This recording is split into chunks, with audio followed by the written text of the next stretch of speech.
Can you please take your seat?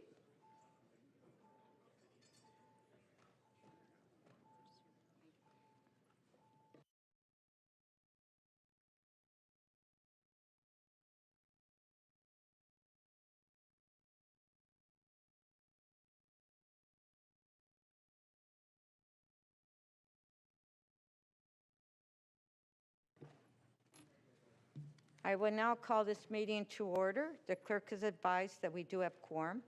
Members of council, please rise if you're able for the national anthem.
Please remain standing and join me in observing a moment of silence in memory of Victoria Ojibwe, Washington Brooks, Bill Forster, Donna Litchik, Jenny Lowell, Ernie Lustig, Paul Mastriangelo, Anthony Nunziata, Diane Rajaram, and Carmen Rabiel.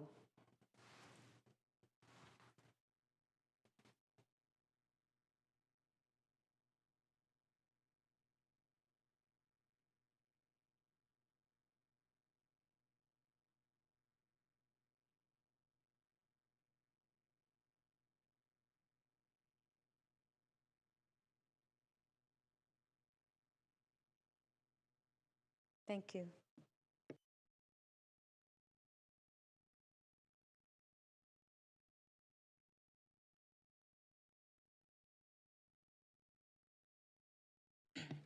I would like to take a moment on behalf of Council to acknowledge the Indigenous peoples of all the lands that we are on today.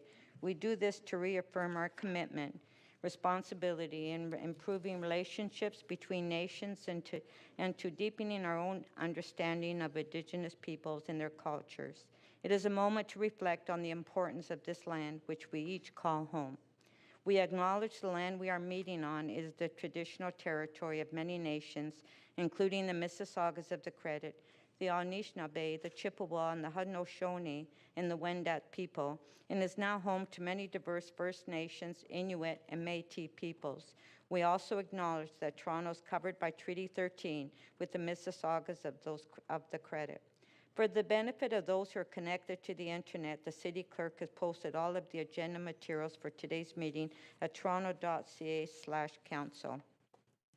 This meeting is being held as a hybrid meeting and is being streamed live on YouTube. I'd like to welcome the public who are here with us today and who are watching the meeting online. Members, there has been more work done on the audio-visual systems in the chamber. I now have the ability once more to control your microphones. Do I get an applause?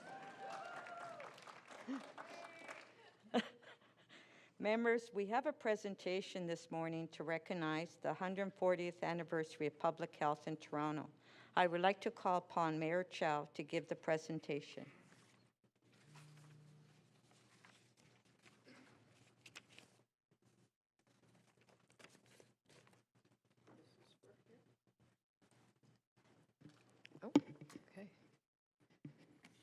Thank you, Councillor Nunziata. I'm honored to be here today to recognize 140 years of public health in Toronto. Public health is at the heart of a sustainable healthcare system, a healthy economy, and healthy communities. Our dedicated colleagues at Toronto Public Health bear the tremendous honor and responsibility for the health and well-being of those who call Toronto home. From safeguarding the health of our youngest citizens to preventing chronic disease and ensuring emergency preparedness, Toronto Public Health's work keep our city safer and healthier. Our public health staff have been at the forefront of delivering vital health programs and services now for almost a century and a half. The City of Toronto appointed its first medical officer of health, Dr. Kenneth, in 1883. This came at a time when there was a dire need to standardize health protection for the city's ever-growing population. Dr. Kenneth implemented mandates to ensure clean water and air supply, adequate housing and nutrition, health education, and free medical and dental services for those with low-income economic status. Imagine that. 1883. Under the leadership and vision of one of the NIC's medical officers of health, Dr. Charles Hastings, and the department quickly grew to become the largest in Canada. And it remains the largest public health unit in the country today, supporting the health and well-being of more than 3 million residents. Dr. Kenneth, Dr. Hastings, and every medical officer of health since have been instrumental in developing the programs, policies, and initiatives that Torontonians continue to benefit from and relied on every day. Now, 140 years later, I'm proud to declare today, October 11th, 2023, as Toronto Public Health Day in the City of Toronto. Let's get a round of applause, yes.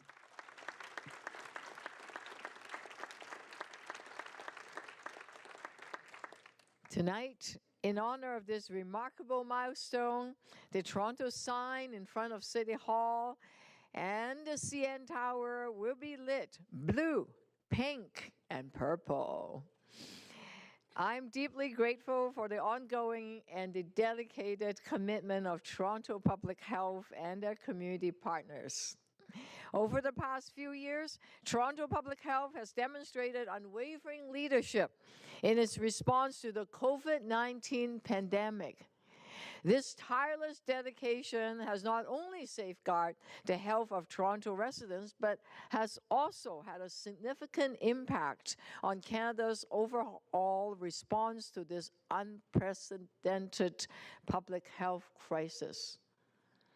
Toronto Public Health responded to nearly 400,000 cases of COVID-19 and administered more than 7.8 million vaccines to our residents.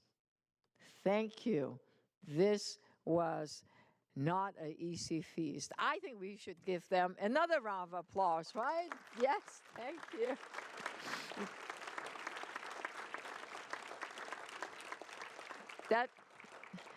That team is over there. It was the largest vaccination program in the country, and it was done all while continuing to deliver critical public health programs and services to those who needed them. You have shown incredible resilience and determination, and your continued passion and commitment to the well-being of our residents is a source of inspiration and hope. Thank you. This day will continue to serve as a reminder of the extraordinary work done to keep our city vibrant and healthy. I now like to introduce a short presentation highlighting 140 years of public health in Toronto.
It's now my pleasure to introduce our current Medical Officer of Health, Dr. Eileen De Villa.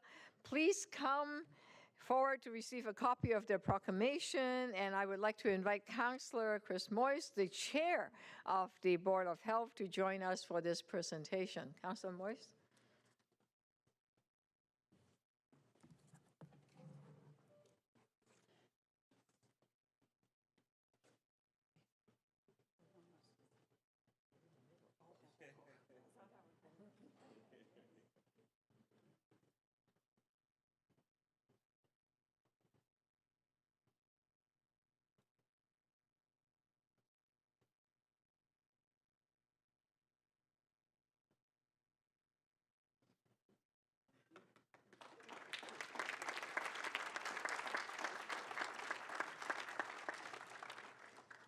Thank you.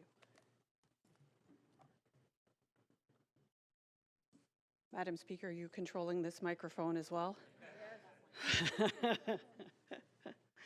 Thank you. Thank you very, very much, Mayor Chow. This is a lovely honor that I'm receiving on behalf of the entire team at Toronto Public Health. I shall put this down just to deliver a few words, if you don't mind.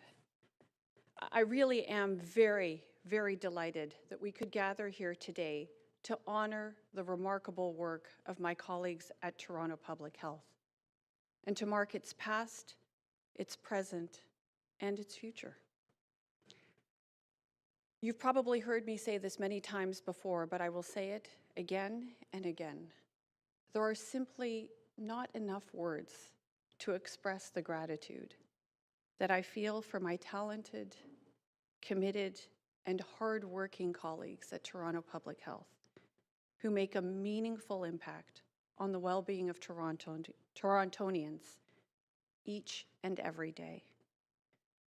When the city appointed Dr. Caniff as its first medical officer of health in 1883, as we just heard, he faced many, many challenges, including managing the city's growing population at a time when basic sanitation facilities and housing were lacking, and people were at risk of infectious diseases like typhoid and smallpox. At that time, Toronto Public Health and public health as an enterprise was focused primarily on preventing and controlling infectious diseases and improving city infrastructure to ensure such things as the provision of clean water, just as one example. Over the course of its 140 years, Toronto Public Health has undergone significant transformation in response to the evolving needs of the city and the changing landscape of public health. As our understanding of the value of legislation and public policy to address health at the population level grew, TPH has been able to expand its role beyond infectious disease control to address broader issues such as chronic disease prevention, mental health, substance use, and addressing the social determinants of health. This, I think, reflects one of the greatest strengths of Toronto Public Health, that we have continuously evolved our strategies and our initiatives to meet the emerging health concerns of the community we serve. In our pursuit of reducing health inequities and improving the health of all Torontonians, our important programs and services have expanded to include such things as health education, as you saw in the slide presentation, outreach, advocacy, and addressing not only physical and mental health, but also the social determinants of health, which play a crucial role in shaping the overall well-being of our residents. Toronto Public Health's journey over the past 140 years is a testament to its adaptability, its resilience, and unwavering dedication to the health and welfare of the people of Toronto. As you've heard, we are the largest local public health unit in Canada, and we are dedicated to serving the more than 3 million people who live, work, and play here in Toronto. I don't need to tell the members of this council, but I will mention, of course, that health is influenced by a range of factors across the lifespan and at multiple levels, including individual, household, community, city, and societal levels. Health is shaped by the economic, social, and physical environments within which one lives. Unfortunately, as we know all too well, health and the determinants of health are not distributed equally amongst all groups. Systemic, avoidable, and unjust differences between population groups can result in poorer health outcomes. And this is why one of our main goals at Toronto Public Health remains the reduction of health inequalities. No one should be disadvantaged from reaching their full health potential due to their race, their ethnicity, their religion, their gender, their socioeconomic status, or other socially determined circumstance. For 140 years, we've been preventing the spread of disease, promoting healthy environments and healthier behaviors, responding to ongoing and emerging health needs, and implementing public policy and practices to enhance the health of our city. On this very special day, and every year going forward, I do hope that we take the time to celebrate the many achievements of my colleagues at Toronto Public Health and our community partners. So to wrap up, thank you to all my colleagues at Toronto Public Health, some of whom are here in the room joining us today. And of course, to our many partners throughout the city, without whom our work and our achievements would simply not be possible. I wish you all a joyous and healthy Toronto Public Health Day. Thank you very, very much.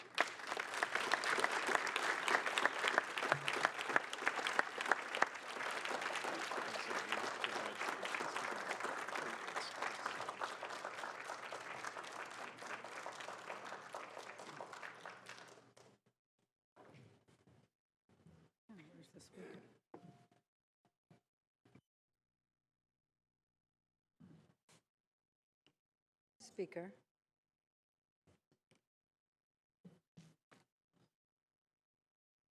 Councillor Fletcher. Yes.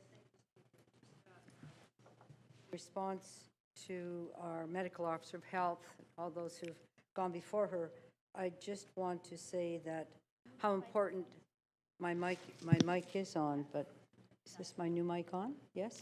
Yeah, I just want to rise very quickly and say before this council the absolutely critically important role public health has played in the many epidemics that our city has had, and in my lifetime, the ones that we've lived through.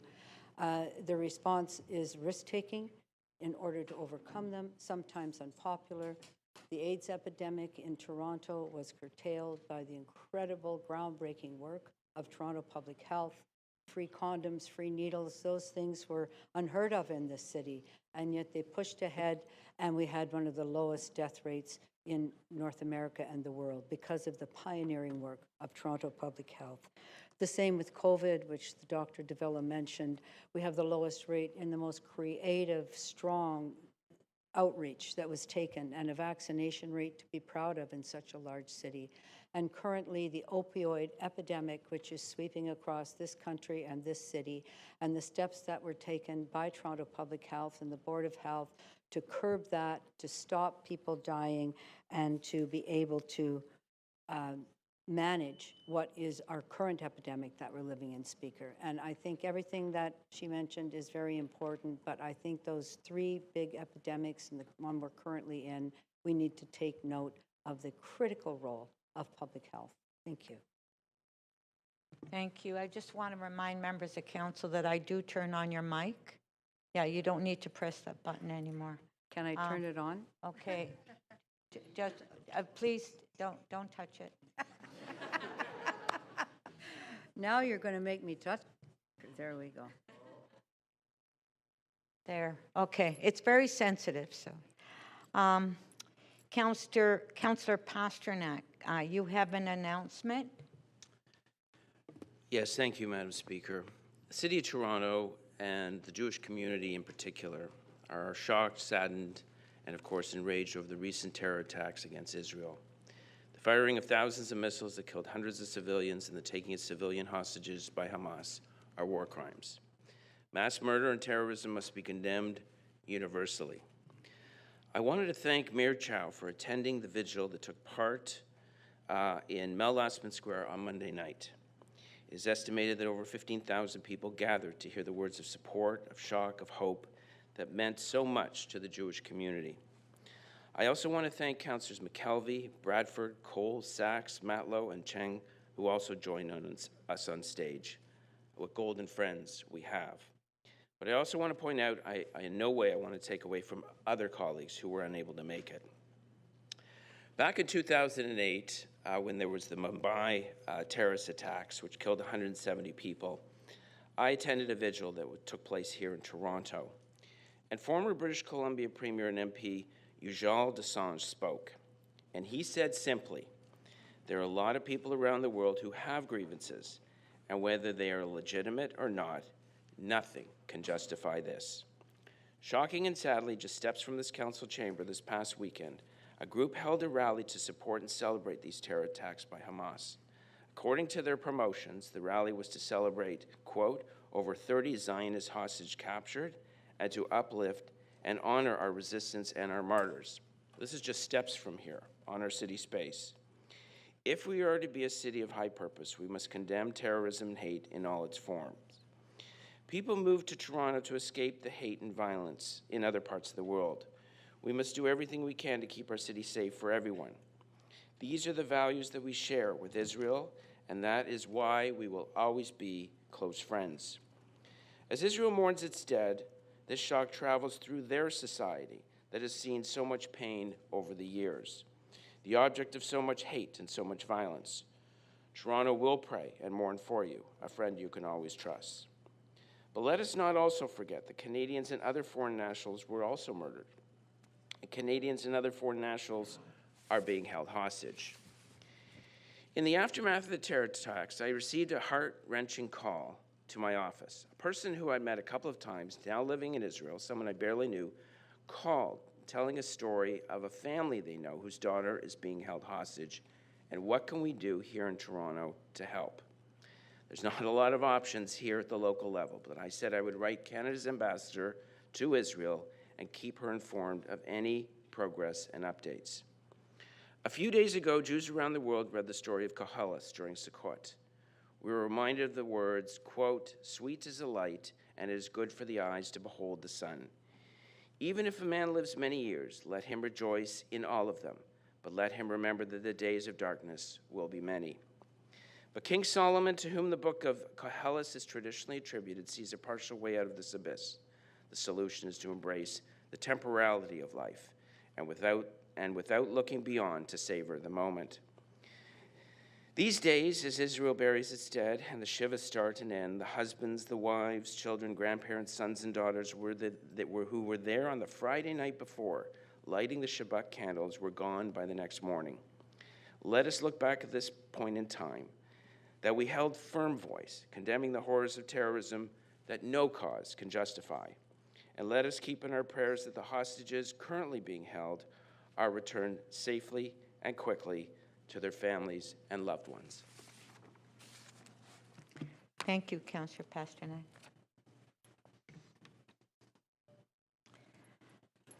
May I have a motion to confirm the minutes? Moved by Councillor Morley. All in favor, please raise your hands. Opposed, if any, carried. Members, there are 3 administrative inquiries under Council's procedures. City Council can receive an administrative inquiry for information and refer it to a council committee. We have an administrative inquiry 11.1 from Councillor Burnside regarding city staff use of cameras during online virtual meetings. The city manager's answer to this inquiry has been posted with the council agenda on the city's website. May I have a motion to receive the inquiry and answer for information? Councillor Burnside?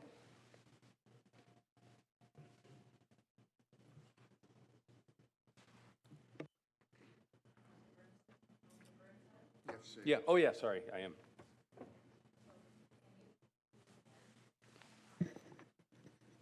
Yes, I'd like to. Yes, move receipt, thank you.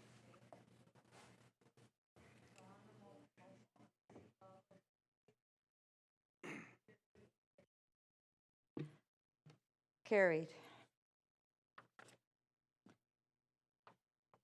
We have an administrative inquiry 11.2 from Councillor Pasternak regarding the Pink Floyd exhibition at the Better Living Center, Exhibition Place, from August 18th to October 1st.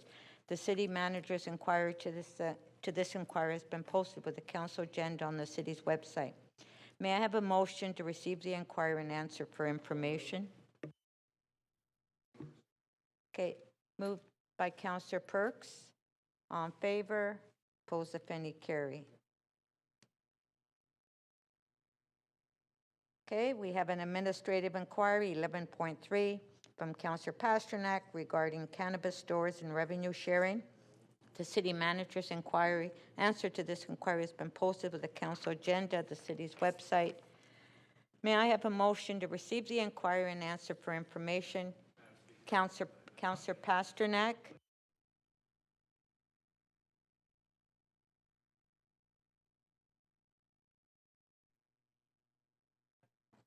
I'd like to refer it to the Board of Health.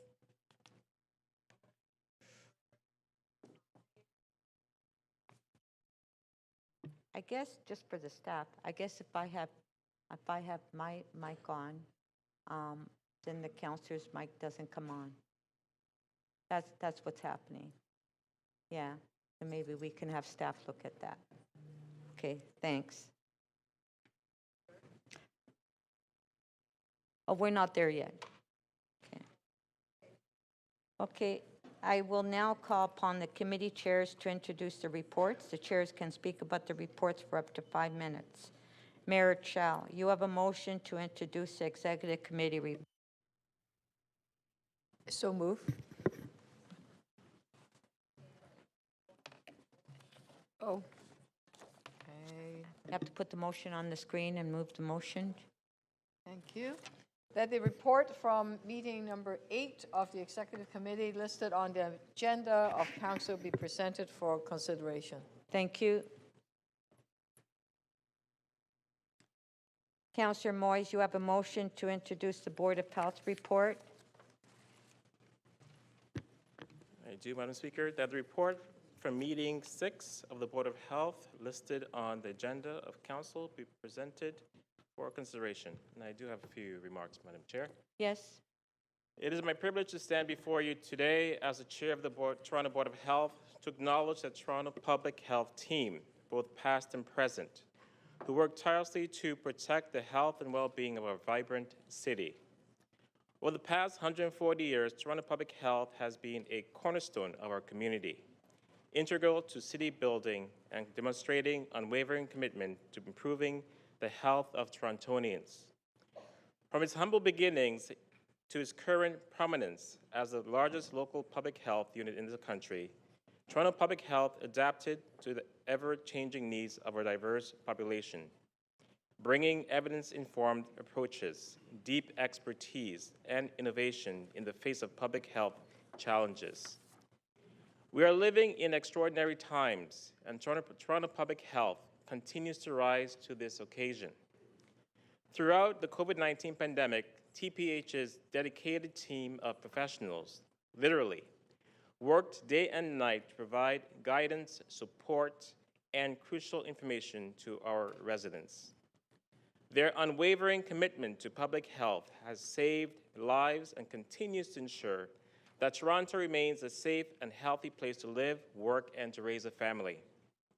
As we reflect on our history, we must also look to the future. The challenges we face are complex, from the ongoing presence of COVID-19 in our lives to the broader issues of mental health and the drug poisoning crisis, the climate crisis, and issues of health equity. But I am confident that with the leadership of Toronto's dedicated Medical Office of Health, Dr. Eileen De Villa, and the unwavering support of the Toronto Board of Health and this City Council, we will continue to meet these challenges head-on.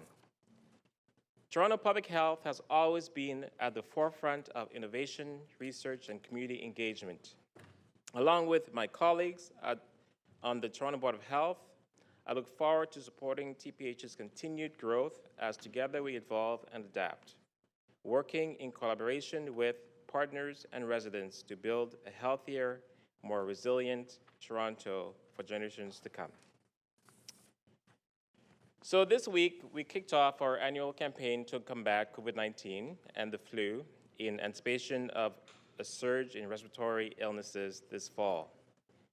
TPH has a phased approach to the rollout of COVID-19 vaccines based on eligibility criteria set by the Ontario Ministry of Health. Eligible high-risk residents can now book a COVID-19 vaccine appointment online at Ontario.ca/book/vaccine. In addition to the weekly available COVID-19 vaccinations at TPH fixed site vaccinations clinics, TPH mobile clinics will offer COVID-19 and flu vaccines to residents of shelters and naturally occurring retirement communities and clients of newcomer agencies.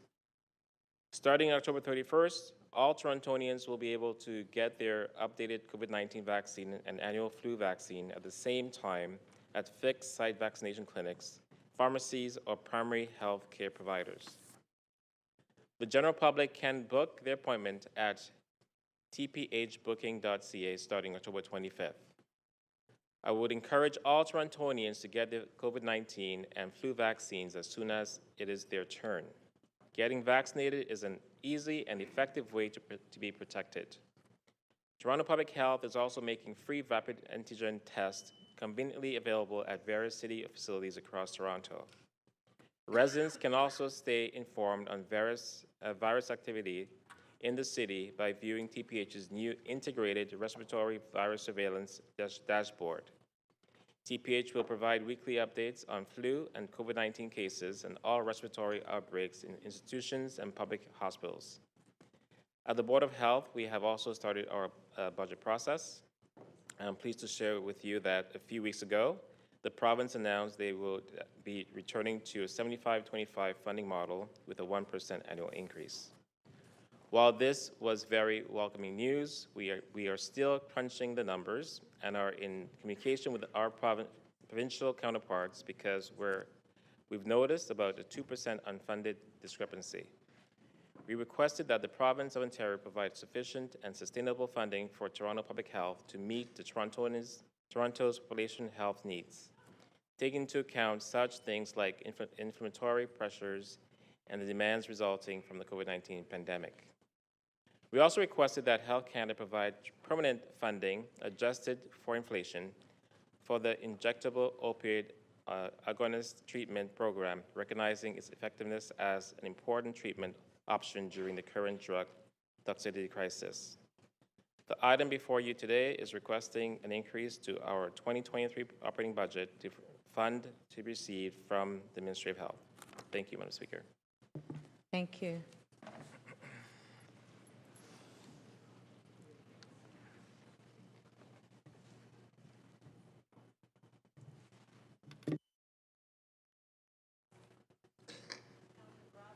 Councillor Bravo, you have a motion to introduce the Economic and Community Development Committee report. Thank you, Speaker. I move that the report of meeting 6 of the Economic and Community Development Committee listed on the agenda of Council be presented for consideration. And I want to speak briefly to what we discussed and what we deliberated at committee. First of all, real focus on the growing film industry in the city and its importance to our local economy really came through in presentations and questions to the presenters, and I think it's important for you to take a look at that. And underlined here is also the importance of being able to grow these kinds of industries with good jobs, with good careers, security and good income, and that comes from being able to offer the space that operators need on employment lands and the importance of having that as a driver for economic development and for that to be the jobs belt of the city. I also want to highlight that a significant amount of work was done in relation to transforming the vehicle for hire industry to net zero emissions by 2030. We deliberated at committee about how to do this in a way that meets our Transform TO goals for electrification. And we also deliberated how to ensure that the people working in the rideshare industry and in the taxi industry are able to achieve a good life through decent work, to which the City of Toronto is committed. Since then, there's a second motion that I'll be moving, and I've requested it be advance circulated. And I think it represents a lot of work with staff, with the Mayor's Office and the Vice Chair, to make sure that what we're doing is meeting that 2030 goal, making sure that we don't lose sight that Transform TO calls for trips under 5 kilometers to be increasingly not used by private vehicles, that it actually looks at how to electrify fleets in a way that supports workers, that we are taking a stage approach so that we get to this work as quickly as possible, reaffirming our commitment, and that we continue to stage this in from taxi to private transportation companies as we find the answers, as staff work with the industry, as we deliberate what that should look like in a way that is equitable, fair, and transparent, and ultimately accountable, which I think is our job here. Thank you, Speaker. Thank you.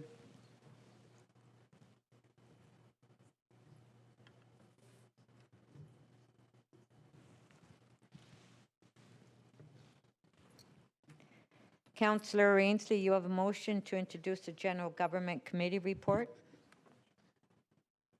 Good morning, Speaker. That the report for meeting number 6 of the General Government Committee listed on the agenda of Council be presented for consideration. Thank you.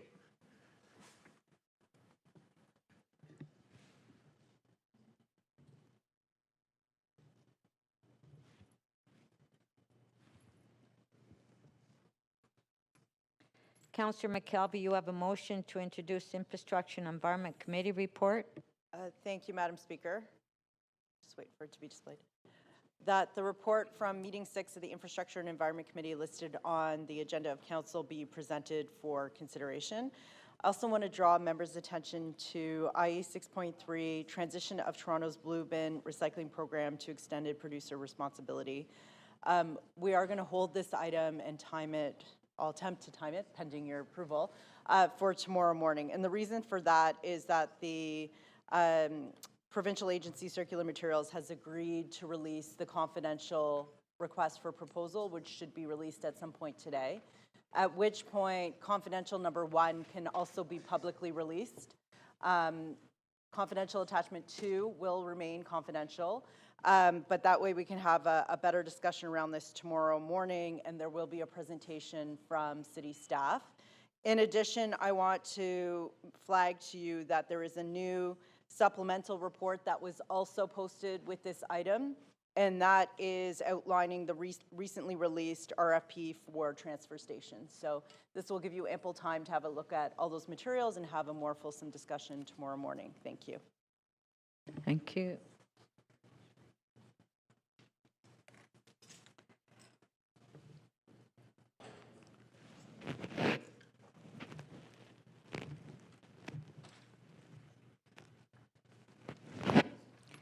Councillor Perks, you have a motion to introduce the Planning and Housing Committee report. Good morning, Speaker. I move that the report from meeting 6 of the Planning and Housing Committee listed on the agenda of Council be presented for consideration.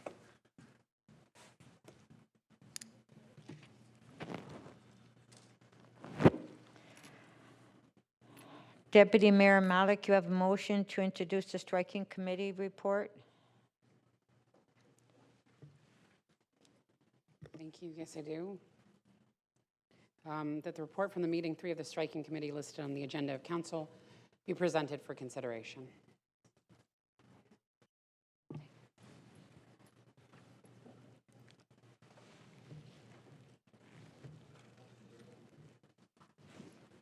Councillor Holliday, you have a motion to introduce the Etobicoke York Community Council report. Thank you and good morning, Speaker. That the report from meeting 7 of the Etobicoke York Community Council listed on the agenda of Council be presented for consideration. Thank you.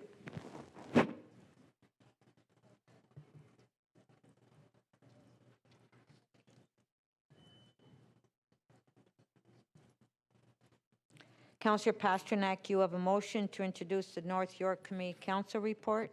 Yes, thank you, Madam Speaker. That the report from meeting 7 of the North York Community Council listed on the agenda of Council be presented for consideration.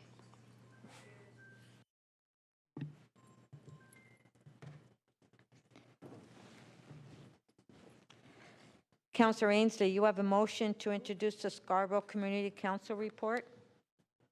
Good morning again, Madam Speaker. That the report from meeting number 7 of the Scarborough Community Council listed on the agenda of Council be presented for consideration. Thank you. Thank you.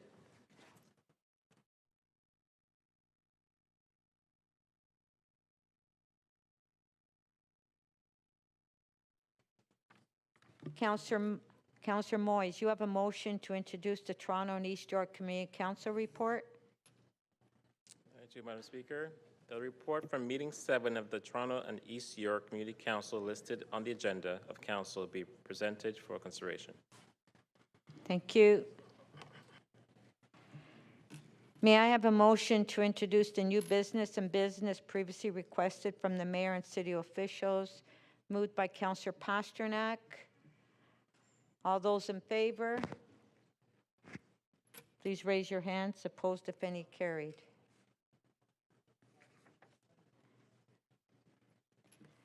Are there any declarations of interest at this time? Madam Speaker, I have one item to add that, Okay, Councillor Cheng, I put your mic on, so Okay. please don't. Add on to what? the agenda. Okay, but you don't do it at this point.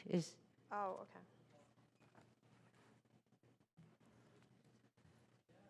Madam Speaker, it's Councillor Mantis. Okay, just one sec. Who is it? Councillor Mantis. I have a declaration of interest right now on we're at EC. declarations of interest. Correct. Okay. Correct, Madam Speaker. Councillor I have a Mantis. declaration of interest on EC 6.6, the vehicles for hire, because one of my family members owns a taxi license.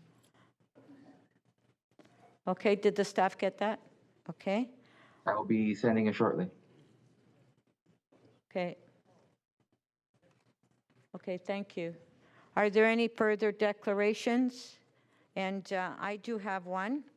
EX 8.8, Executive Committee, Connect TO. I have an interest that I have a family member that's working at Connect TO.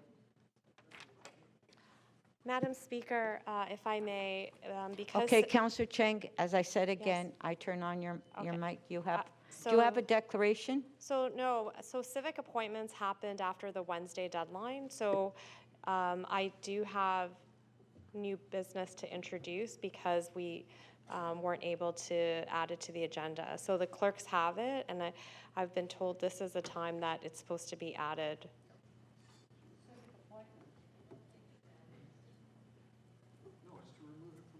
So it's to remove it from committee. And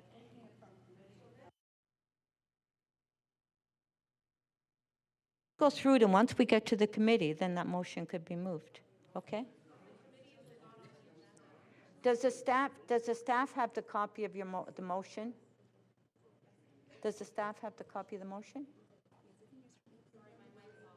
I'm sorry, I'm sorry, I can't hear you. Okay, okay, I will get to it. Okay.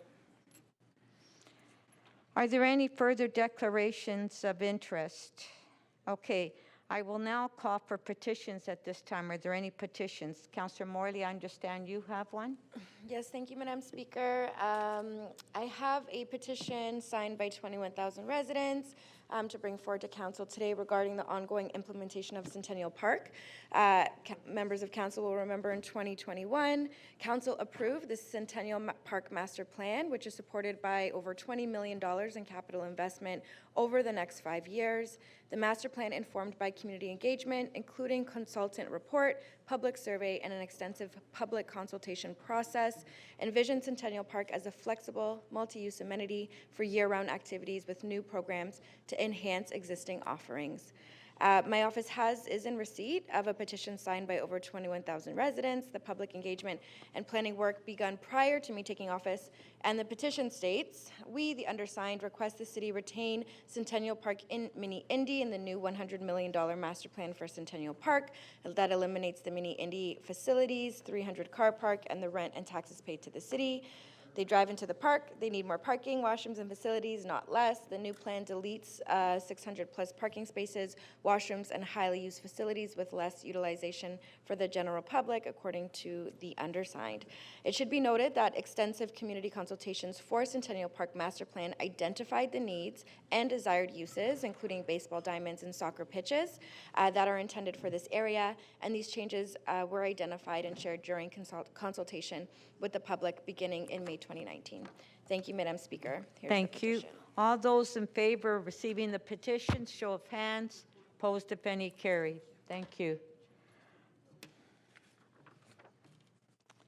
Members, I will now review the order paper. Once the order paper has been approved by council. I have a petition. Oh, sorry, Councillor Fletcher, you have a petition? Sorry. Okay. All right, thank you. Thank you, Speaker. I have a petition from 886 residents of Riverdale concerning the proposed 49-story Del Boca Vista property at Pape and Danforth. This is their concern. Today it's on our agenda actually to go to the OMB to oppose it. And it's from the neighbors because this should be and will be a transit-oriented community. It will be developed in that way. And this is jumping the gun. It's far and above any of the guidelines that have been set before. So they're letting council know that they're extremely concerned about it, and they definitely support City Council going to the Ontario Land Tribunal in opposition to this going forward at this time. I'll also note that Metrolinx is a party because they do plan TOCs, and at the OLT they become a party, I'm going to assume, because they want Pape and Danforth developed in an orderly way, not a piecemeal fashion. Thank you. Thank you.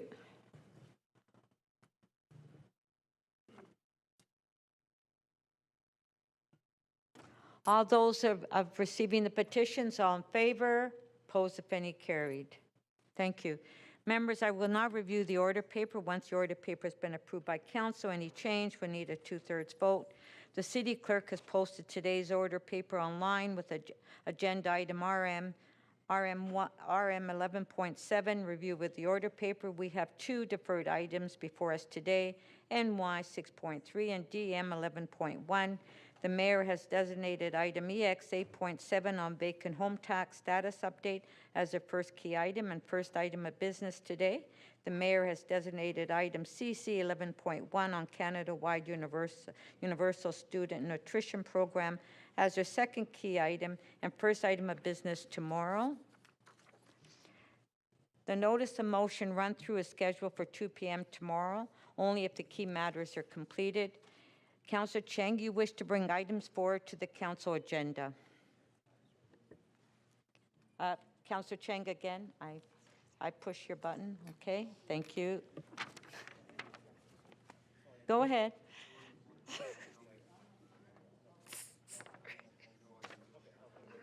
Councillor Cheng. Sorry. That in accordance with Section 7.10 of Municipal Code Chapter 27, Council Procedures, City Council remove the following items from the Civic Appointments Committee and bring the items forward to City Council for consideration. CA 8.2, headed Appointment of Members of the Toronto Francophone Affairs Advisory Committee. CA 8.4, headed Appointment of Public Members to the Toronto Zoo Board. CA 8.5, headed Appointment of Members to the Toronto Music Advisory Committee.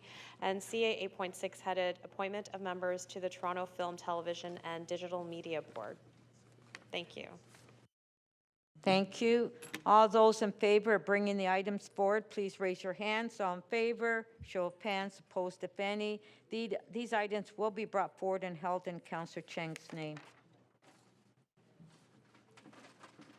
Members, there are some related matters on the agenda that I propose to be considered together if they are held.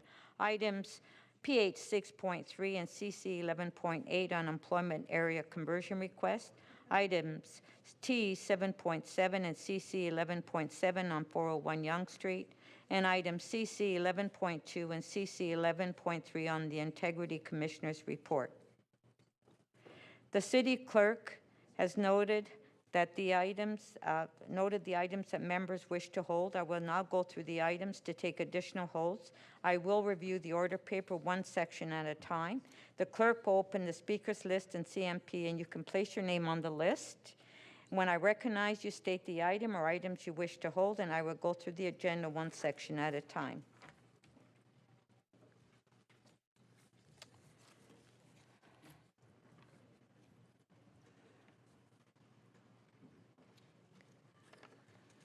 Executive Committee.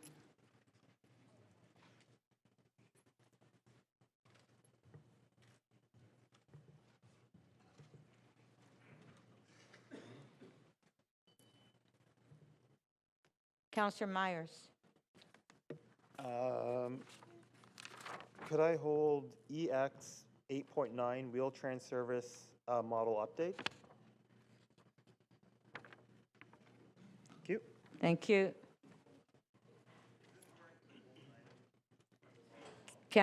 Well, we do times following this. Councillor Cheng on Executive Committee. I'd like to hold EX 8.2 capital variance report, please. Thank you.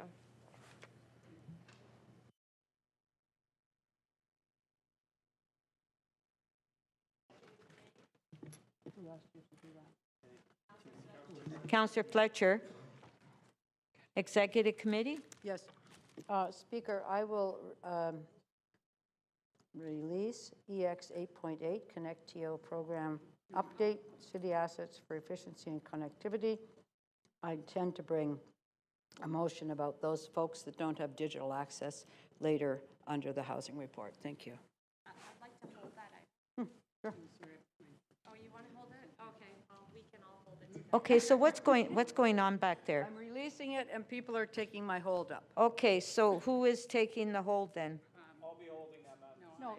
No. I'm sorry, I cannot hear everybody.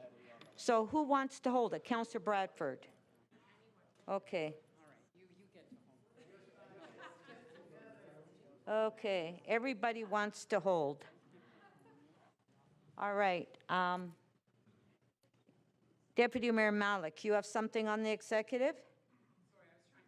Oh, okay.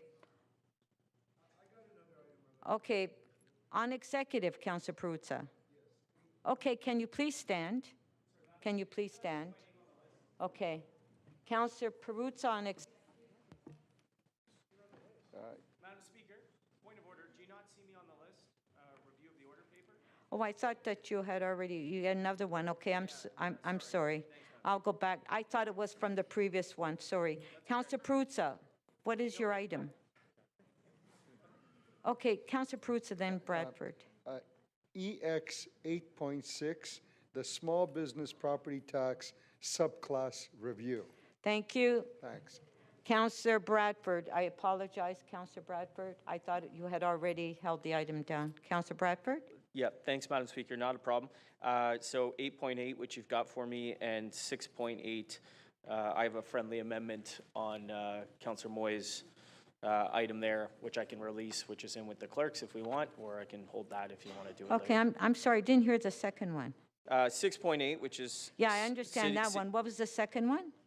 So 8.8, which you've already got me for. Yeah. And then 6.8, citywide approach to dogs off-leash areas.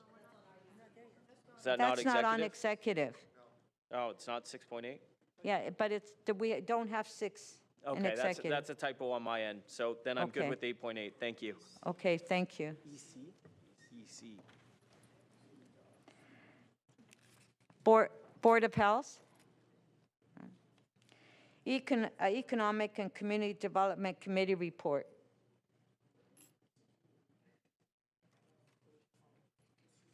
I don't see any names. Okay. Pardon? Councillor Cheng on economic development? Okay, just one moment, just one moment. Okay, go ahead. I'd like to hold EC 6.8, please.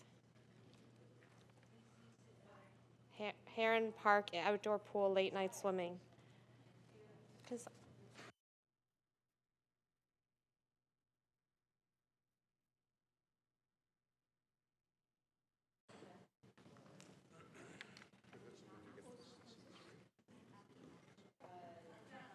Yes, Madam Speaker.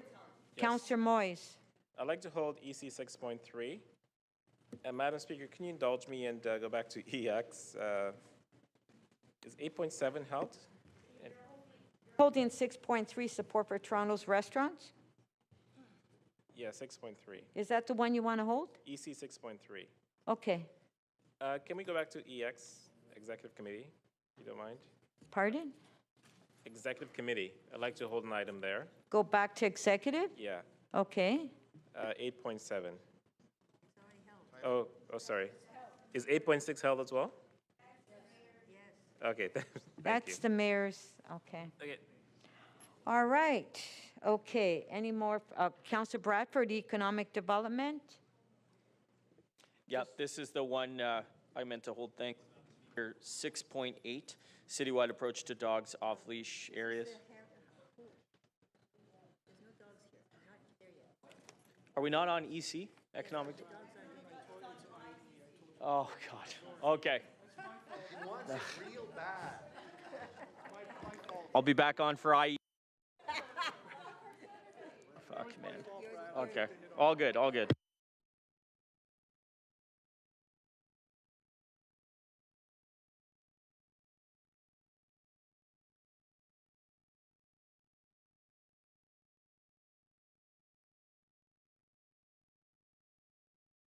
Okay. Wow. Is everyone with us today? Okay. I mean, I have a very sensitive screen here, and I'm like this. Okay, where are we? So we finished economic development. Now we're on general government. General government. Okay. Now the next one. Oh, okay, Councillor Chang. Are you on general government? I am. Okay. I'd like to hold GG 6.17, golf courses.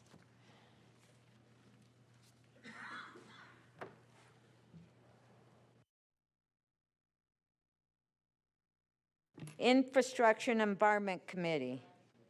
Infrastructure Environment Committee.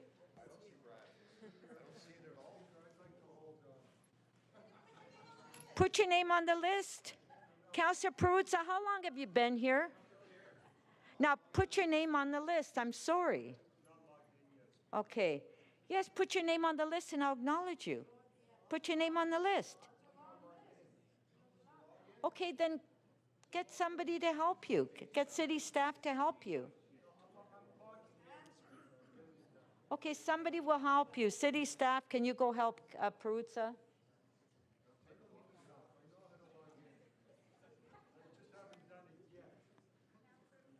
Councillor McKelvey. Thank you, Madam Speaker. I'd like to hold IE 6.3, transition of Toronto's Blue Bin Recycling Program to extended producer responsibility. I would also like to just flag that my colleague would like to hold IE 6.8, dogs off leash. Please give him every consideration. It's all you. All right. Okay, let me see. Councillor Morley. Thank you, Madam Speaker. I'd like to hold IE 6.9.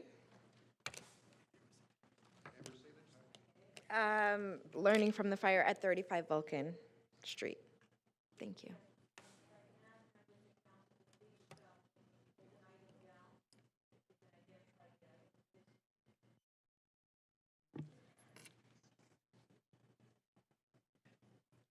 Councillor Holiday. Thank you, Speaker. I would like to hold IE 6.2, which is the on-street paid parking pilot mobile-only zones. Thank you. Councillor Bradford. Speaker, IE 6.8, citywide approach to dogs off leash. I will hold that. I think Clerks is working on the motion. Yeah, thanks. Okay, so that's the off-leash. Okay. All right.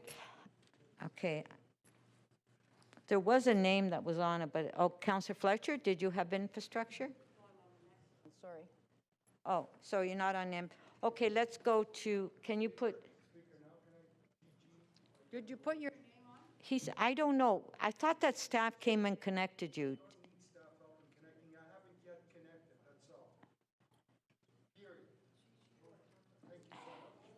Councillor Peruzza.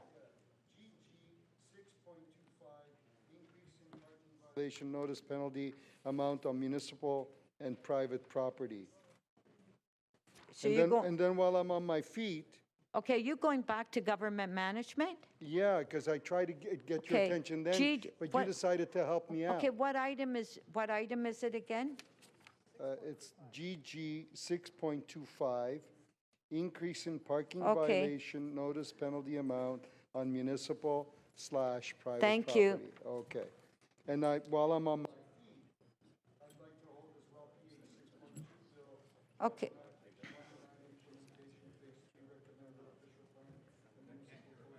Okay, respecting site plan just control. one sec. We're not even at planning. We're going to planning and housing now. So what item, Councillor Perruzza, what item do you want to hold down? And we got to get staff to help him connect. He doesn't need help. I don't understand. Councillor Perruzza, what item at planning and housing? Speaker, I'm very sorry. You Yeah. cannot call planning and housing. Some of us have properly put our names on for when. Yeah, I know. So the fact that Councillor Perruzza doesn't want to connect to the meeting does not get him to the front door. Thank you. I appreciate that. I'm glad that you said that. Thank you. Councillor Perruzza, connect to the meeting. No, connect to the meeting.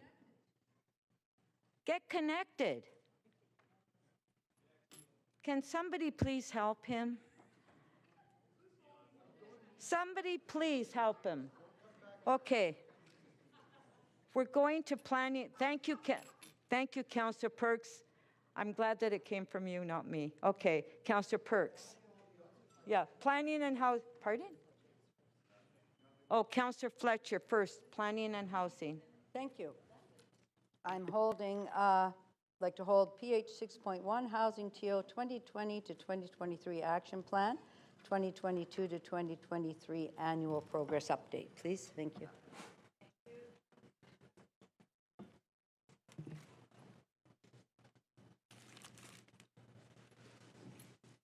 Councillor Perks. Thank you. I would like to hold PH 6.2, and just give me 1 second and I'll give you the correct title. I have to scroll. Bill 109, Implementation Phase 3, Recommended Official Plan and Municipal Code Amendments Respecting Site Plan Control.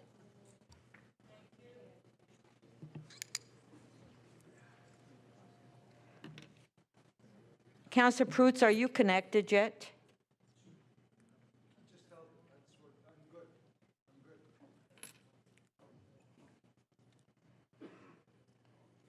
Etobicoke York Community Council. I don't know if staff, do you have the amendment on EY 7.1? You don't have it ready? Okay, so I'll hold that item down because the staff have asked me to make a technical amendment on EY 7.1. Councillor Holyday, you have an item on Etobicoke? Councillor Holyday? Thank you, Speaker. It's very simple. I just want to ask for recorded votes on EY 7.3, 5, 6, and 9 Jopling Avenue South, zoning bylaw amendment, decision report, and on EY 7.23, which is Longbourn Drive between Willow Ridge and Redgrave Drive. I don't want to hold them, just have a recorded vote. Give me a second. I have to see what they are. So Councillor Holyday has asked that we have a recorded vote on EY 7.3, 5, 6, and 9 Joplin Avenue South, recorded vote.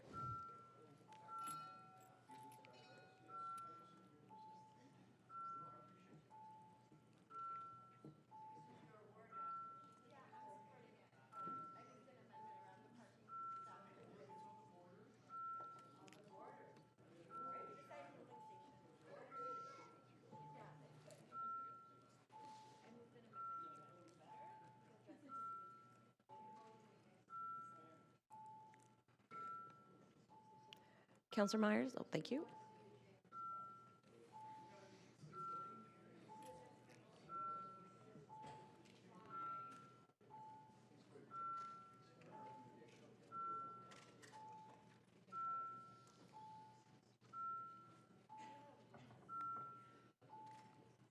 Councillor Burnside, may we have your vote, please?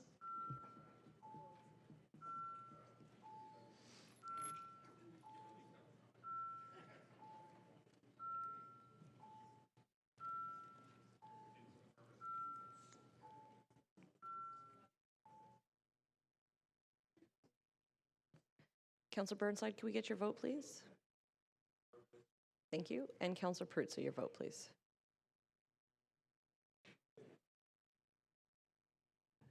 Thank you. And Madam Speaker, could we get your vote? Sorry, we closed the vote. Yes. Confirm it. Sorry. Thank you.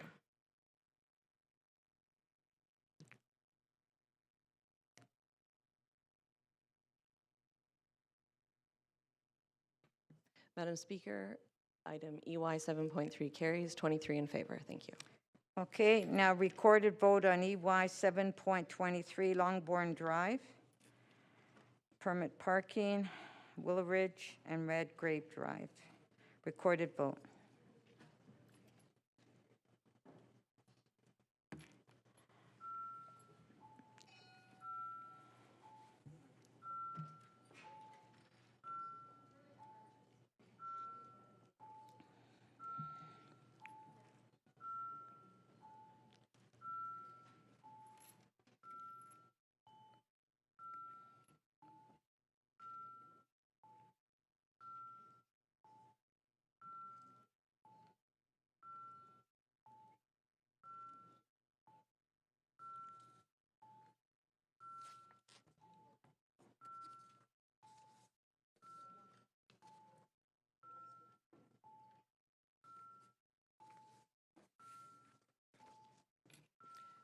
Councillor Fletcher, if we could get your vote when you get back to your seat, please.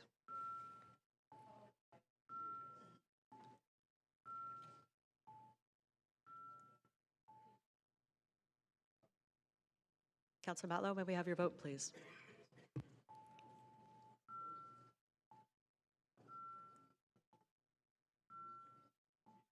Councillor Peruzza, could we get your vote, please? Thank you. And Councillor Burnside, could we get your vote, please?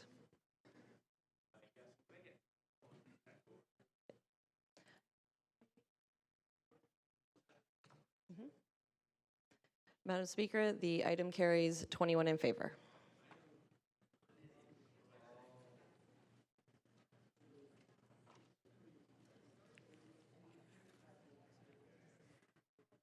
North York Community Council.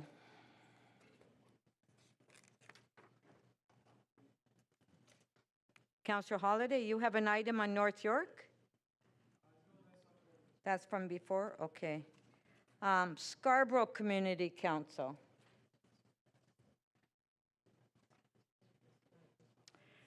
Councillor McKelvey. Thank you, Madam Speaker. I have a quick amendment on SC 7.14. It's a technical correction. Staff have it? Yep. Do we have the technical amendment? Okay. Thank you. It's just correcting the names of the streets and changing it from Elaine Lennox Court to the correct names, which is Cameron Watson Crescent and Atchison Boulevard. Okay. On the amendment, on favor, show of hands. Item is amended. On favor, carried. Thank you.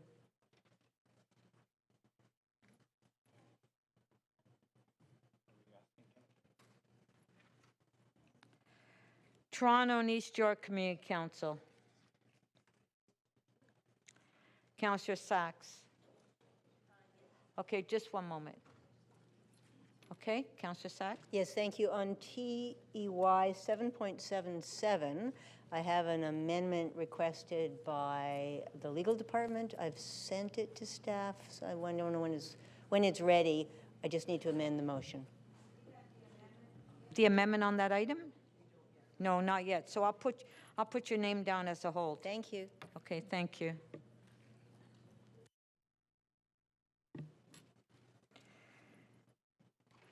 New business.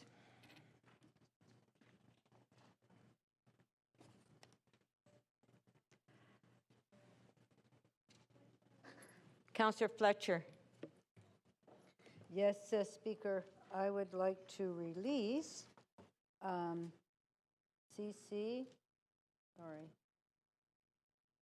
the one I'm holding there is, oh, God, sorry about that. I had it on my screen. At least my screen's on. CC 11.18, our plan Toronto, recommendations on 5 deferred employment area conversion requests. Release that to the chair of the committee, which Hold. is Councillor Perks. 18. 18. Hold. And I'm releasing that if Councillor Perks gets the hold, and if he doesn't, I'll keep it. Thank you. Perks, you want me to put in your name? Okay, thanks.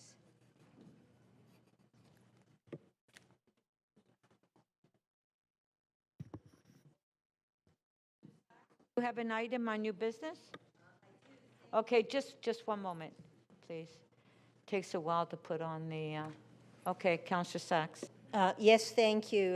The Legal Services has asked me to make a motion amending a decision from last summer before the election. I've sent it to staff, I sent it to the clerks. It's amending CC 45.21 in relation to 717 Church Street. Number is it on the agenda now? It's not, no, this is to add, you said adding new business. This is a new item. It's a motion without notice, yes, I'm sorry. Or does that not count as new business? The staff doesn't have it, right? She's adding an item. New business is the stuff that comes from city staff. You have to talk to the speaker about getting her permission to introduce a member's motion without moving. So Councillor Sachs, are you wanting to do a notice of motion? Yes, thank you. Well, that's later. Okay, I'm sorry, thank you. Okay. I will wait. Okay, thank you. I thought it was new.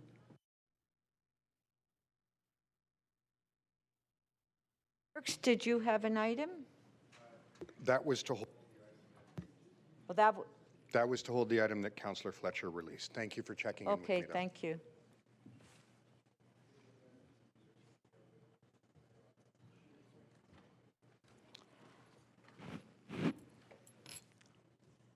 Councillor Cheng? Okay, just one moment, please. Thank you. I have two items. One is two administrative amendments to CC 11.4, appointment of public members of the Committee of Adjustment. Does the staff have your amendments? Yes. Do we have the amendments?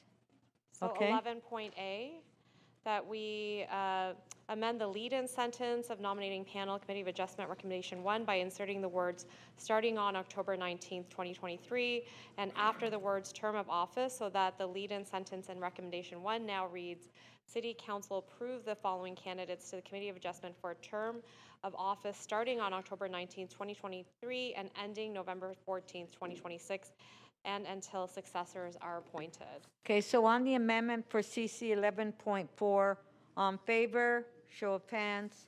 Opposed, if any. Item is amended. On favor, carried. Sorry, there's a 4.8, there's another one, so it's On the same item? on the same item. Oh, okay. Sorry. So the second one is CC 11.4B. City Council remove Harold Tan from the list of recommended candidates to the North York panel and appoint the following candidate to the North York panel of the Committee of Adjustment for a term of office beginning on October 19, 2023 and ending on November 14, 2026 and until a successor is appointed. Victor Kibu. And City Council direct the confidential attachment 1 to the report from the City Clerk remain confidential in its entirety as it relates to personal matters about identifiable individuals being considered for appointment to the Committee of Adjustment.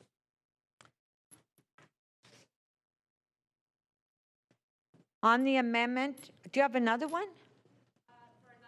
Okay, well, let's vote on, okay, on the amendment, on favor, show of hands, carried. Item is amended, on favor, carried. Okay, Councillor Cheng, what is your other item? So CC 11.14.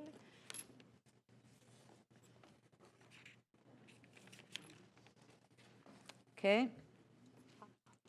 I'm just waiting for it to show on the screen. 3343 Center Avenue? Yes. Okay, so does the staff have the it's not amendment? ready? Oh, okay, then I'll hold that item. Thank you.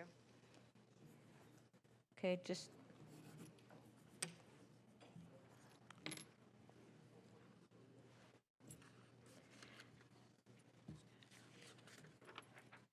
Councillor Moyes. Thank you, Madam Chair. CC 11.2, Is it possible to move a minor amendment at this point, or should I hold it? 11.2? CC 11.2. That's being held down. Okay. Is MM 11.16 being held as well? Oh, we're not there yet? Okay. No, 11 point what? It's MM, sorry. Oh, this is MM. Oh, okay. So we're not at members' motion. Members' motions is tomorrow. Are there any further items for the new business? No? Okay. Oh, Councillor Pasternak, did you have your name up? That's for timing of urgent items. Okay, I'll get to it.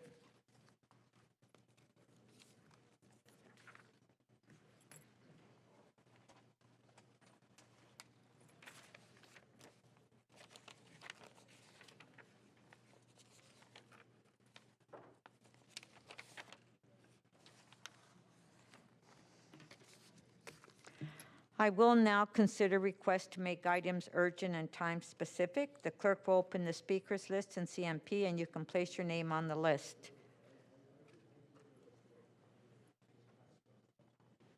Councillor Pasternak. Thank you, Madam Speaker. I'd like to time CC 11.18, our plan Toronto, for the first item after members' motions tomorrow.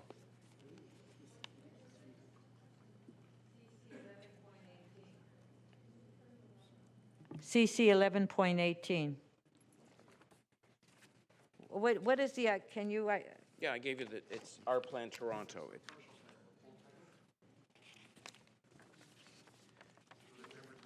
11, hold on. It's our plan Toronto recommendations and MM,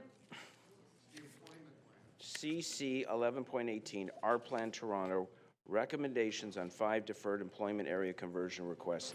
Final report. Councillor Perks, okay, Councillor Perks held the item That doesn't down. matter. Okay, I know. Yeah, Okay. well, that doesn't Okay. matter. No, but I was looking for your name, that's why. Okay. Okay. All right, so you're recommending that it be dealt with after the member's motion tomorrow? Thank you very much. Okay. On favor? Carried. Okay, thank you. Councillor Perks. I was going to do the same thing. Great minds, as they say.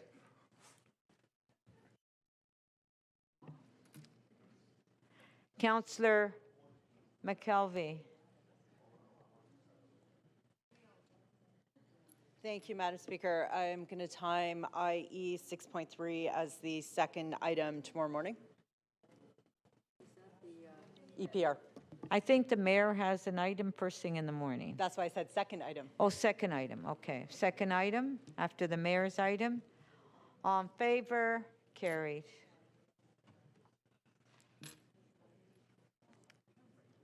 Councillor Fletcher. I don't have a motion, but to time the, I'd like to do two of them, all of the accountability officers at the same time. So the Integrity Commissioner's report, CC 11.2, CC 11.3, and the deferred item on the Ombudsman's report, DM 11.1, and to do all of those after the CCR Plan Toronto, the conversions conversation here. Tomorrow afternoon. Thursday afternoon, following. That would be after the member's motion. Yes, and Yeah, following. okay. Yeah, thank you. Yeah. All right.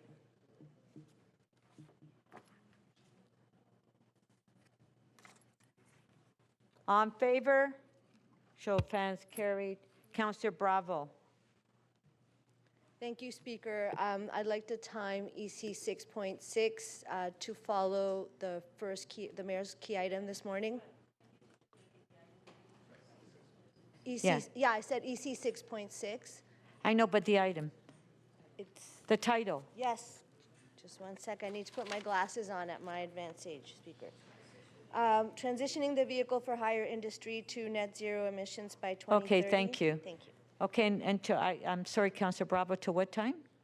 Immediately after the mayor's key item this morning, we have many drivers and members of the vehicle for hire Okay. industry, particularly taxi and perhaps some also personal transportation company drivers here, and they'd like to Okay, so be part this would be after the mayor's first key matter. Okay, on favor, show of hands, carried.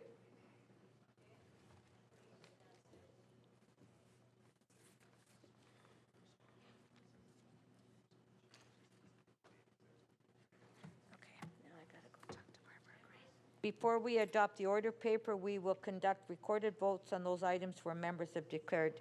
But that item, mine is held down. And what about Councillor Mantis? They're all held, okay. Okay, just one moment, Councillor Perks.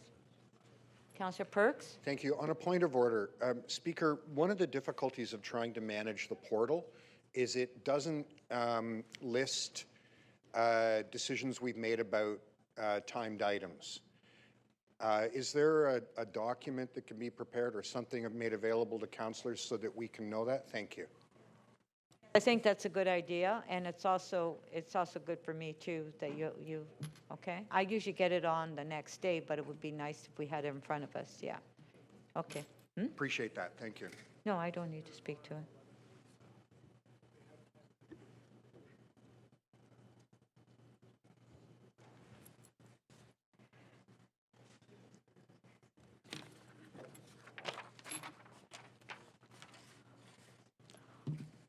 All those in favor of adopting the balance of the order paper as amended and all items not held, please raise your hands. All in favor, show of hands, opposed if any, carried. Members, I want to remind you that regardless of whether you are attending today's meeting by video conference or in person, you will continue to submit and approve your motions in advance. The clerk staff are available to assist you with motions. If you do not have your motion ready, I will not recognize you.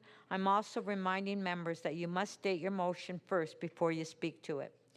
Members, if you have an urgent motion without notice you wish to bring forward at this meeting, and your seconder must submit it by email to their clerk staff.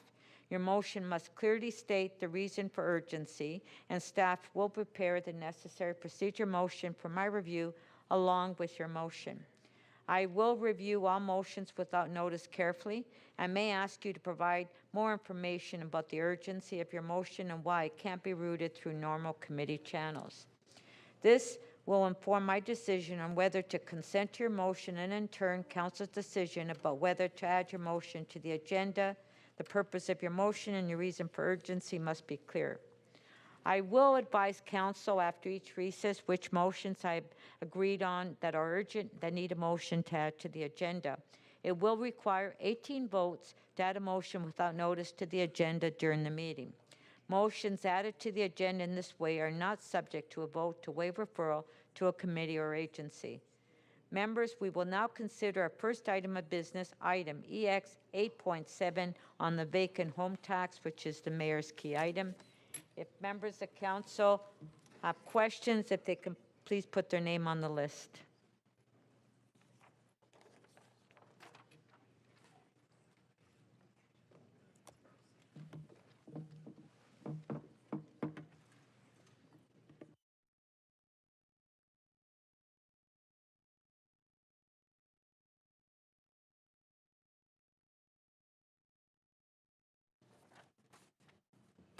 Councillor Fletcher. Yes, I have. Is it on? I have a number of. So we're giving a 2-year break exemption for things that are newly built and not sold. But what about an investor who's bought and it's sitting empty while they're waiting to do something else to it? They're not getting a break. So how do we have two different rules here? That's one question. And my second question has to do with Airbnb. And I'm not sure you can answer, but we're going to start the questions. Thank you. Through you, Madam Speaker, with regards to an individual that would have purchased the property, if the property remains vacant, there are a series of exemptions that could qualify for being exempt from the VHT, one of which might be renovations. There's also an exemption related to the sale of the property itself. So depending on the situation, there likely would be an exempt circumstance that they would fall under within that situation. And what about if someone has bought that, they haven't sold it, but they're putting it out as a short-term rental? Is that allowed? Through you, Madam Speaker, short-term rentals are not an area that would be exempt from the VHT. If that property remained vacant for more than 6 months of the year, they would still be subject to that payment. Sorry, could you say that again? Speaker, I can't hear Mr. Conforti. Not loud, his mic is not loud enough. Thank you. Control his mic. Well, I'll try to speak a little bit louder. A short-term rental would not be a criteria for exemption as part of the VHT. Unless through other vehicles, there was a long-term arrangement, a lease or a rental unit for greater than 6 months, you would still be subject to the VHT payment. So those owners that have their, and I don't know if you can answer this, have their units out on the 28-day, over the 28 days, are kind of neither fish nor fowl. They don't live there, nor are they a landlord. So would they not be considered vacant units? 18,000 of them or 12,000 of them? Is that am I getting a nod? Yeah, through you, Madam Speaker, even if they had an individual in that property for 28 days, it would after 20, that's the 28, post 28 days. Unless you can provide information that shows you would have a tenant leasing the property for a 6-month period, it is not exempt from the VHT payment. And are you aware, and I think Mr. Grant's aware, that the Landlord and Tenant Board said that anyone who's in a rental over 28 days is not considered a tenant. They don't have to have a lease, there's not a tenancy requirement. So that's the case from the LTB, is it not? A ruling last year?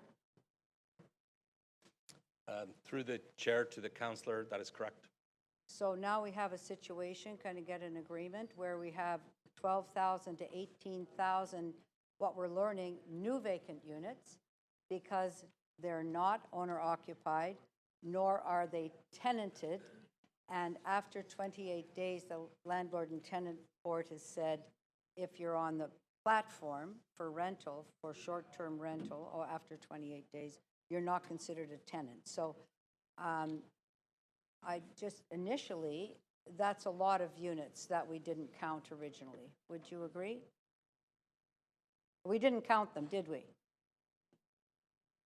The city didn't count those yet. Through you, Madam Speaker, we would need to review that information to validate the information that's being stated.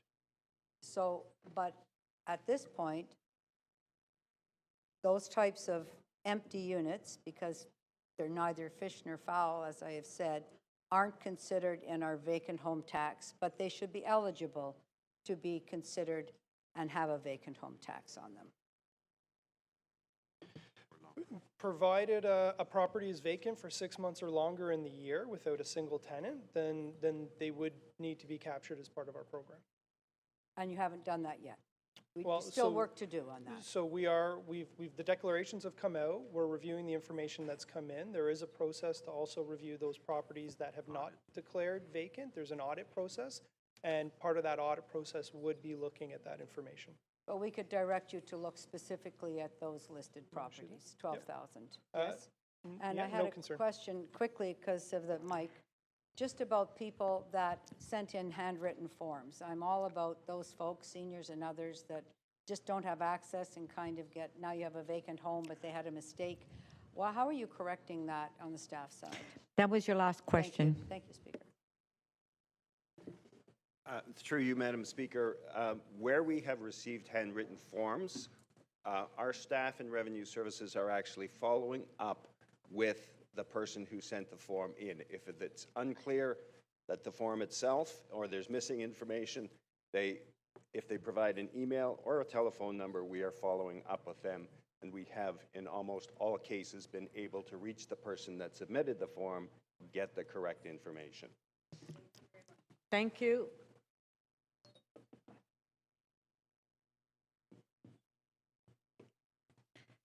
Councillor Moyes, questions? Thank you, Madam Speaker, and through you to staff.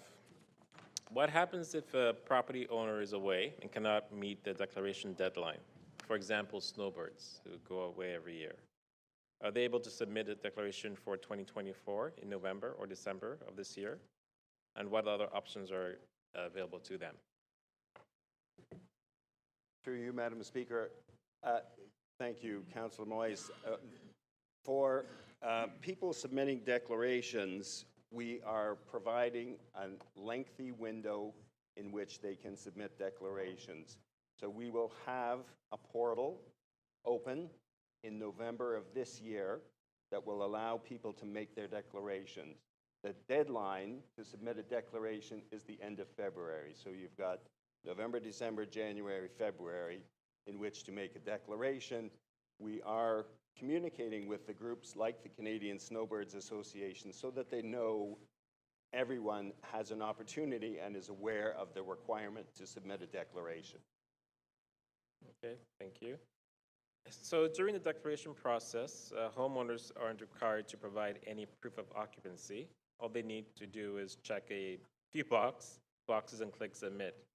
How are we ensuring that there is adequate proof of enforcement? Like for me, for example, I checked a box and I submitted it to the city, back to Canada Post, I believe. But there was no city staff coming to me and saying, well, you know, the home's actually occupied. Not yet. So I should keep my eye open. So through you, Madam Speaker, a declaration is a self-declaration. So we rely on the property owner to give us the information. We reserve the right to audit anything you send us. So we are working on developing audits that will see people confirming, going back to the owners and confirming what they declared, made on their declaration, and providing proof or documentation to establish that if they say they were vacant or they say they were occupied, that we have that proof. So the audit program associated with this program will be robust because this is how we will make that determination. Okay, thank you. Those are my questions. Thank you.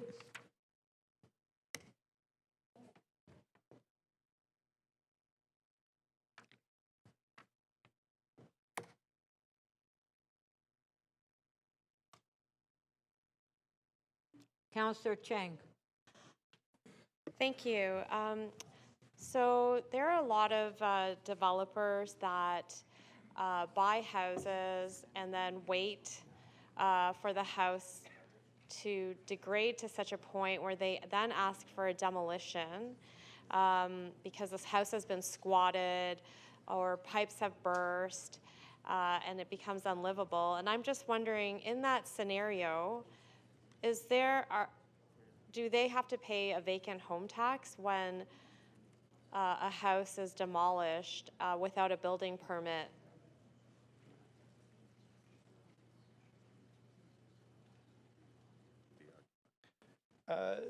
Through you, Madam Speaker, so without a unit, there would be no opportunity for an occupancy, so it would be exempt. And just looking through the list of possible exemptions under that scenario, repairs or renovations is an exemption, transfer of legal ownership is an exemption, or a court order would be an exemption. Outside of those exemptions, and provided the property is in place and the unit is available, they would be subject to the fee.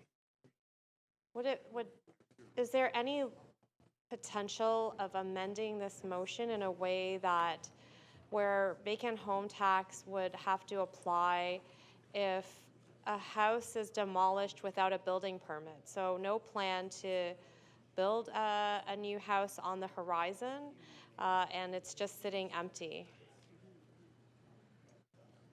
Would such a provision be allowed? Through you, Madam Speaker, where there is a permit, the city, our criteria now allows us to go out and determine, is the work to rebuild this property happening? Is it proceeding apace? And so where we had recommended originally that the chief building official verify that this property is actually actively under construction. So actually, we're getting applications for demolition without a building permit. So there's not even a plan. So they're just saying this house is in a terrible condition, it's been squatted, the roof is leaking, and it's an eyesore to the neighborhood. They're asking to demolish without a plan. It could be years that before they actually start building something there. Okay, so there are penalties if you demolish a building without the proper permits, but in terms of the vacant home tax, the vacant home tax is designed to catch units that could be made available for rental, but are not. They're being held off the market for rental, but they are occupiable. So if there is a demolition, there's no unit to occupy, hence the vacant home tax can't be applied on that property. So what provision can we make to prevent developers from letting houses become unlivable, demolish them, and then pay no consequence, and we are losing housing stock all the time? Is there any suggestions? I would refer that question to the chief building official.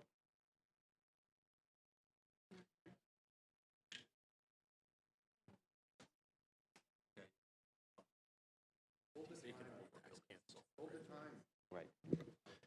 So through the speaker, this is not an issue that the vacant home tax can solve. I think we need to take this offline, gather together perhaps with the building and others. Yeah, in order I to think address that, this issue. yeah, well, we're discussing vacant home. If you have any other questions, Okay. I think offline. Sure, well, I'll take it offline. Thank Yeah, you. because, okay. So we have two protections about that. The first is there in municipal there is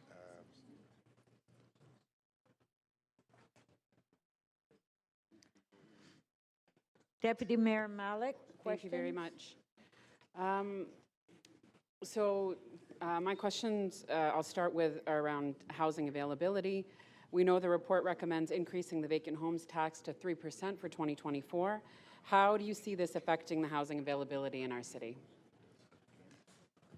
Through you, Madam Speaker, the vacant home tax is at first a policy tool. It's not intended as a revenue tool.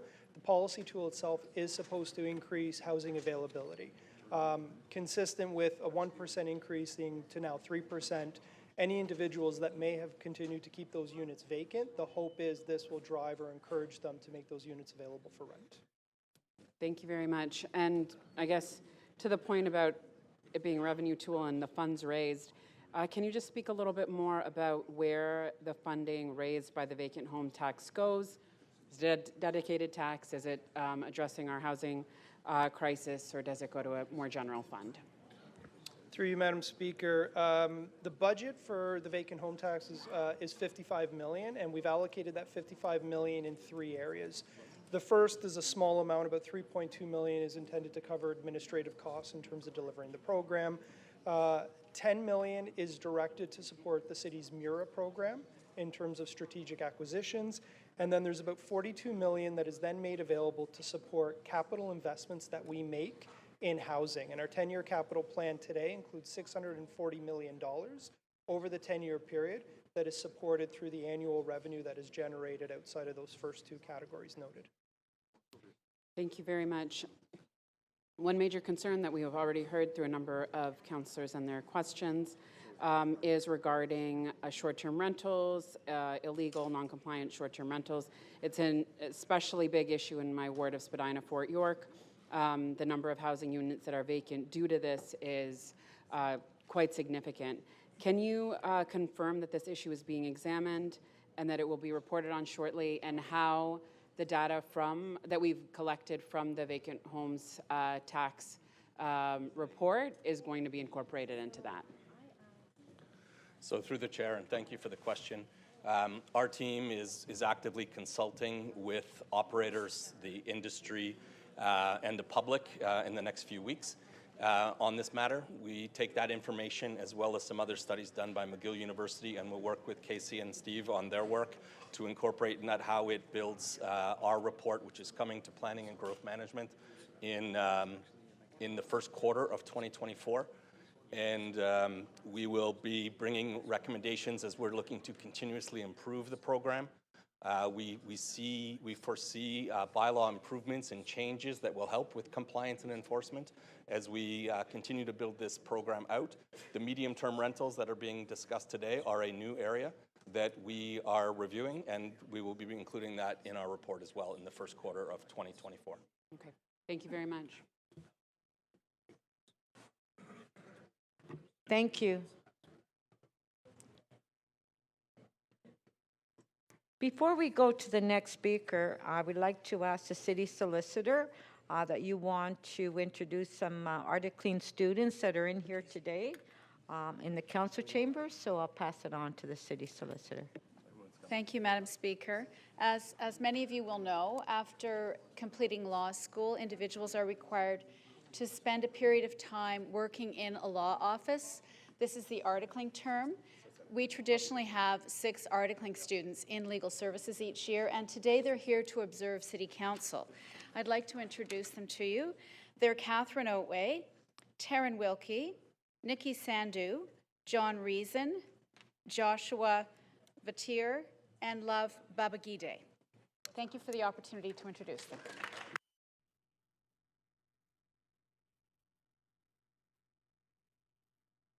Thank you and welcome. Councillor Peruzza, you have questions? Oh, yeah, I do. I have just one question. So when someone passes away, what's the grace period for them? Because I got some pushback on that one. Through you, Madam Speaker, an exemption is provided from the vacant home tax if the property owner dies within the year or the following year. Okay, but so someone passes away, and the kids, you know, they can't figure out what to do with the property. There's disagreement, it stretches out, or there's agreement. They have an emotional attachment to the property that stretches out. When do they have to start paying the tax? Well, they would have 2 years in which the tax would not be payable. The tax would be payable in the 3rd year following.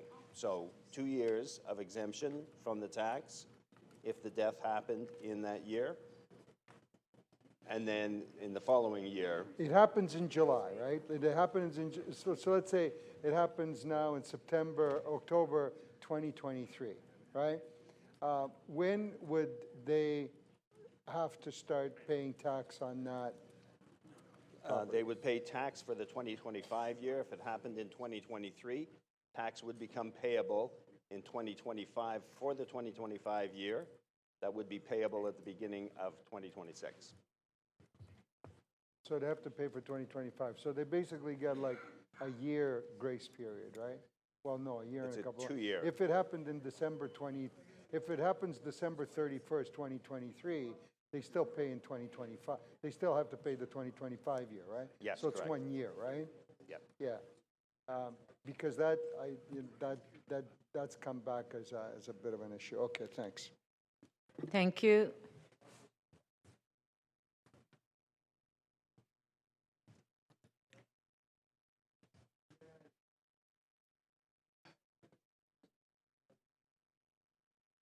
Councillor Holiday, questions? Thank you, Speaker. I just want to understand some of the numbers in the report. So we have about 800,000 homes in the City of Toronto, and just over 700,000 of them filed the declaration. I see in here as well that 2,164 out of the 800,000 actually declared vacant. And then beyond that, there's 44,000 that were deemed vacant. And that the value of that, the vacant homes tax billed, is $267 million. The staff report also alludes that you're looking at $50 million in revenue. And I wondered if someone could explain to me the gap between those that were declared vacant, those that are deemed vacant, and where we are with the collection of the money. And that's why there's a figure of $50 million as the revenue. Through you, Madam Speaker. So the table you're referring to, the 44,900, were the amount of properties deemed vacant as of March 16th of 2023. There's an updated figure as of April 1st where you see that number has come down based on further work that is done, further opportunity for declaration, where it was just over 17,000. Right. As of today, we've received about $54 million in payment against the $55 million budget. We continue to review through some of the exemptions that have come forward, as well as I believe there's about 5% of properties that are remaining that have not been deemed vacant. Based on that information is our projection to year end, where we are comfortable that we will hit our $55 million budget target and continue to review the experience through the coming months as part of the audit process and the opportunities that are being provided. It was a budget target. If I may follow up, so out of the $50 million, only 2,161 declared themselves as vacant. The rest, I guess, are still in the ether. They haven't been resolved. Through you, Madam Speaker, since that time, Councillor Holyday, where no declaration was received, those properties were deemed to be vacant. Notices were sent, a bill declaring that the vacant home tax was payable. We have received payments on those ones. So even though there was only 2,000 people originally that came forward and declared their property as vacant, people have subsequently started paying, which to us is evidence that the property is vacant. The tax does apply. Well, hang on there. So there's a difference. So somebody paid the bill, but they never actually declared their property vacant. Is that correct? They were deemed vacant. Okay. Which our bylaw allows us to do. If you have not submitted a declaration, we deem you vacant. You then have the ability to come back to us through the complaint process to say, I am occupied or I am vacant. They just paid the bill. They didn't fight you. They paid the bill. Well, in these cases, we have received payment on some of those, and it's because they received a bill. In other cases, you know, they've submitted a complaint and had their status changed. So if we're going on the number of 2,161 declared vacant, how will we know next year whether or not the tax has resulted in less vacant homes in the city? So at the end of the notice of declaration period, which is April of next year, that will be the time at which you can no longer submit a complaint, and so you are either deemed vacant or deemed occupied. At that point, we will be able to establish the number of units that are vacant that serves as a benchmark for the subsequent year. So looking at somebody like this, or some place like the city of Vancouver, do we have any sense of how many homes will go back onto the market? What effect this tax has on the vacant properties? Do we have a number in mind about what change this is going to affect?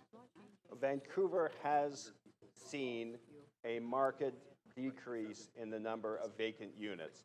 Therefore, their program, the vacant home tax in Vancouver, appears to be working. So what they originally had at 1% vacancy rate in the first year of the program, they're now at far less than 1%. The exact number, I don't know. Do we know what we're predicting on that? Last question.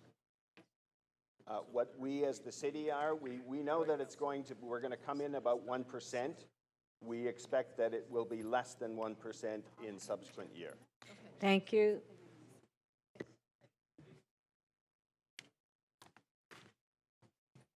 Councillor Crisanti. Speaker. I turn on your mic. Oh, you do? I don't? Okay. Okay, go ahead. Sure. So thank you, Speaker. So this is beginning to look like one complicated piece of new legislation and policy. And I could just speak to the last round that we did this. My office anyway, and I'm sure other councillors experienced the same thing, inundated with calls, seniors, vulnerable groups who were not aware of what was happening and receiving penalties for not filing their declaration that they were supposed to file on time. So are there any plans within the outreach and communication strategy for these updated changes and even the current policy as it's written to assist seniors and families to really understand what's happening so they can navigate through this whole new policy? Through you, Madam Speaker. Yes, the report identifies lessons learned through the first year of implementation of the program, and obviously as you're introducing a program, there is going to be inherent complexities that come with this. It identifies some changes that we've made in terms of the opportunities to make declarations. It also speaks to the communication plan that is being developed and rolling out. Part of that communication plan is the outreach, those individuals that we're able to provide information to and access to, the ability to be able to ensure information is provided to those that English may not be a first language, and other challenges that we may have seen through the first year of the program. Okay, would that also include ensuring that they also understand the appeals process if they need to? Through you, Madam Speaker, yes, absolutely. The process ensures that all steps of the process are identified and made available. Yeah. So one other thing is, how long has this been implemented? Now, this is like, we're going into our second year? Yes, that's correct. So how do we fare in the first year? How do we do then? So the first year is the period to identify whether or not the property was vacant for 6 months. So while we're heading into the second year, this is the first year that we're actually capturing the results. And now we will then continue to track the experience over the year of 2023, at which the information will come forward in 2024. So there's always a 1-year lag to the process. Okay. So again, as Mr. Brennan indicated, we will leverage the information made available to us through the first year of the program to use as a benchmark and identify the outcomes that are being achieved, which again, this being a policy tool, the intent is to ensure that it makes more properties available for rental in the city. So did I hear you correctly? I think you said earlier that this isn't a policy tool, or that this is a policy tool and not a revenue tool? Is that through you, Madam Speaker, that's correct. This is intended to be a policy tool to encourage the availability of units that otherwise are being held vacant in the city. But it is a policy tool that will, in essence, generate revenue. Essentially, the tax is the consequence of not making those units available, and the revenue that's collected as a result of that is then being repurposed to support housing development in the city. So it does work both as policy, but certainly as a revenue tool as well. Yes, and the expectation is that over time, the amount of revenue that you generate will diminish as the effectiveness of the policy tool continues. All right, thank you, Madam Speaker.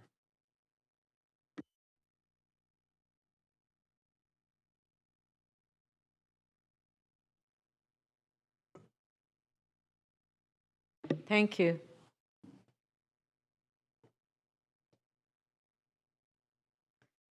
Councillor Burnside. Thank you. Through you, just clarification on an earlier question regarding estates. If someone passes away, I believe it was 2 years. There's a 2 years that people have. Or 1 year? Yes, through you, Madam Speaker, yes, it is a 2-year exemption in the year of the person's death, the property owner's death, and the subsequent year. So if you die December 30th, you have a year and 2 days? That would be correct, yes. Okay. Recognizing that many states take, especially in Toronto, to get through probate takes longer than a year.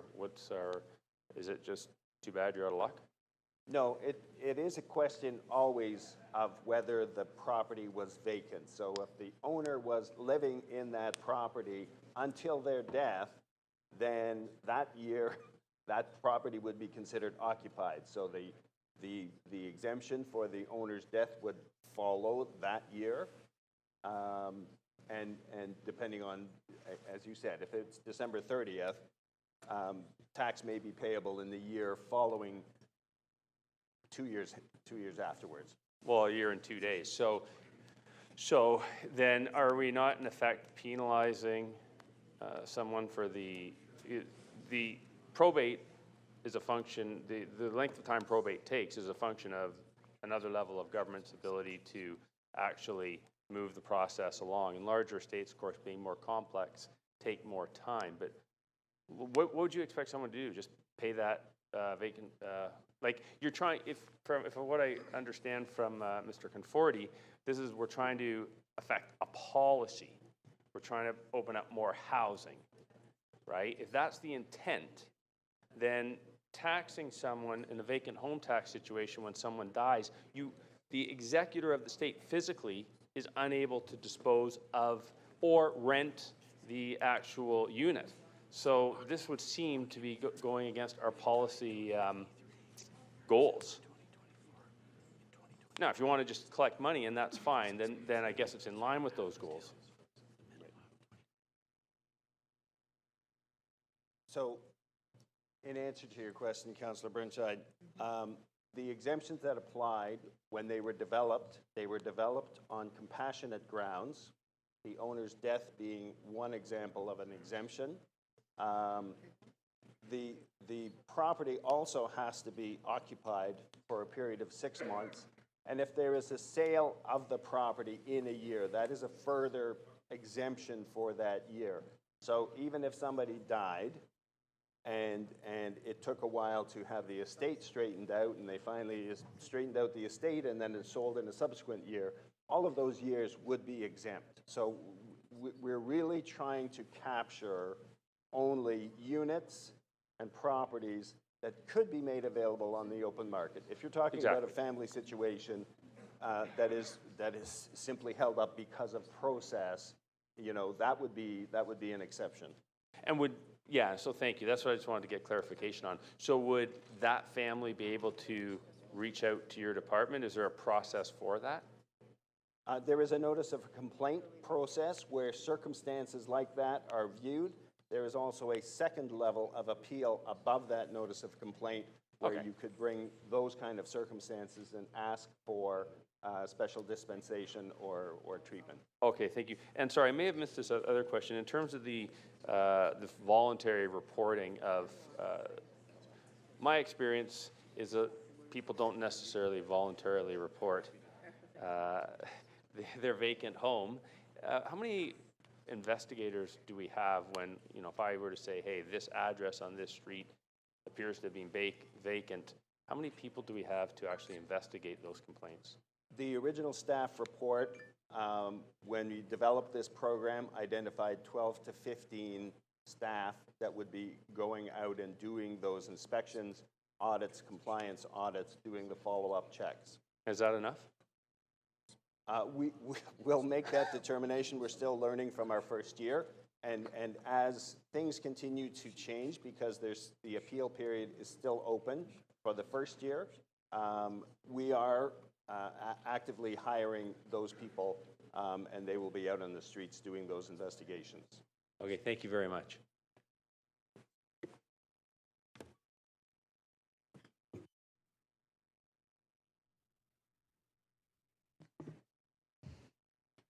Councillor Carroll.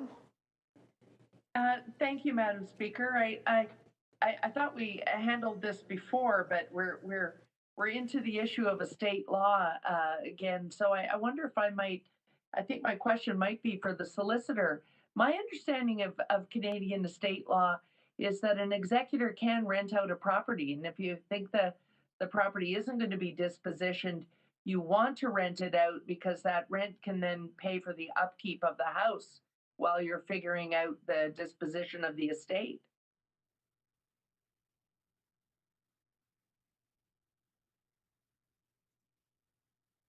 Through you, Madam Speaker, just to note, the solicitor is just coming down now. If you have any other questions, happy to take any other questions while we wait for the solicitor to return to her seat. If you could just, I don't know how long it's going to take, Madam Speaker, but that my questions are all about this matter of well, the city solicitor is just getting to her seat. Great. Okay. We could maybe. Yeah, I'll adjust your time. Don't worry about it. Thanks. Okay. Thanks so much, Madam Speaker. Councillor Carroll, if you can ask your first question again. Yeah, so if I'll just rephrase that. So there's concern today again about properties of the deceased. My understanding of Canada estate law is that an executor can rent out a property. And in a case where it's going to be a long time to disposition the estate, that you should rent it out so that you have income to pay for the upkeep of the property rather than have the house just rot. Through you, Madam Speaker, what I can tell you is, generally speaking, an executor has a duty to manage the property of an estate in the interests of the beneficiaries. An executor is a trustee, so maximizing value could be something that the that the executor reasonably takes into consideration in determining how to manage property in the interim. I do not have a lot of experience in estate law, though, so I could request my staff to provide me with a more specific answer about renting, if that's requested. Well, having already established this policy, I hope that isn't necessary. I guess it requires the expertise, but I'm going to want to speak to this then, Madam Speaker, based on my own understanding from personal experience. Thanks.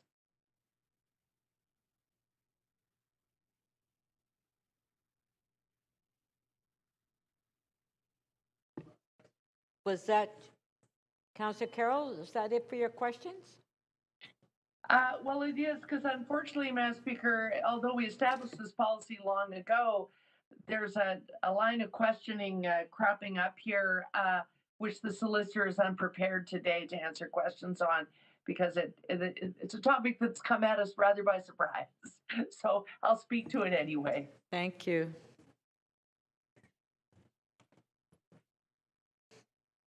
Okay, we will now go to speakers. Mayor Chow, first speaker. Thank you. I'm moving the following amendment, that City Council direct any additional revenue generated from the 2023 vacant homes tax above the budgeted amount be directed to the multi-unit residential acquisition, short-term MIRA, program, and be factored into the 2024 budget process to increase the budget allocation to MIRA. City Council requests the mayor to, oh, that's not right. City Council direct a minimum of $10 million of additional revenue to be generated from the increase in vacant homes tax to 3% to the multi-unit residential acquisition program in the city's annual budget, in addition to the ongoing annual funding, and any remainder be directed to affordable and supportive housing. And number 3, the City Council direct the City Manager and the Executive Director, Housing Secretariat, to continue to work with other orders of government and the philanthropic nonprofit sector for additional funding and expansion of the MIRA program in addition to the vacant homes tax. I will, consider the mayor, request the mayor to consider. Okay. Thank you. That's the correct wording.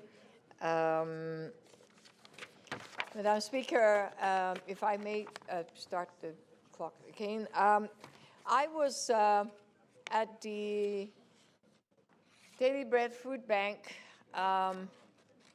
last Saturday to help sort food. There were hundreds of people assisting, and that place was full of fairly intense emotion, and the Premier was also there. It was there that I learned that less than, 4 out of 10 food bank users, in fact, has a job. They're just not earning enough, or their rent is too high. So they are forced to go to a food bank. I recall my mom and dad, when we first came to Canada, my mom had a job, and just a job as a maid was able, in a hotel, was able to pay the rent, and we did not ever had to go to a food bank. In fact, food bank did not exist at that time. But we now know that 50% of Torontonians rent, and the rent is so high that every day there's an anxiety, wondering whether this is the day where they get evicted, where they get a notice slipped in to say under the door where the rent going to go up 10%, 20%, 30%. And at the same time, we're seeing speculators sitting on much-needed housing, strangling the market, driving the price of rental housing higher, and making it even less affordable for people.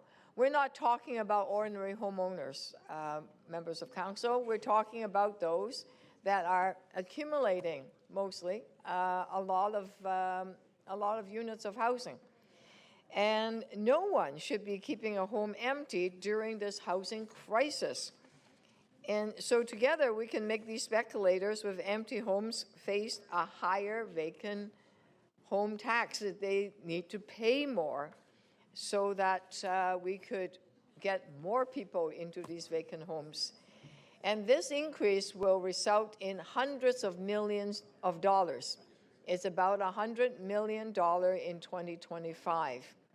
And we can move that money to build affordable housing, money for supportive housing, and bringing more units into the market. We can use it as homes rather than empty investment properties and increase the housing supply.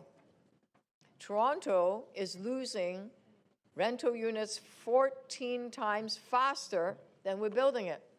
So yes, we are going to build affordable housing. At the meantime, the renters are a crisis situation. They're forced to go to food bank. And literally, the Daily Bread Food Bank are saying we can't handle it, even with hundreds of volunteers and thousands of donors. So one of the best ways is for us to protect renters, stop the rent evictions, because you've heard here that there are people that lived in their homes for apartment buildings for 10, 20, 30 years, many of them seniors, desperately pleading for us to do something.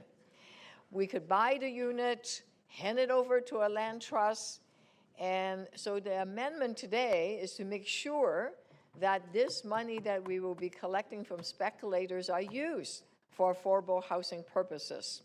Now, City of Toronto, many of you were part of designing this program called a multi-residential acquisition program, MIRA. It's very effective. So far, we've done 260 units. That is hundreds of people that have affordable homes forever. They are very grateful. They feel very, very relieved. And so by expanding this program, we can stop rent increase, rent evictions, dem evictions, and give renters the security they desperately need. So this amendment basically do a top-up of $10 million. We'll be finding other funding sources. I'm actively speaking to foundations. There's quite a few foundations in the City of Toronto and across Canada. They love this program. They want to support it. They want to contribute. I'm trying to persuade the federal and the provincial government to step up also, because what we can do is to protect the affordable homes, give renters more security, and give them more ownership and power over their housing. So I hope you join me in making this city more affordable, and especially for renters, those that are at the edge, and they need this kind of support. Thank you. Thank you.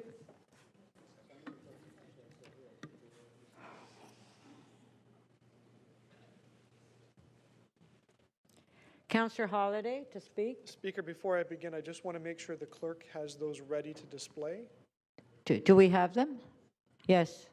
Thank you, and my express thank you to the clerk for fixing those. Okay, go ahead, Councillor Holyday. Thank you, Speaker. I have two motions. The first is to ask the interim CFO and treasurer to look at the feasibility of creating a new vacant home tax exemption for secondary residents for medical reasons.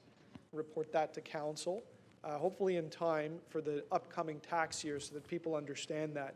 The second motion is a short one. That City Council affirm that the ultimate goal of the vacant homes tax is to collect $0. So I'll talk a little bit about my first motion. Like many members of council, I had a lot of constituent calls as the vacant homes tax was established this year. Some of the stories were very difficult. And I do remember one in particular of a resident that moved out of the city after living here for many years to live in the countryside. And she maintained her condo because she had to come back to Toronto for cancer treatments. And when she finally sold her condo a number of months later, On the close of the sale, she discovered there was a very significant vacant homes tax payable, and this was a very difficult situation. And I heard a few others, but I just wondered if the City of Vancouver might have it right in looking at this particular exemption. We should take a look at that. And the second one here is rather simple. It just basically says that this shouldn't be about the money. And that's what I fear it is, because when I ask questions, and I'll give staff a pass on this because I'm going to paraphrase, but essentially they said there was a target revenue. And, I worry that if that is what we intend to do, then it's a tax is a tax is a tax. You can hear there's already motions today. We're spending the money before we even have it.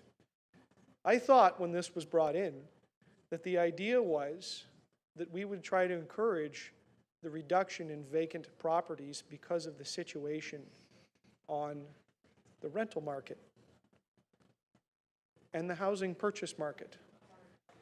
And sometimes taxes can be policy tools to affect a change. But in this case, it seems to be the conversation is about the $50 or the $100 million in revenue. So if we can't look to ourselves and say we really don't want that revenue, we want those houses and those homes on the market, then why are we doing this? And the latter is the concern that I have, because it's very easy to assume that it's some rich landlord that's hanging on to property and forking out, I don't know, $10,000, $15,000, maybe now $30,000 or $40,000 if this passes today. But I think not. I think a lot of the situations are people that are stuck in unique situations. And we can't possibly contemplate all of them. And I certainly heard quite a number of them as this tax rolled in. And so if we're creating yet another support, another variable tax, instead of going through the front door on the property tax, but we bring it through the side door, where some people pay it, some people don't notice it, it reduces our accountability to the taxpayers of this city, taxpayers at large, and I don't like it. And I don't think people like this tax. So I hope you can support that motion, because it should not be about the money. The last thing I will say is I do not support the increase from 1% to 3%, because I fear that it is about the money. So I would urge members of council not to vote to increase the tax and see this as a policy tool as opposed to a tax tool. Thank you. Thank you. We do have a question for you. Certainly. Councillor Crisanti, 3 minutes, clarification of the motion. Thank you, Speaker. Councillor, so I asked earlier to staff that they did acknowledge that this is a policy item. It's not really a revenue tool, but it does bring in revenue, and we all know that it does. Your motion with respect to, let me just have a look at it here, creating a new vacant home tax exemption for secondary residents. Again, it's adding to an already complex policy. Can you explain that a bit? I don't quite understand what this would entail and what... I can. So secondary home or... Yep. Yeah. In the staff report, it speaks to the City of Vancouver, who implemented an exemption related for medical reasons. And then if you go deeper into the attachments, you can see a little bit of their rationale. But essentially it is about, say, the example that I provided where somebody was coming to the city for, say, something like cancer treatments, where they have to come back, or it could be a spouse or a child, and it's not practical or tenable to rent a hotel, and they use something like a condo or a property that they may have access to, and that doesn't meet the requirement as a filled home, right, or a not vacant home. Okay. So, could we find a reasonable grounds or compassionate grounds in medical circumstances to provide some relief to this? And it's not just something I cooked up. It's something that was looked at in another city, and it speaks to an experience I had with a constituent. So this isn't a directive to go and implement it. It's to have staff come back and look at the feasibility of it. And most importantly, and I know I'm challenging them on the time, I'd like to know if this can be done before the 2024 tax year, so that people that are living in the city throughout 2024, knowing they'll have to pay the tax in 2025, can plan their affairs accordingly. If we don't grant this, then those that are coming into the city for medical reasons and for treatments and so on are going to have to find housing that doesn't trigger the tax, or they'll have to pay it. Okay. So thank you, Councillor. So you're saying then, Councillor, that on the remote chance that this does pass, that this be included in the policy?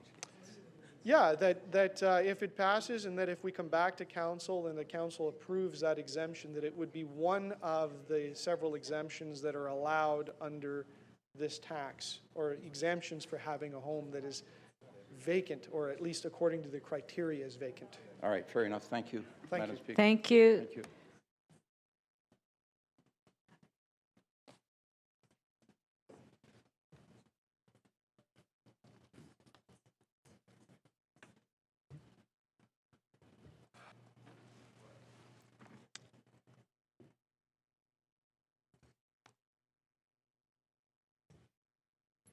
Deputy Mayor Malik, questions, or to speak, sorry, to speak. Thank you very much, Madam Chair. It's clear the vacant homes tax is an important step, an important policy tool, as we've heard again and again today, in increasing housing supply, desperately needed housing supply in the City of Toronto, and it will add revenue. The additional cost encourages landlords to rent their units, make them available to those who need them, and we will be able to secure funding for housing initiatives such as the multi-unit residential acquisition program, and I welcome the increase to that program to protect affordable rental and to protect renters in this city. Through this action of the vacant homes tax, we're aware of 19,000 units paying this fee, with an estimated 10,000 units that were left empty in the City of Toronto. Empty units that could be homes for people who need them in this city and who should be able to imagine a future here.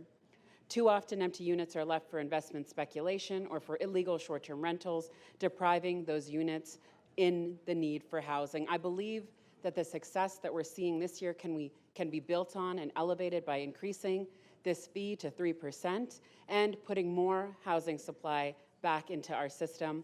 I want to thank staff for their work on this matter and look forward to supporting the recommendations and the additional motion. Thank you.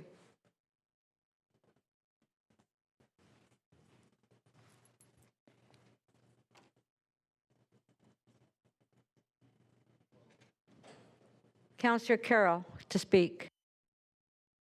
Thanks, Madam Speaker. I wanted to speak to this issue of estate planning, but before that, I just wanted to say to the motions thus far, I have no trouble. I've always thought this was a policy tool. My goal is, of course, $0 and 2,161 new rental units.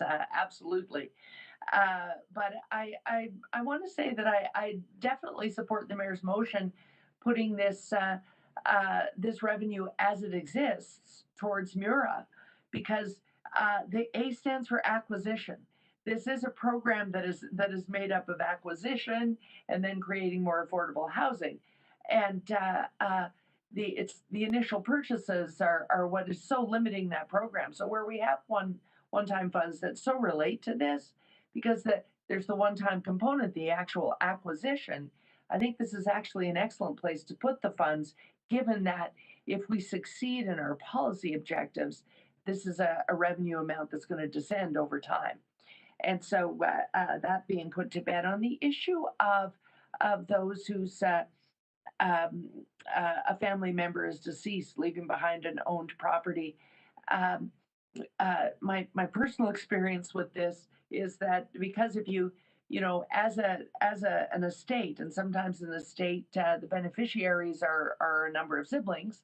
That can happen in a branch of my family, and the question was, what do we do with this property now? Should we put it on the market? Actually, it was a lousy time in the market in that particular city. They thought, shall we sit on this? Well, you run into a number of problems there if that's your problem. And vacant home tax would just be one of them. You then have an empty house, and demolition by rot begins. And so you have to upkeep the house, You have to pay for it. You gotta run the hot water pipes. You gotta check in on the furnace. You gotta do all those things that you do to manage a property anyway. And so in Canada law, an executor, that is now the property of the estate. And so the executor, if there isn't a disposition for the property anytime soon, does have the right to rent it out. He also has the right to evict the tenant for a new purchaser or for renovations if at some point those happen. But what he also learns, that executor, when he's asking those questions is, if you're planning on sitting on this property, you and the beneficiaries, all these kids should know that if you're sitting on it to up the value of this property, the estate is subject to a capital gains tax now. There's the value it was when the person was deceased, and now this property becomes a part of this estate when the will is probated, and so there's a capital gains tax to consider. And if there is a vacant homes tax to consider as well, then I guess decisions become easier and easier. Either we rent it out so that we can recoup some of the costs we're going to have if the market is in a bubble and you think you're going to double your money by waiting, you might want to do that. But you might also want to cover the costs with a fixed term tenancy that whose revenue goes directly to the estate and everybody wins. But most of all, we win because that fixed term tenancy puts a roof over someone's head. And that's the very objective of this policy, is to put a roof over someone's head. So does everyone pass away on December 30th and December 31st? I don't think so. They pass away throughout the year on average. There's no magic day. And so by and large, people will get anywhere from a year plus 1 day to almost 2 years before they really have to make their decisions. But Canadian estate law, as I understand it from personal experience, and suppose we can Google these things, is that the wisest decision is to either house someone in that property or put it on the market so that the estate gets what it wants and the housing market in Toronto that so desperately needs listings gets what it wants. So I hope there are no motions coming to further exacerbate what is a good recommendation already embedded in this policy. Thanks, Madam Speaker. Those are my comments. Thank you. Before we go to the next speaker, Councillor Perks, you had asked earlier, so the order paper amendments on the time items are online now if members of council want to access that. Okay? Yeah, the CMP. Yeah. Okay.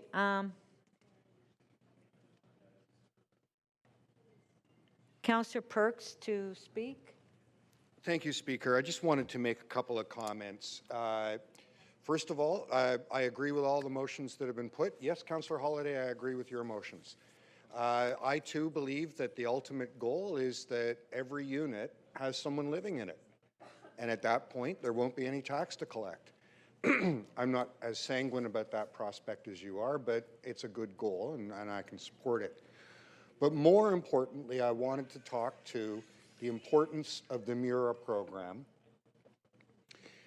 It's something near and dear to my heart. It was piloted in Parkdale where we were buying rooming houses that were being put up on the market. And what was happening is not-for-profit and social housing providers were unable to get through the very complicated process of applying for federal funding between the time a property went on the market and when the property was sold. So the City of Toronto intervened and created a fund that not-for-profit and co-op and other social housing providers could pre-apply for, so that when a building went on the market, they could get in and stop a private developer from buying housing where low-income and vulnerable people lived, evicting them all, and replacing it with market units. And it's been very effective, and today we're making another step to make it even more effective. Now, I've had some people come to me and say, well, how is buying housing better than building housing? And that's a fair question, and we should be doing both. But let me just echo something the mayor said. For every one that we build, we're losing 14 in terms of affordable housing units. And this is because the housing market in Canada is uniquely just private market. You will not find another OECD country with a lower proportion of socially owned housing units. Not England, not France, not Germany, not Austria, not Sweden. All of them have robust programs to intervene in the market and make sure that housing is available to everyone. Because, as this council has said repeatedly, housing is a human right. And the private market, it's been demonstrated very clearly, will never meet that need. Never. In fact, here in Canada, the reason we're so far behind is a generation ago, both the federal and provincial governments absented themselves from social housing completely. And we have fallen behind in building those units. That's why we have people living in tents in the city of Toronto. That's why we have people at food banks, because once they pay the rent, there's nothing left over. Further, when we acquire that unit, it costs, depending on the market, $250,000 maybe, whereas when we build a new one, that's $600,000. This is literally the most cost-effective way to build a housing system that works for all income groups. This is the City of Toronto taking leadership and demonstrating right across Canada that we cannot count on the private market to house people, and that we will take those actions we must take as a local government to try to solve that problem. But it's only going to work if we have partners. Mayor Chow has created an opportunity for philanthropic donors to contribute to it, but the real investment is going to have to be made by those governments that have access to the income tax, the federal and provincial governments. The purpose, or one of the purposes of the income tax, is explicitly redistributive. It's to tax those who are doing very well, thank you, more, so that we can invest in social programs, housing, healthcare, and those things that make Canada a more equal place to live. So what we're doing here, and what the mayor's motion does here, is really fundamental to the kind of city that we want to build, a city that's inclusive of everybody, a city where we take seriously the notion of housing as a human right. I congratulate this council on the work we've done to date and encourage you to support the motions and the recommendations in the staff report. Thank you. Thank you.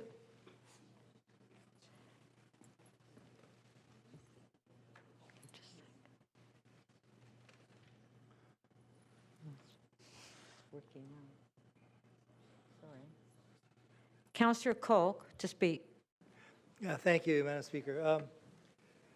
Just to remind Council that we have very few levers or tools at our disposal as a City Councillor in terms of building or making affordable housing available. So this is one small, modest step we're taking.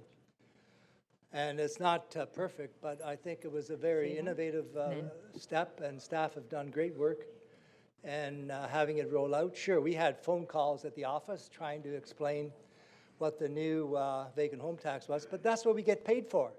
We get paid to answer those calls. So I don't have no problem. And My then to staff turn it on? got the information, and we explained it to the people that called. Did we get flooded with calls? No, but we did get calls, but we tried to answer them. And you're going to continue to do your job and answer those calls that'll come in. When anything new, you're always going to get calls. You know, it's unfortunate that you know, we have no control over the demand side of housing. The demand side being all the Airbnb housing we lose, temporary housing. We have no control over the demand brought upon the City of Toronto by our refugees and our asylum seekers. That's a reality. They want to come to Toronto. Immigration. So the Government of Canada opens the doors wide open to immigration. Where do they all come? Most come to Toronto. We have no control over that. So, and then another thing, 400,000 students come from all over the world to go to school at our colleges and universities. Many of them come to Toronto. We have no control over that. They need housing too. We can't control that.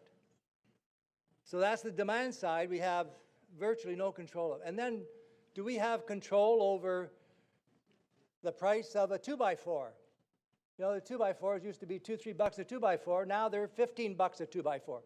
Try buy a piece of drywall. They used to be $5-6.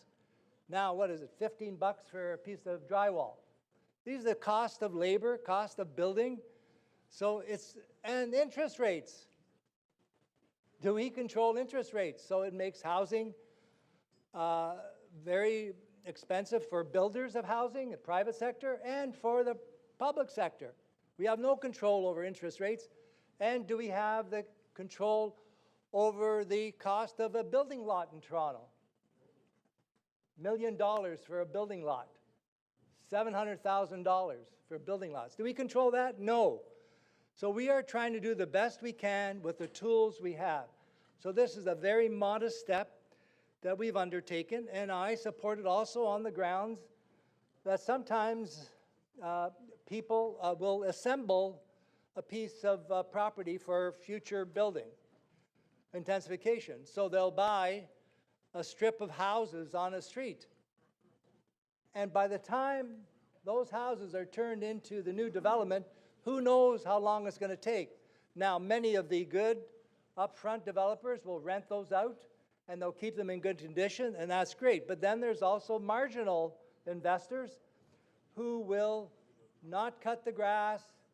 They will not properly secure the property. I've had incidents where, you know, bandits will go into the vacant houses and strip out all the copper plumbing because they know that house is empty month after month after month.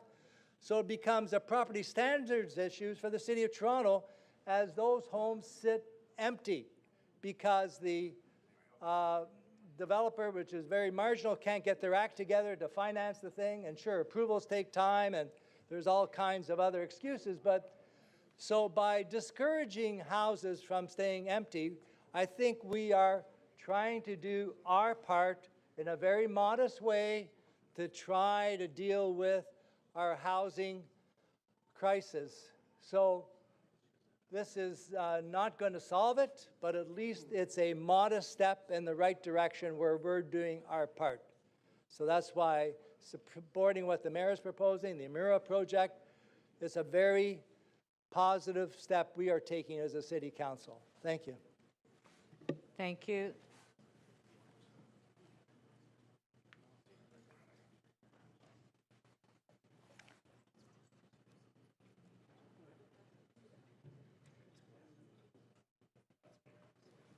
Councillor Cheng to speak.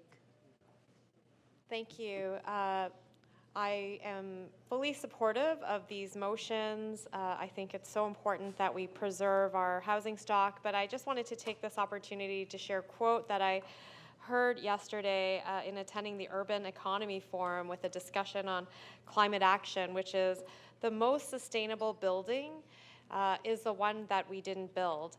So I think that Mira is a great program that we should multiply and expand because we need to increase our affordable housing stock, and these are buildings that we don't need to build. They are already out there. We just need to acquire them to protect their affordability. So this is a great motion, a move in the right direction, and we should really dream of how we can expand Mira to make sure that we save all the affordable housing stock that is in our city. Thank you. Thank you.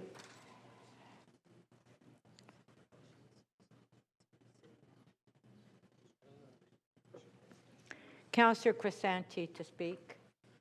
Yes, thank you, Speaker. So I reflect back on the recent weeks and months when the deadlines came up, and my office was inundated with calls and so on, And respectfully, I heard Councillor Cole's comments that it is our job, and we did our job. We responded to every single person. We addressed every single one of their issues. But what resonates with me is some of the concerns that people had with respect to the whole idea of this vacant home tax. What resonated with me are the comments and you know, that I heard that I understand, having been around a few years, that people who sacrifice to buy their home, and now they're feeling that there's more infringement from government to tell them how to manage their own properties. When I rose and asked questions, staff indicated that this is a policy issue, not a revenue issue. Well, the truth is that this is a revenue issue, and it's going to result into more of a revenue issue as the years go by. But what we're doing is we're overstepping our boundaries as government. We're introducing a very complex policy that at the end of the day will frustrate people living in this city, people who work hard to build businesses, to build homes, and now we just have another piece of legislation to make it even more difficult for them to manage their household. If we're concerned, as I heard earlier, someone mentioned that we need a roof over somebody's head. Absolutely, we need the revenue, we need to provide housing and put a roof over somebody's head. You know, I was looking at this favorably before, but now it's looking like something that I won't be able to support. If we want to build housing, don't build it on the backs of someone who sacrificed to pay their mortgage, pay their bills. This isn't the way to house people. The way to house people is to look at our inventory of land in the city. And God knows we got lots of inventory. Why aren't we focused on that and supporting potential development on those properties that are very much underutilized? That's the way to go. And we've already acknowledged this isn't a revenue generation thing, so let's leave it at that. We need the revenue, but this isn't the way to do it. Thank you, Speaker. Thank you.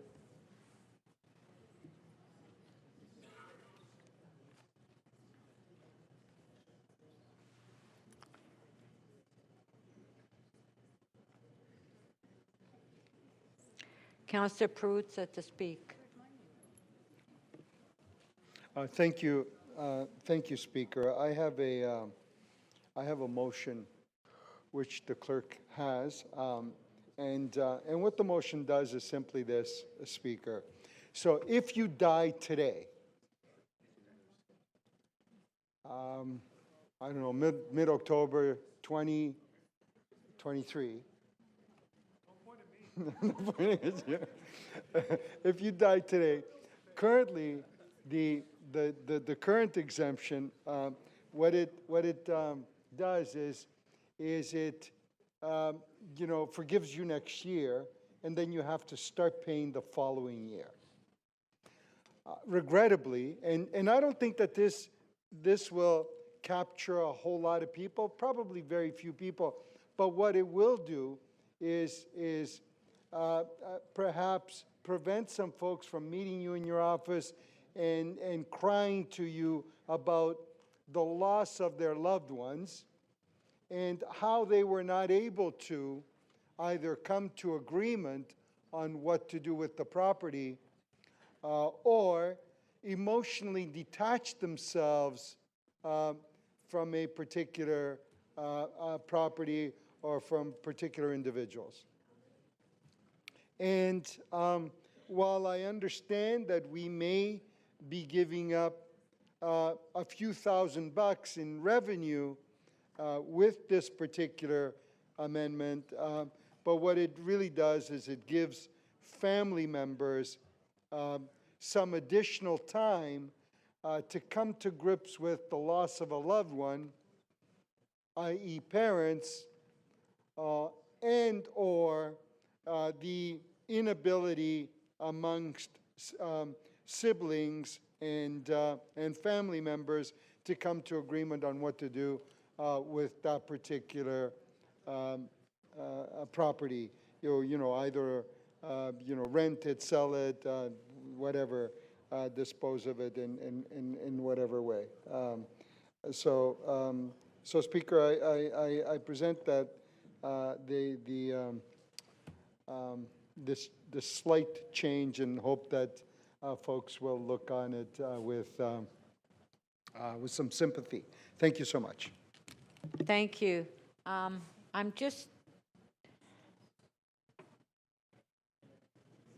just wondering, in that motion, rather than word it die, if we could say passes away. I just don't like that wording in a motion. A little more subtle. You know what, I didn't read the final version of that, and if it's the word die, Yeah.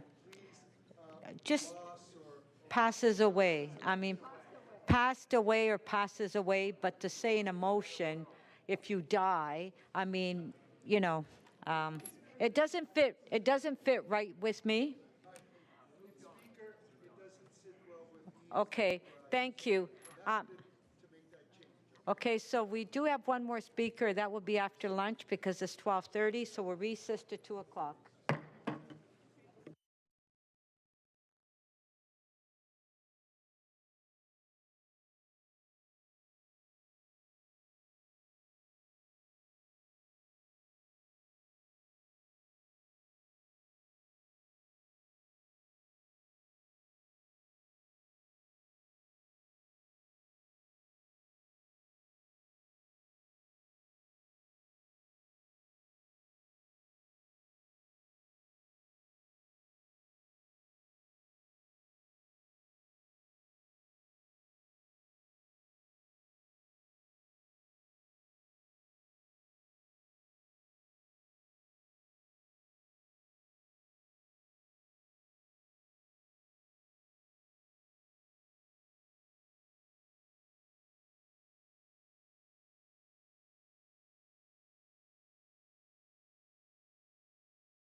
this mic. Is on. Can you also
Okay, members of council, can you please take your seats, the ones that are in the council chambers?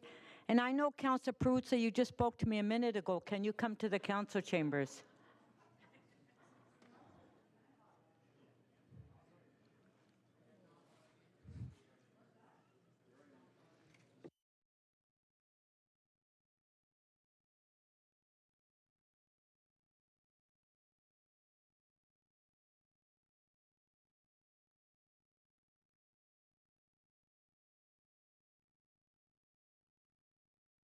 Councillor Matlow, if you can just take your seat, please. Thank you. We want to see if we have quorum. Okay, here's two more. This meeting is now resumed. Members, we have a presentation this afternoon to recognize Christina DiCaprio's completion of term of office as a lobbyist registrar. I would like to call upon Mayor Chow to give the presentation.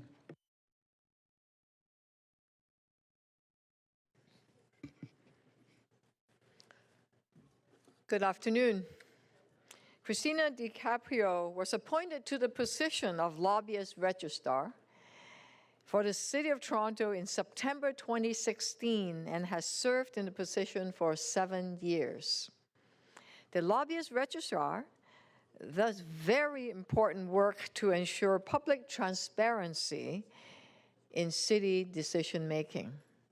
Christina came into the position as an experienced lawyer, registrar, and adjudicator. She brought all of her skills to the role. She applied them with dedication and excellence. And it shows in the fantastic work of the lobbyist registrar office during her term. Christina's goal was to move the office forward and strengthen stakeholders' engagement. Under her leadership, the office work was recognized for its excellence, not just in the City of Toronto. They were often consulted to share their expertise with all levels of government in Canada and across North America. She rebranded and modernized the office. She helped educate city staff, public office holders, and external stakeholders about the important responsibility. And this was done through expansion of the website, creation of online tools, launching an innovative breach prevention program through the investigations unit, providing preemptive advice about potential issues and activities that might lead to further violations. Prevention, of course, is the key. Most notably, in January 2022, Christina launched a new registry system setting the standard for similar performance across North America. Christina DiCaprio carried out her responsibility with dignity, integrity, strength, and a true commitment to public service. Today, we recognize Christina for her professionalism, her commitment to good governance, and for being kind, approachable, helpful, and always willing to be of service. I know that everyone who reached out to her benefited from her advice and her support about best practices. We also know that Christina created a really welcoming environment and a culture of transparency. Of course, she made people feel comfortable, supported whenever they look for advice, but it is the cornerstone of the culture of accountability that we have right here at City Hall. While bringing about fundamental improvements to lobbying bylaw, she collaborated and inspired city officials to improve transparency. She improved communication while investigations were undertaken effectively and in an expedited manner, all the while building and leading a strong internal team. Even during the pandemic, Christina was there to keep the flame of transparency and integrity of city's decision a high priority, even when during a time when lobbying communications were the highest on record. The trust and respect for Christina's work flows through from council to public service, to lobbyists, and to the public. She helped the city succeed in the lobbying transparency, served with passion and dedication. Please join me in thanking Christina DiCaprio for serving with passion. Thank you so much.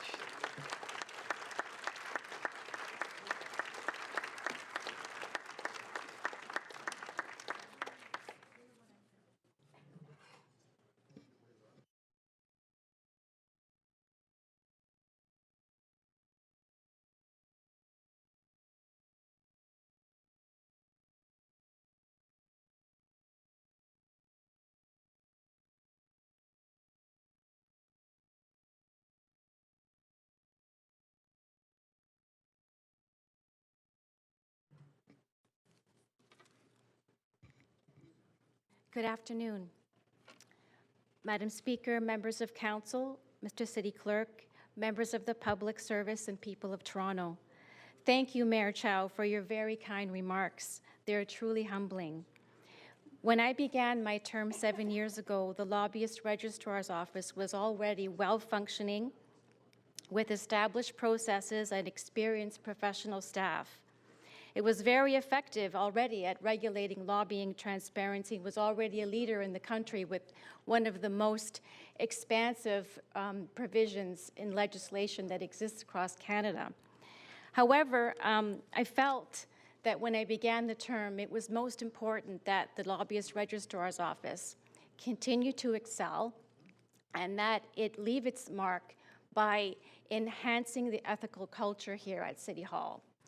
And so together with my staff team, we dedicated our focus to education and outreach with the goal of engaging all of the city stakeholders in the work of the Lobbyist Registrar's Office, how it serves the public, and what an important role lobbying transparency plays in building public trust in the integrity of the city government's decisions, particularly at this level of government, where all of you who serve here on council are so closely connected to the activities in your communities and have a very close engagement with your constituents.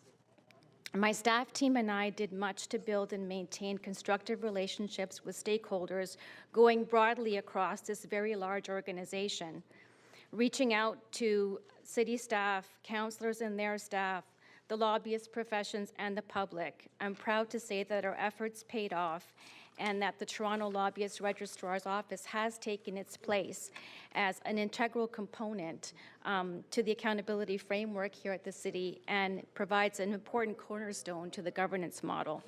I'm very proud of the work my staff team and I completed to make this happen. As the mayor graciously recognized, there were many initiatives that we championed.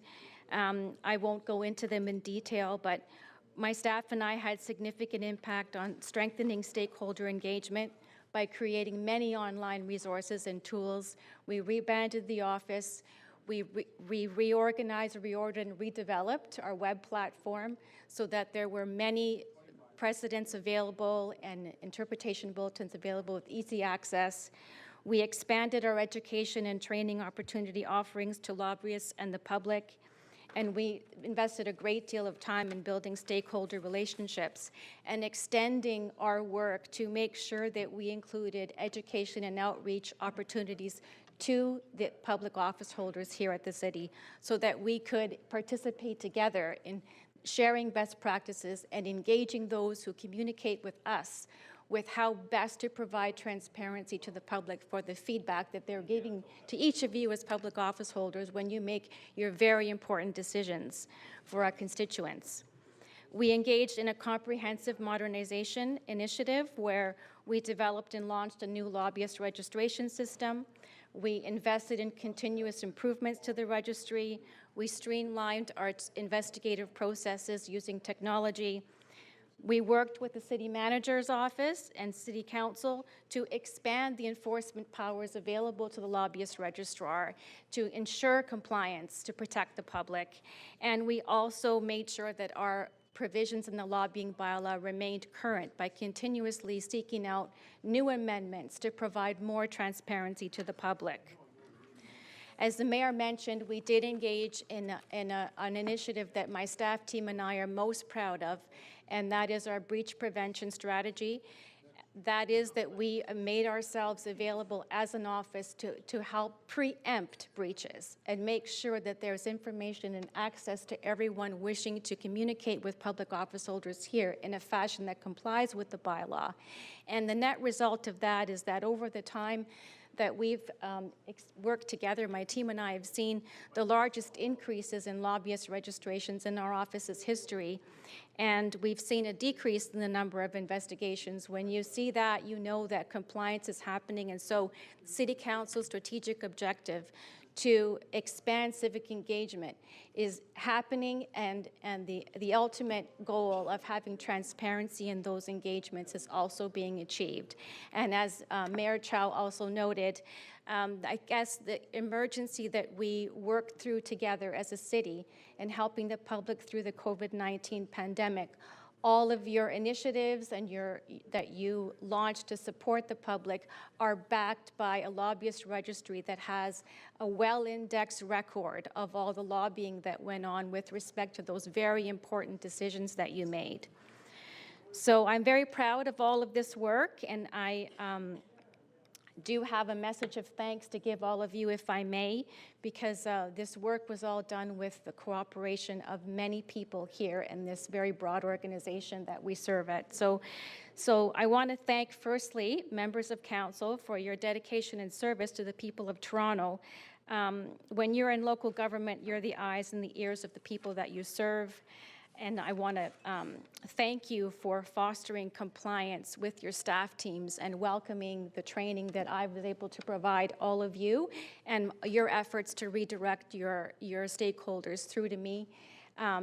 Thank you for recognizing that transparency matters at this level of government. And most of all, thank you for entrusting me with this important role for the past 7 years. Serving as a lobbyist registrar has been the highlight of my career, and I'm grateful for having been given this opportunity. To my fellow accountability officers, I've had the privilege of serving with such talented professionals. I've served over the past 7 years with Susan Opler and Kwame Ado in the roles of ombudsman. I have served with Valerie Jepson and Jonathan Batty in the role of Integrity Commissioner. I've served with Beverly Romeo Beeler and Tara Anderson in their roles as Auditor General. Thank you for your friendship and collegial support over the years. The city is fortunate to have you in these roles. Your professionalism and dedication to the public interest have been truly inspirational. Your work in ensuring good government through effective enforcement of high ethical standards is so important. I would also like to thank those elements of city administration that support independent offices like mine and the offices of our other accountability officers. In particular, I'd like to thank the city clerk's office through their council support services, through financial planning, and city clerk's IT. And a particular shout out, if I may, to city clerk's IT because of the important State of Good repair project that they helped us through. And it's really a credit to their programming and development. Their project management team did a superb job in helping us roll out what we needed to roll out to get the new lobbyist registry system up and running. So thank you so much to Clerks IT for all that you do in helping the public and maintain that platform for us. I also like to thank the City Manager's Governance and Corporate Policy Office for all their support, not just, again, for me as a lobbyist registrar, but also on behalf of all the other accountability officers. I'd like to thank the city's senior leadership team, including city managers past and present, Peter Wallace, Chris Murray, and Paul Johnson. I'd like to thank all the deputy city managers, the city solicitor, Wendy Wahlberg, for their dedication and leadership to city government. We developed an excellent rapport of collaboration and problem solving in order to ensure compliance with the lobbying bylaw, and your support in adopting and promoting best practices and transparency have contributed greatly to the office's success in regulation. To members of the public service, you have very difficult and demanding jobs, and I want to thank you for working so closely with my staff team to make sure that transparency is delivered to the public so that your important work can be underscored with confidence in how the public views your efforts. To my staff at the Toronto Lobbyist Registrar's Office, past and present, I'd like to say to you that you've all been wonderful colleagues. Thank you for your 7 years of support and excellent work. Be proud of what we've accomplished together. You deserve thanks and recognition for everything that you've done over this past term. I want to also recognize and congratulate my colleague Stephen Littlejohn, who is our new lobbyist registrar. I wish to express my sincere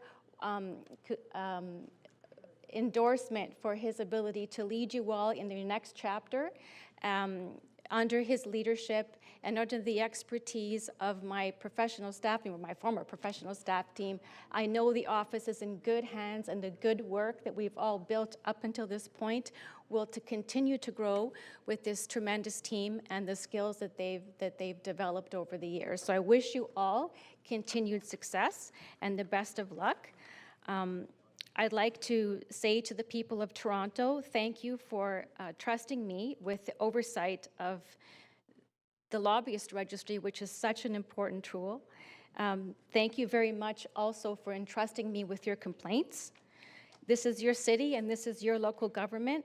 Lobbying is an important part of any democracy, and knowing who spoke to whom and about what is important, and your accessibility to the lobbyist registry is an important tool that you should search and take great confidence in knowing that there are transparency mechanisms here in this government that are respected and are complied with.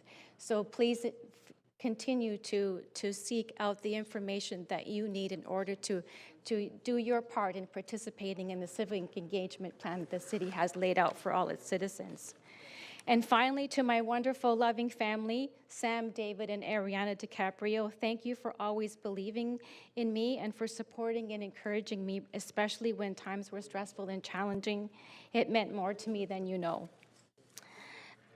Serving in this capacity has been an honor and a privilege. Thank you very much.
Okay, members, before the recess, I reviewed a number of urgent motions without notice to be added to the agenda.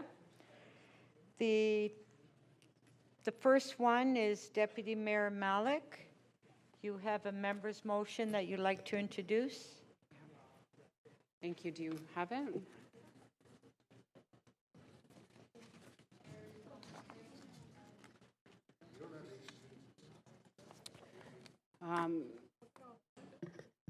So the motion is in front of you, reopening and amending item TE 6.98, 624 King Street West, Cafe Tio Curb Lane Cafe.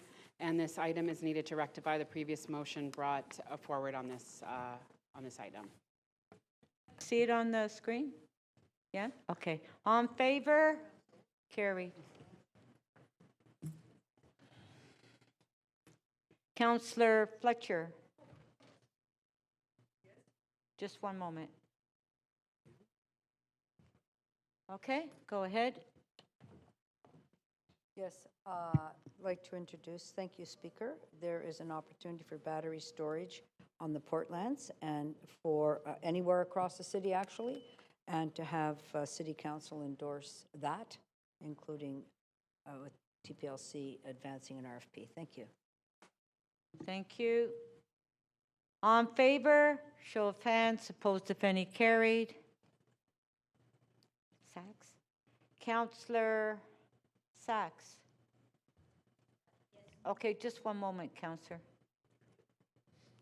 Okay, there. Yes, thank you.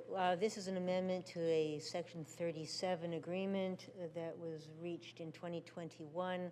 There have been prolonged negotiations with the developer on getting some public realm improvements, and it turns out that we have a brief opportunity to actually get that to happen by amending the original approval, and it needs to be done right away. So please let me go ahead with the motion. Thank you. Thank you.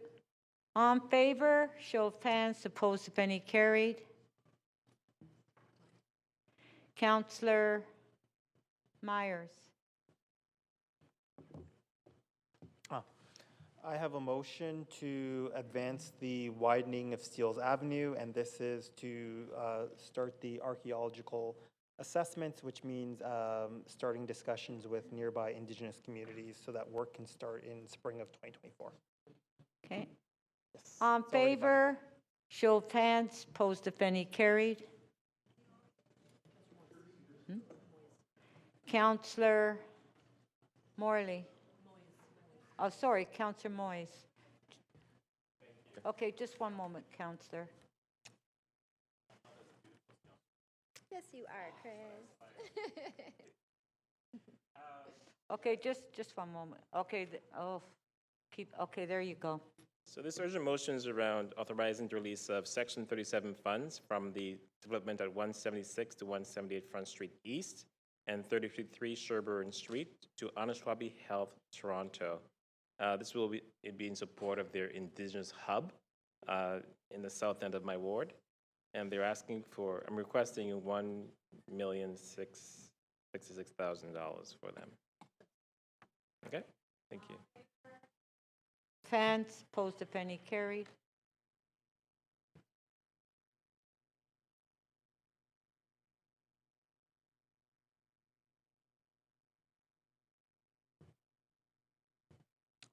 Taking a while for the. Okay, Councillor Matlow.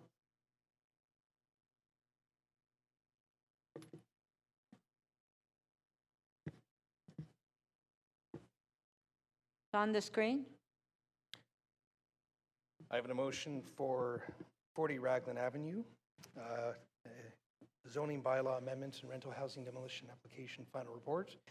The reason for urgency is that the motion is urgent as the limiting distance agreement has stalled development on this site.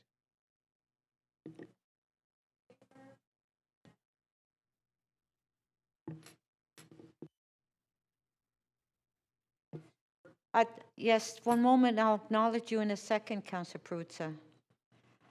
Are there any release of holds? The clerk will open the speakers list at CMP and you can place your name on the list. Are there any releases? Councillor Bravo. Speaker, I actually wanted to introduce two motions without notice. Liquor licenses. Would you like me to wait?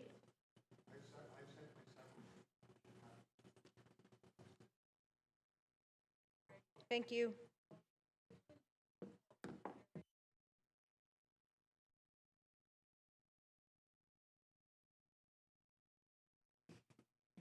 bottom. I'd like to release the civic appointments, items 8.2, 8.4, 8.5, and 8.6. Get a chance to review that because that was added on? Yeah? Okay, so we'll have to, we'll do them one at a time, right? CC.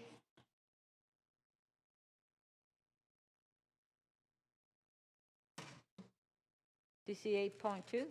Okay, on CC 8.2, on favor, show of hands, opposed if any, carried.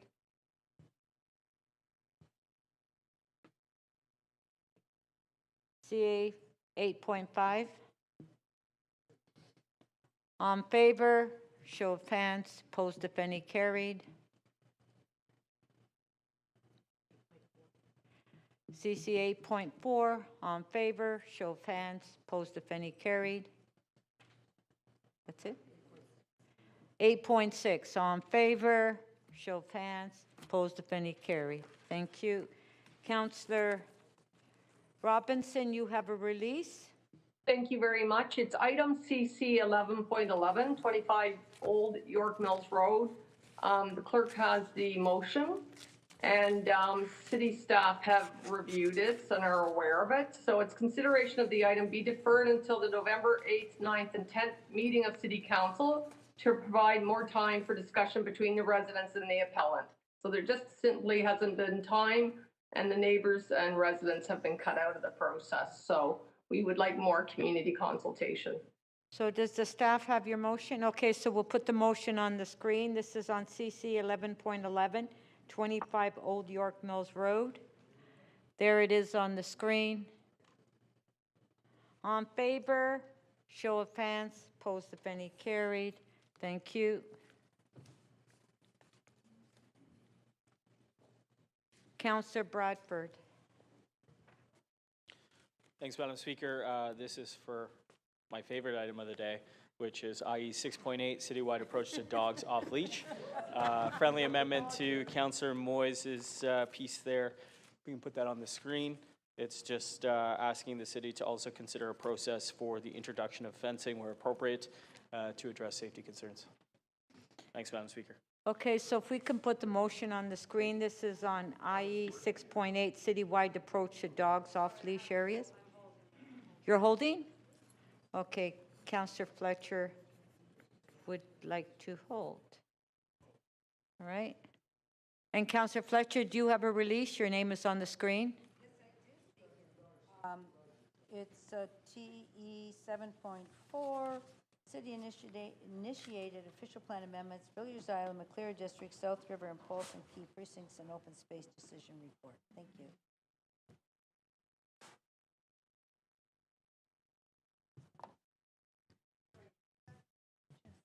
Sorry, TE 7.4, Speaker? Sorry. Yeah. Oh, okay. Show of hands, opposed if any, carried. Thank you.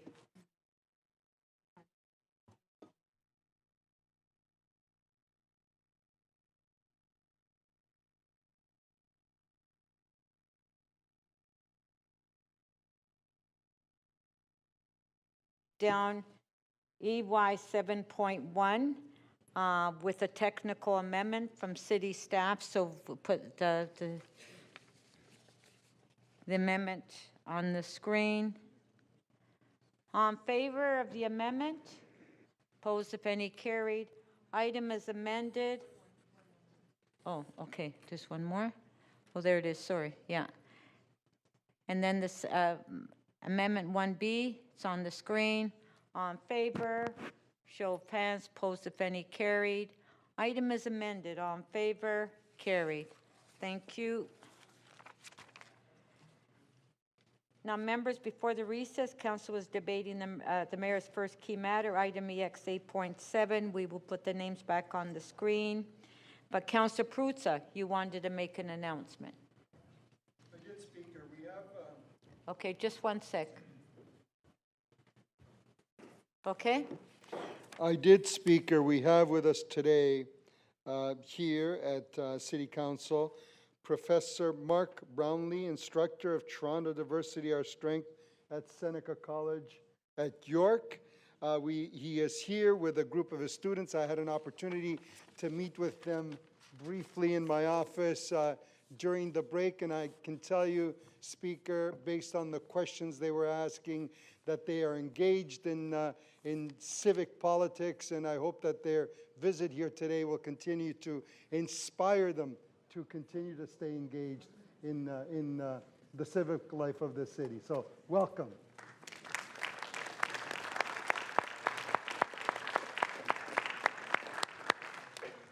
Thank you. Okay, we will now go back to the mayor's key item, and Councillor Fletcher, you were the last speaker. Councillor Fletcher to speak. Thank you. Thank you, Speaker. I do have a motion. I'd like to thank staff and clerks for assisting in it. I think it's ready to get posted.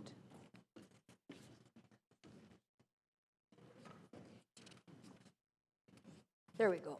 It has to do with what we discovered today, actually started discovering at executive and fully discovered this morning with the very helpful answers from staff of the betwixt and between of these Airbnb or short-term rental platforms that are longer than 28 days, that end up outside our bylaw, where we now know that there's no lease required and the primary owner is not living there. So I really do appreciate what the mayor had to say today and how we should be using the vacant home tax for housing, for buying housing, building housing, keeping people in their homes. But this is one where we've known for a while that there are anywhere between 12,000 and 18,000 of this type of rental on platforms and STR platforms, short-term rental platforms. And it does seem that after what staff were so helpful in explaining to us today, that they truly are vacant units, because we know from the tribunal, the Landlord and Tenant Board tribunal, that there's no way that the tenant can have a lease. They ruled against somebody who'd been there for quite a while and thought they had a right to stay. They don't. There's no requirement for a lease. They don't have a lease. And yet the owner isn't living in this property either. And I think very helpfully through our staff, we learned of a number of buildings where, well, we call them ghost hotels, where there's a lot of units that someone is not living there and doing the rental for the 6 months. They don't live there. These are investment properties. They're out in the market as short-term rentals, and many of them are out in the market as short-term rentals that are beyond the 28 days that are captured by the bylaw. So this is just to start to bring this in, because it's actually quite valuable when we're thinking about buying spots, as Councillor Perks talked about today, and his pilot in bringing rooming house and buying a rooming house, saving those tenancies, how difficult that is, because the mayor has said people are going out the door, they have nowhere to go. This could be quite good. I don't want to say how much it might be worth. Depends on when we look at that and see how many of these beyond 28-day rentals are actually technically vacant homes, and start looking at that type of income into the city. Or an owner can put that out as a rented property with a lease, so somebody actually has a place to live in Toronto. But they can't keep it vacant under our short-term rental laws and simply use it to rent for 3 months and then somebody else for 2 months. And meanwhile, that person has no claim or no recourse as a renter. So in all of our work in trying to bring this into regulation, I think this is a really important part, and I would appreciate support of council for this motion today. Thank you. Thank you. We do have a question for you. Councillor Holliday, 3 minutes, clarification of the motion. So, Councillor Fletcher, I'm trying to figure out how this fills a gap between what we've already set up with the vacant home tax and the exclusion of short-term rentals. So, if it's an apartment and it's being rented more than 28 days, then why doesn't it just get taxed after 6 months if it's vacant? Well, because technically, knowing what's vacant and what's out there over the 28 days, it's just a classification on its own. And when I asked our staff today, they were clear that it would fall in that category as a vacant home. And it's one of those little catch-22s in our short-term rental legislation that we're trying to fix in many different ways, but these are vacant and should be taxed as vacant, or someone should have a lease, or someone should be living there. You can't have it both ways, Councillor. Well, I think I understand where you're headed with it, but It's again, really hard for me to hear you. I'm just struggling to hear as well. If the unit is vacant for more than 6 months, why would it not then fall under the vacant homes tax so that we don't have to create an additional regulatory regime? Well, this one is outside of that regulatory regime because of the plus 28 days, which we're now trying to bring inside. So it's a little different, in my opinion, than what our current regulation is for the 28 days and the 6 months and living there or not living there. If there's no lease and no tenant for over 6 months, then why is it not vacant? Well, that would be vacant.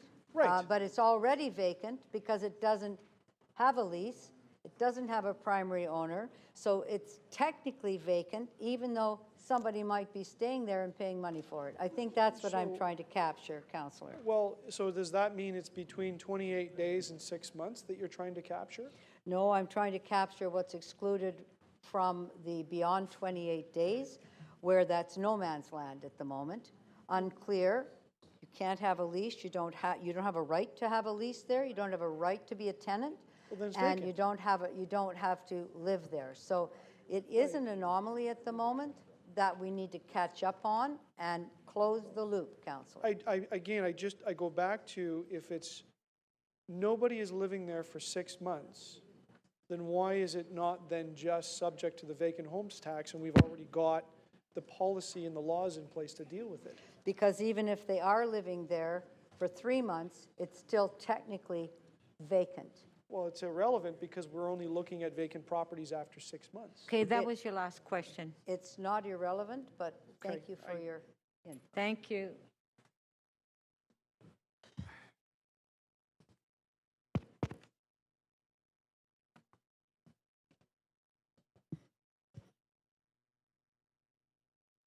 Okay, can we put the motions on the screen? I believe we're ready to vote.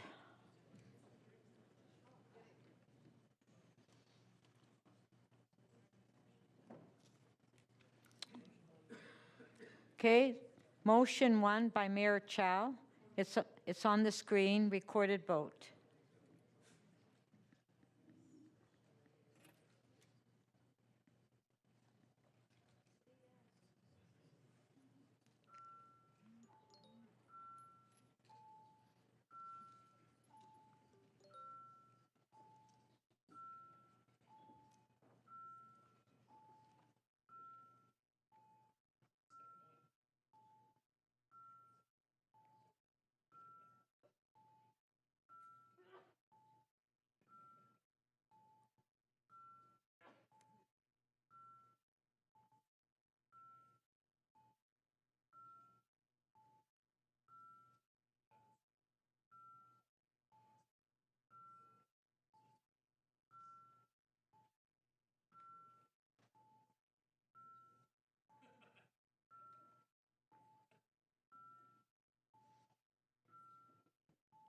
Councillor Perruzza, please.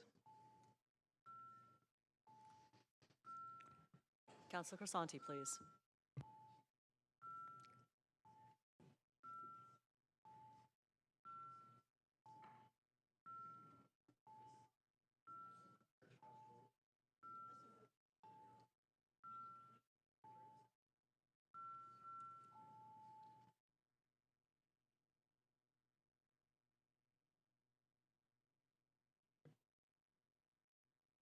The motion carries 22 in favor.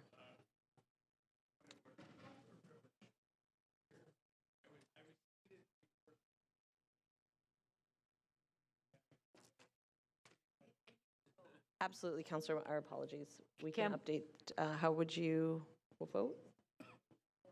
In favor? Thank you.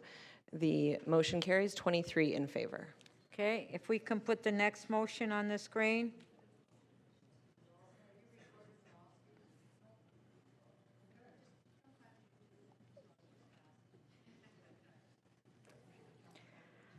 Motion by Councillor Holliday.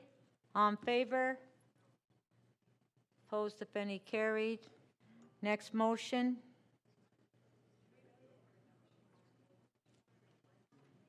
By Councillor Holliday. On favor? Show of hands. Opposed, if any, carried.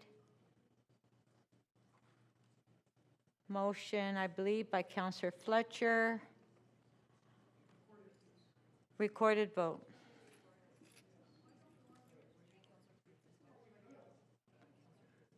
Councillor Prutza, did you vote?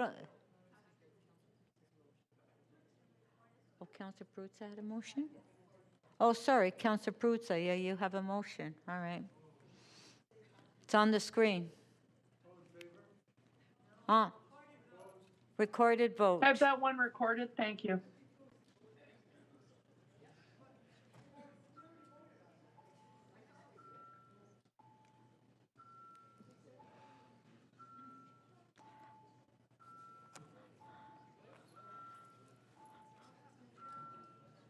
So it has been amended. Yeah. Sounds a lot better than died.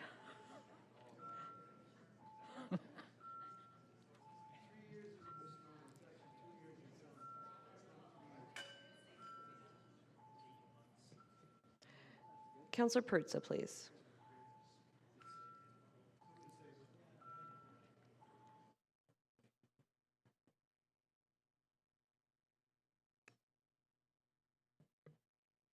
The motion carries 18-6. Okay, the last motion is by Councillor Fletcher. Councillor Fletcher's motion, it's on the, all in favor? Recorded? Okay. Recorded.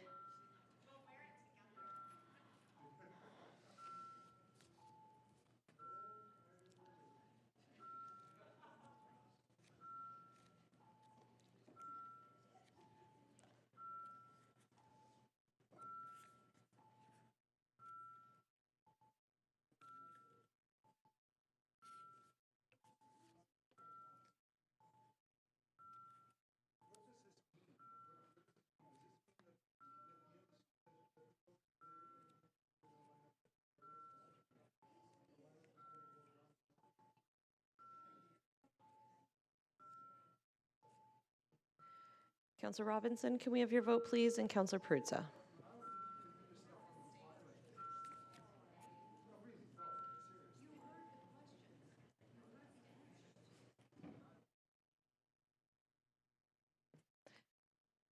The motion carries 18-6.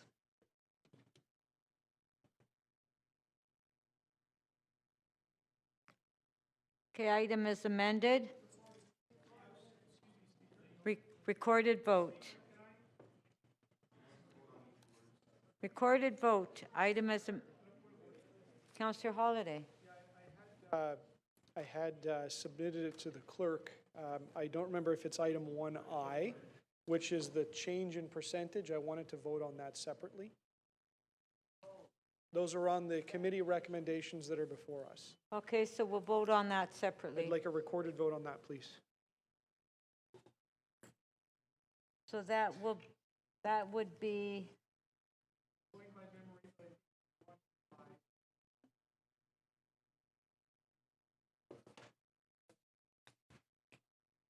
can have the staff put it on the screen.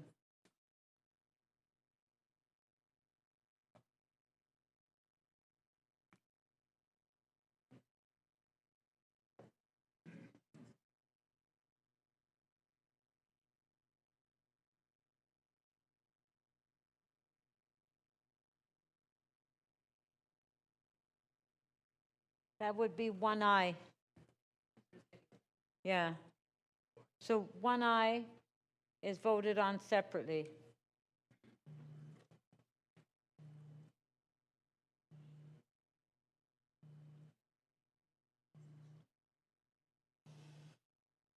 Okay, there it is.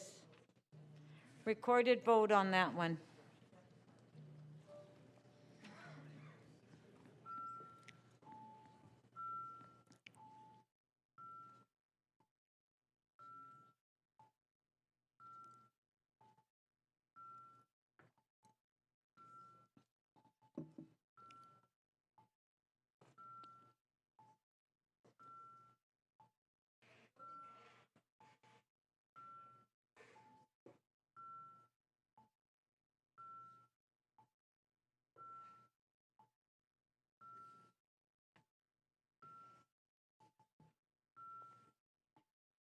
Councillor Perruzza, can we have your vote, please?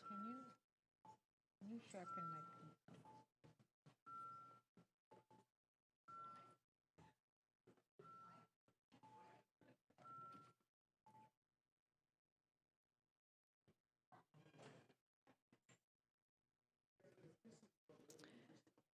Part 1I of the recommendations carries 21-2.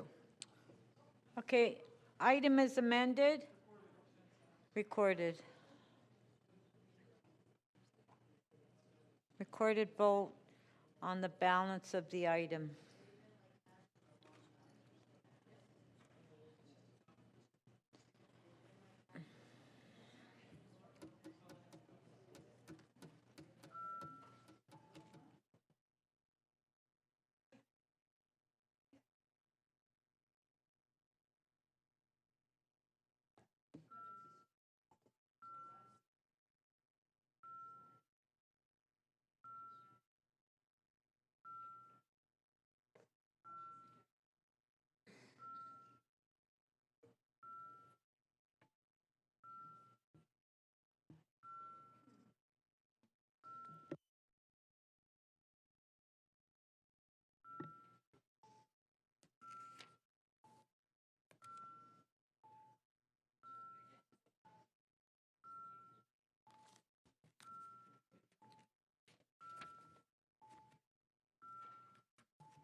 Councillor Perruzza, can we get your vote, please?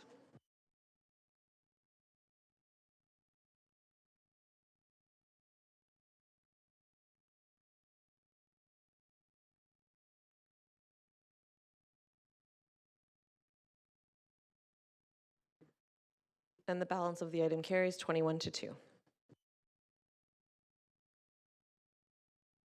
Thank you. Okay, we will now go to the second timed item, which was EC 6.6, which Councillor Bravo held down, and that's transitioning the vehicle for hire industry to net zero emissions. Do we have questions to staff? If you can please put your name on the screen.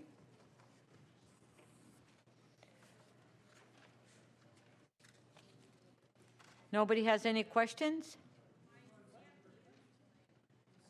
Okay, if you do, please put your name on the screen. Councillor Carroll. Thanks, Madam Speaker. A few questions. I wonder if staff can refresh my memory. When was it that we actually set a time span for vehicles for hire vehicles? When did we set in place the 7-year limit on vehicles? Through the chair, and thank you for the question, Councillor Carroll. The age limit, I believe, was 2016. The age limit during COVID was extended to give some relief to the industry. Right. So we'd only had it in place for a few years, and so we're now in it, and it was done because we have for a long time wanted to achieve that reform, so that we could guarantee for the tourism industry and riders in general a good condition of vehicle for hire, taxi or private. But it now puts us into the realm of we can achieve a conversion to electric because we have that time limit in place. The report recommends going back to the 7 years for fossil fuel vehicles, does it not? Through the chair, that's correct. So we go back to the 7-year age limit. So there's a real decision to make for drivers. And you're proposing in your report that there not be a limit on electric vehicles. How long can an electric vehicle last and still be a comfortable ride? I think I'll defer that to my colleague in Environment and Climate on the age limit of an electric vehicle. But through the speaker, I think that really depends on the vehicle itself, but most evidence shows that kind of a regularly driven vehicle will last 8 to 10 plus years in terms of the battery before the battery might you start to deteriorate to a point that people would look at a battery conversion. But that would be based on kind of the operation of the vehicle. There may be other considerations associated with when people would want to switch over a vehicle to a new electric. Right, and as we have more and more switched over, we might learn more about the life of an electric vehicle when it is being used as a vehicle for hire. We have a lot of data on personal vehicles, and sometimes if you're willing to invest in a battery conversion, they say you can certain models will last 20 years because they don't get dirty. They just need a battery renew. And so we've heard 12 to 20 years.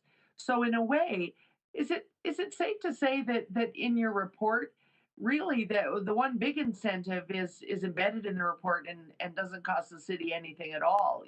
We simply by encouraging people to convert to electric vehicles, the biggest incentive is they're no longer going to be wedded to the 7-year time limit for their vehicles, and that's just a benefit over and above everything else that's offered in the way of grant programs, et cetera. Am I characterizing that right? Through the chair to Councillor Carroll, you're characterizing it correctly. Okay, and then if I can quickly, I've got a minute and a half left, go through the council asked that we bring forward the net zero strategy, somehow in a way that speaks to that 7-year period. We're at about 7 years now before we'd like to be at net zero in this particular vehicle fleet by 2030. And we asked you to bring it forward now. We wanted it separated from the periodic review we do of the whole sector to see if there's anything else that needs to be changed. When's that review coming? So that review, and we've purposely kept them separate. This report is about moving to net zero, moving to electric vehicles. The report on the broader bylaw and changes and improvements and work done by our colleagues in Transportation Services is expected to come Q4 2024, a year from now. Okay, just one more question, Madam Speaker. So we discussed the net zero strategy. We really confined ourselves to that in committee, whether or not we wanted to use certain incentives or not. But it was all in the topic of net zero, which is the topic that you've been discussing with the sector counterparts, cab companies, cab drivers, and PTCs for about a year now. It's reflected in the report. That discussion's been almost that long. So we go beyond that. If we have a motion today that really is out of the blue and is not really related to the net zero strategy, what's our track record on when we do make changes like that, legally speaking, when we haven't consulted either publicly or in industry focus groups and we just throw a change on the table? What's our track record in court? Okay. Councillor Carroll, you're way over 5 minutes. That was your last Well, question. I did finish my question. I'm sorry it was a long-winded one. Yeah, so I'll give a short answer and then I'll defer to my colleague, the city solicitor, on this. But we have made changes on the floor of council that have ended up in court, and we have lost. But I'll allow the city solicitor to talk about our track record with motions on the floor of council. Okay. I apologize, Madam Speaker, I didn't hear the question. I was Oh, you have a engaged in- question? I don't know, I'm not sure. I heard my name. Yes. Oh, okay, sorry. Sorry. I'm Councillor kind of overdue with the city solicitor today, Madam Okay, Speaker. Councillor I Carroll, apologize. hold on, hold I'll on. ask it offline, Madam Speaker. I did get my answer from Mr. Grant. Okay, the city solicitor, did you want to say something? Okay. All right. Deputy Mayor Malik, questions to staff? Just one sec. Okay, there you go. Yeah, thank you very much. I guess my first question is just hearing a little bit more and getting a bit of a further explanation on the timelines regarding the 2030 implementation and the vehicles that are currently in use.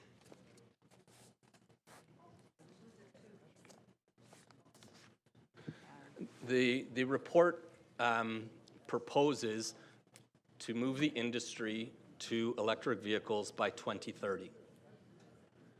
And there are some incentives, financial incentives to do that. And it takes, as vehicles need to be replaced, we're encouraging them to move to electric vehicles.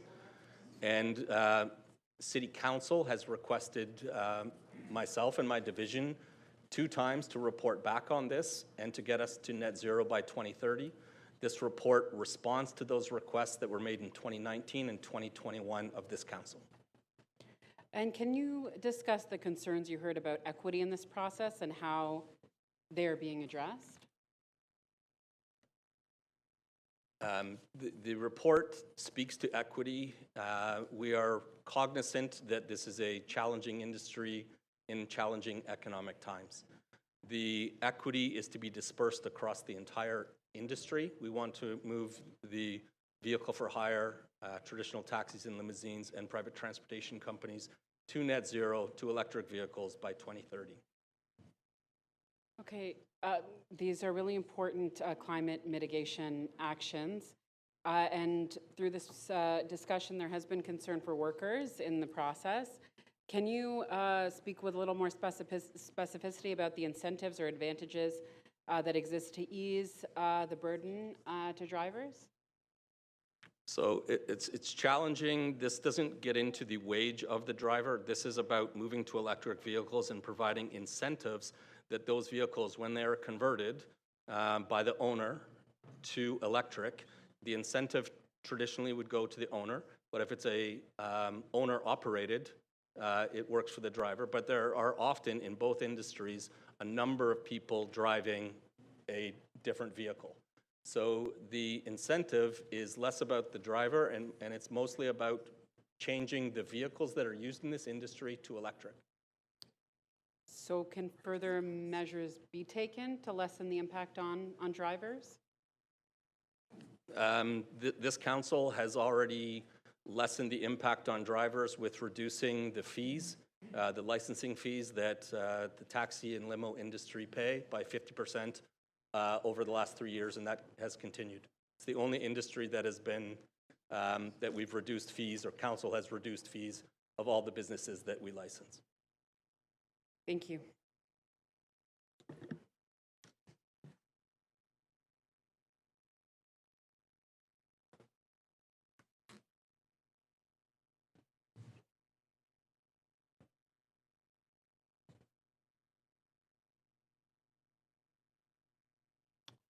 Keep pressing it. Okay. Councillor McKelvey? Thank you. I'm just re-asking the question Councillor Carroll had about legal implications of putting on a ban without consultation with industry and stakeholders. I'm re-asking the question from Councillor Carroll, because she ran out of time there, around the legal implications of a ban or limit without proper consultation with stakeholders.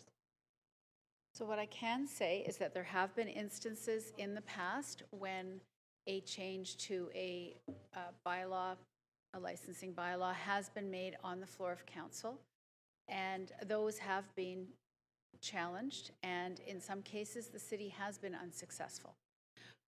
Each case is different, and there are ways to distinguish the current situation from others. However, if I can never predict the outcome of a court challenge.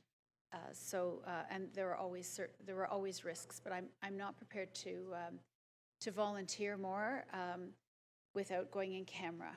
Okay. I was wondering, MLS, if you can let us know, what are the next steps? When are you reporting back? When would be like the next good opportunity to really look at the total numbers of licenses that are out there, and what kind of review do you have on an ongoing basis? Through the chair, and thank you for the question, Councillor McKelvey. That is the exact work we're doing over the next year with our colleagues in Transportation Services to understand the appropriate number of vehicles on the road in this industry, to understand its impact on congestion, wait times, the environment. There's a significant amount of work and modeling that needs to be done to do this work, and we will be reporting back in around a year's time. And then I'm just wondering, in terms of, there's the total number of licenses, but there's also just how many are given out, how many cars are on the road at a given time. And with technology, is that something also we could look at? So it's not so much the total number of licenses, it's saying like, during these hours, you're only allowed X vehicles that are out. Like, can we do that kind of modeling and look? Because I feel like just saying the total number of licenses is very brute force, and it's not getting at the problem we're trying to solve, which is traffic congestion, uptake on public transit. Like, so is it a kind of multi-pronged assessment that you can do, and can you look at those sorts of things? Absolutely. That is the work that we're undertaking, again, with our colleagues in Transportation Services, and we also work with U of T, and we'll also be working with consultants as necessary on this. That there are 6,000 taxi cabs all on the road at the same time, or 52,000 private transportation vehicles all on the road at the same time is false, it's inaccurate, and this work will get us a greater handle on what's happening during different times. The commute times are, we've reported on this before, and it's typical. The morning and the evening commute is the greatest volume. And through that, given that there are technological solutions, can you also look at different areas the city may need? We have areas that don't have higher order transit and may have a greater need for these than areas with higher order transit. Like, so can all those equity issues be rolled into this assessment so that we come up with a good recommendation? The short answer is yes. We do get data from the private transportation companies that allow us to understand the number of trips per day. It is something we need to continue to work with the taxi industry to get those same numbers, so we're understanding how the trips are being used and where they're taking place across the city. So are you comfortable then if I ask for some of that with the report back in your next report around looking at impacts on traffic, looking at impacts on the uptake of public transportation, looking at equity impacts, looking at what a jurisdictional scan of what others are doing? Are you comfortable with all those things? Is that something you may be doing anyway, but and also including that technological solution aspect? Thank you for the question, and through the chair, that is the work that we are undertaking. We will look at whatever council directs us to look at and include it in our report back, and then in our partnership with other divisions. Okay, thank you. You're welcome. Thank you.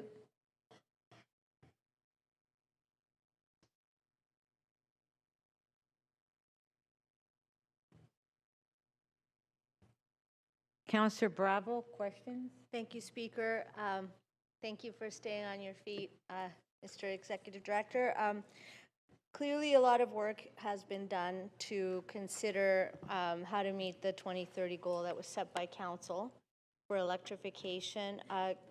Is it accurate to say that it's a very clear, transparent, and trackable incentive or subsidy when we talk about the taxi industry in relation to electrification? And so thank you for the question. The taxi industry, we would get information that a vehicle has changed from internal combustion to electric, and we would have data that would say that. In the private transportation side, we would require the private transportation companies to submit plans to us, and that we would have to audit those and to ensure that electrical vehicles are in fact being used and have been purchased or rented and being used by drivers. Right. So I guess my question is, there is a a pretty fundamental difference in the way that we would disperse this subsidy. Through the taxi regime is somewhat different than the personal transportation company. Is that not accurate? So that's correct. The taxi and limo industry is based on annual renewal fees, and those are typically a lump sum. The private transportation companies are a scalable fee, whereby they pay $20 per driver, but then they pay 33 cents per trip. And in the end, if the analysis was done, private transportation companies would be paying significantly more than taxi and limo through their licensing fees. So what you're saying is that as you know, the Toronto Atmospheric Fund has written to this council, or the Toronto Environmental Alliance has also written to this council, have indicated it's pretty straightforward when you want to incentivize taxis, and there's some questions to be answered in relation to how to incentivize the take-up of electric vehicles on the personal transportation company side. Another question has to do with just there's a number of questions outstanding that are raised by Toronto Environmental Alliance, saying that they're saying that it's pretty clear for taxi that there's some work to be done around app-based disbursement to ensure that it actually leads to conversion of the fleet and that it subsidizes local drivers and not unintentionally the company, which I think, would you agree that those are important questions to answer?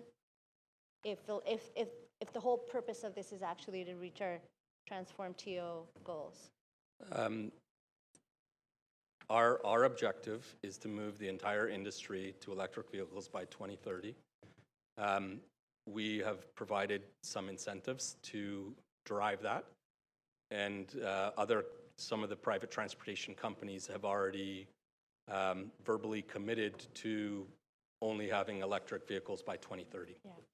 In terms of what I think has been called a ban in debate here, but I think perhaps you look at it as a cap of the net number of licenses. My question has to do with how we at times combine these taxis with personal transportation companies to say vehicle for hire, but yet we treat them somewhat differently.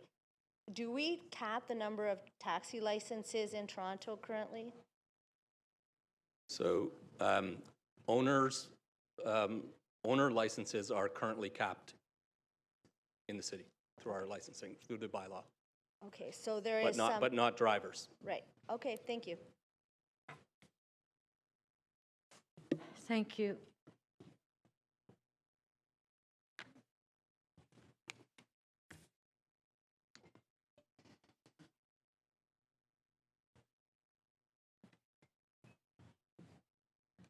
Councillor Cheng.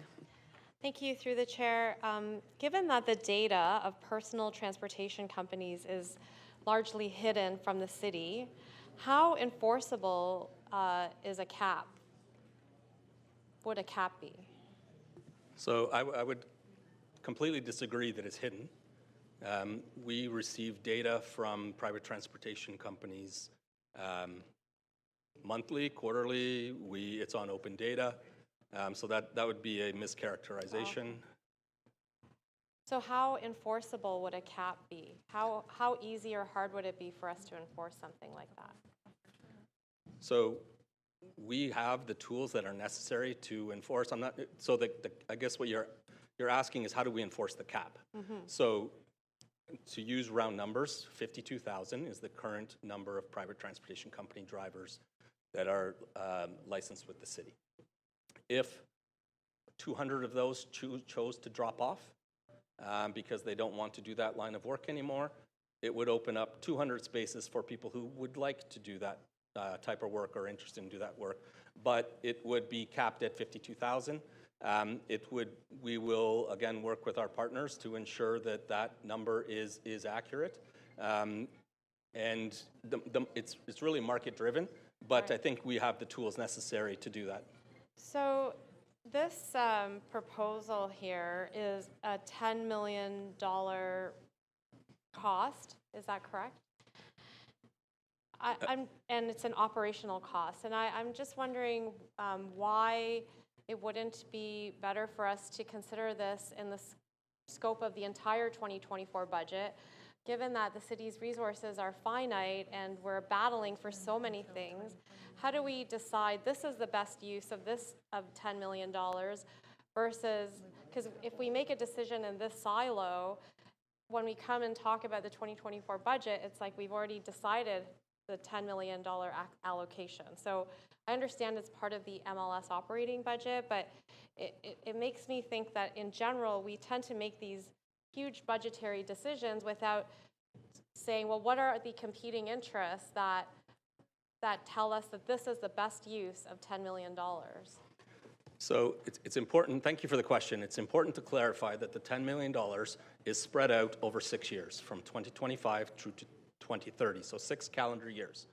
And it is funded, the net zero, the impact to our budget is net zero because we would reintroduce 100% licensing fees for taxi and limo. Right now they're at 50%, and if we brought it back to 100 and then spread out over those 6 years, the 10 million would fund itself. And would the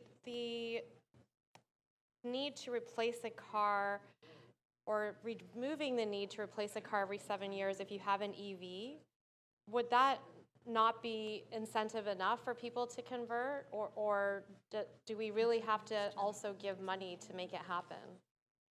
So thank you for the question. The incentives are nominal. It's $10 million across the entire industry, so it works out to about $2,000. It is an incentive as we try to drive the industry towards electric, again, to meet council's direction, that we've been directed twice to do this, and that's our proposal that's before you today addresses that. And what is the feasibility of requiring more data transparency from personal transportation companies? I've heard, even though you know large numbers, but there's still some data that we're not accessing that would be important for better policies. So is there a feasibility for us to be able to require more data transparency? Again, not to be disrespectful, Right. I disagree with the statement. Okay. We have a very lengthy data sharing agreement reviewed by our lawyers with the private transportation companies that requires them to submit data to us, and we can continue to ask for more data, and we get data trip by trip from point A to point B from private transportation companies. So we know how many hours each driver is spending, if they've stopped driving for 5 months and they start driving again. Do we have a way to know how many people have, of the 52,000, how many are active on the roads? And are we able to see that data? Yeah, so that is part of the work we're doing over the next year, is making sure that we have this data in such a way that it is shareable and understandable. That is our objective, to be transparent, but it's important that it be done across the entire industry. Right. The taxi and limo industry need to provide us with the same data about their trips and about the hours of time, if it's to address what you're asking for. So I just want to confirm. So you're saying that we currently do know of the 52,000, how many are active? Is there categories like people who drive 10 hours a week versus 30 hours a week, just to get an idea of like what does this industry look like? Those numbers are available to us? Thank you for the question. Again, yes, we know who. Most of these drivers are part-time. They're different parts of the day, but we do have access to that data. Right. I hope we can get a chance to better understand through the data, because I think it's important to understand that to make good decisions on something like this. Thank you. And thank you for the question. That's exactly why we're taking the full year. I have to. Councillor Cheng, that was your last question. Yep, I'm done. Thank you. To do that work. Yeah. Councillor Sachs, questions? Yes. Thank you, Mr. Grant. Just to confirm, a license is required to pick up in Toronto regardless of the home address of the driver. Is that right? That's correct. And do you know what the average hours a week that a license is used? No, I do not.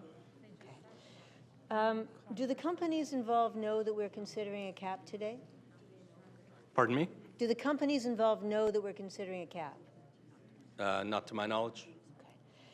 There's always a risk and a concern when we do things without notice. So one question is, what would the downside be from your point of view of giving notice before we adopted a cap? What disadvantages would that have? So the importance of notice is to protect us from it being challenged in court down the road. And Ms. Wahlberg has already spoken to that has happened before, and we've been unsuccessful. So that is the risk, but this council has done it before. In 2021, council capped the number of PTCs, drivers, while we ensured everyone went through the required training. So council has done it before. That particular one was not challenged, but the one in, I think, 2016, when we said all vehicles should be accessible by 2025, was challenged and was unsuccessful. From your point of view, would there be any significant disadvantages to the city if we gave notice and, you know, a number more people applied for these licenses? Would that disadvantage the city in any way that you can see? All I can say generically is that notice is typically required. Not giving notice opens us up to risk. But again, we're at the will of council, and if council asks us to implement something, we will implement it. I'm trying to ask a slightly different question. If we had a surge of applications for licenses during the notice period, what would the impact be on the city? Difficult to speculate. There would be additional revenues to the city, but other cities have done this, and the trips stay the same. New York has done this, and the number of trips per day stay the same with a cap. So again, it's the will of council. If they to introduce a cap today, we would implement it and enforce appropriately. Now, you've explained why it's going to take you a year to do a full report. But if we're adopting a cap without notice and without a staff report, we don't really know the consequences. Is there a way that you could quickly give us some feedback on this specific question as to whether if we set an interim cap today or we ask for an interim cap, could you get back to us with some advice in a month to let us know whether we've set the cap at the right rate or should reconsider, rather than being stuck waiting for a whole year? Yeah, I would say no. I cannot get back to you in a month. This work is the required work that we need to do next year with our colleagues in transportation services. It's my understanding that this is a temporary cap or a temporary pause on new PTC licenses for the 1 year while we do the work. All right. Would it be possible for you to have even a preliminary consultation in a month so that we have some feedback? Or are you saying really you can't give us anything for a year? Yeah, and this is less about consultation. It's about public notice that we've informed, and we gave them the opportunity to come to ECDC committee last September 21st, where a number of deputants came. That's the purpose of, if we had recommended a cap in one of our recommendations, that would have been ample notice for someone to come and speak to the matter. Right now, there's no opportunity for anyone for or against to speak to the matter. Do you see, over the last couple of years, have you seen any significant fluctuation in the number of licenses from time to time? Yes. In 2016, I may get my numbers off a bit, but over the last 4 or 5 years, it has dropped from a high of 129,000 drivers, PTC drivers, to the 52,000. Taxis, drivers as well, has dropped from 11,000 to 6,700. So the market is organically moving to fewer drivers. Okay, that was your last question. Thank you. Councillor Sachs, you're over 5 minutes. Thank you. Sorry. Councillor Holiday, questions? Thank you, Speaker. So this report proposes a couple of things. The first thing it proposes is that by 2030, all vehicles for hire have to be zero emission, right? They need to be, yes, electric and zero emissions, correct. Whatever it is. So why don't we just stop there? Easy rules. But staff have recommended that there be a grants program. Why? So it is a aggressive, aspirational goal to get to 2030. There are challenges with availability of vehicles, availability of chargers. They are more expensive. The industry needs time to make the change. And what we are doing is we would be leaders in this industry, which is good. But it's challenging to the people having to purchase those cars and make those decisions. Okay, so if we didn't do this, there'd be less cars on the road because people would say, I can't buy that car or it's not available. So if there were less cars on the road, how does that make life better for people in Toronto? I would say from an emissions perspective, it makes it better. But again, this is we're talking about 4 to 6% of the vehicles on the road are from this industry, so it's a small portion. But again, to align with the goals and objectives of the plan, that's why we are going with the aggressive target of 2030. Back to the fundamentals, though. If council does something to squeeze the number of cars that are out on the road, the other day the signals went down on the rail network and there's all these people in Toronto that are stuck. So if there is something which suppresses the amount of vehicles that are out there circulating about to serve customers, does that make things better or worse? It's really from a consumer expectation. The consumer is now used to 2 to 5 minute wait times. If there are fewer vehicles on the road, the wait times would increase. Does the price get cheaper or more expensive? Probably more expensive. Does customer service go up or go down? It's a direct correlation, but I can't quantify. I can't say it's a doubling or a percentage. I'm asking you, they're a little bit tongue-in-cheek questions, but it speaks back to council intervening with regulations that affect the supply within the marketplace. And so you've brought advice before council before concerning these concepts. What was that advice in the past? Our advice has never been to support a cap. Right. We have not proposed or recommended a cap. However, council is the ultimate decision maker and has the ability to make that decision, and we will implement it if that is what's decided upon. So those policies have consequences, and you've articulated them before to us. Not in this piece of paper, but council's been forewarned. That's correct. Okay, so there's something in here about the shortage of chargers. And you talk about not necessarily trying to induce them at home. And at home, I mean by the owners of the vehicles. Why is that?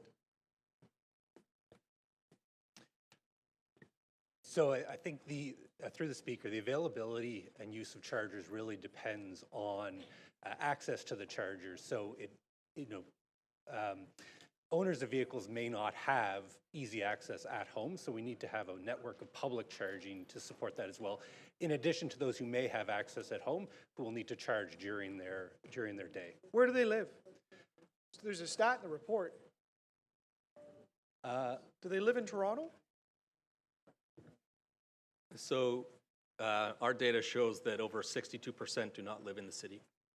So the owners of these vehicles, the majority do not live in Toronto. 62%, correct. So if we're providing grants for the purchase of vehicles, that benefits 62% of the people that benefit live outside of the 416. That's correct. And is paid for by people that live inside the 416. Not necessarily. the The balance of 10 million is funded from the industry. Right, and where do they live? Because Okay, that would be last the balance of the question. industry. Okay, Councillor Holiday, thank you. Thank you, Madam Speaker.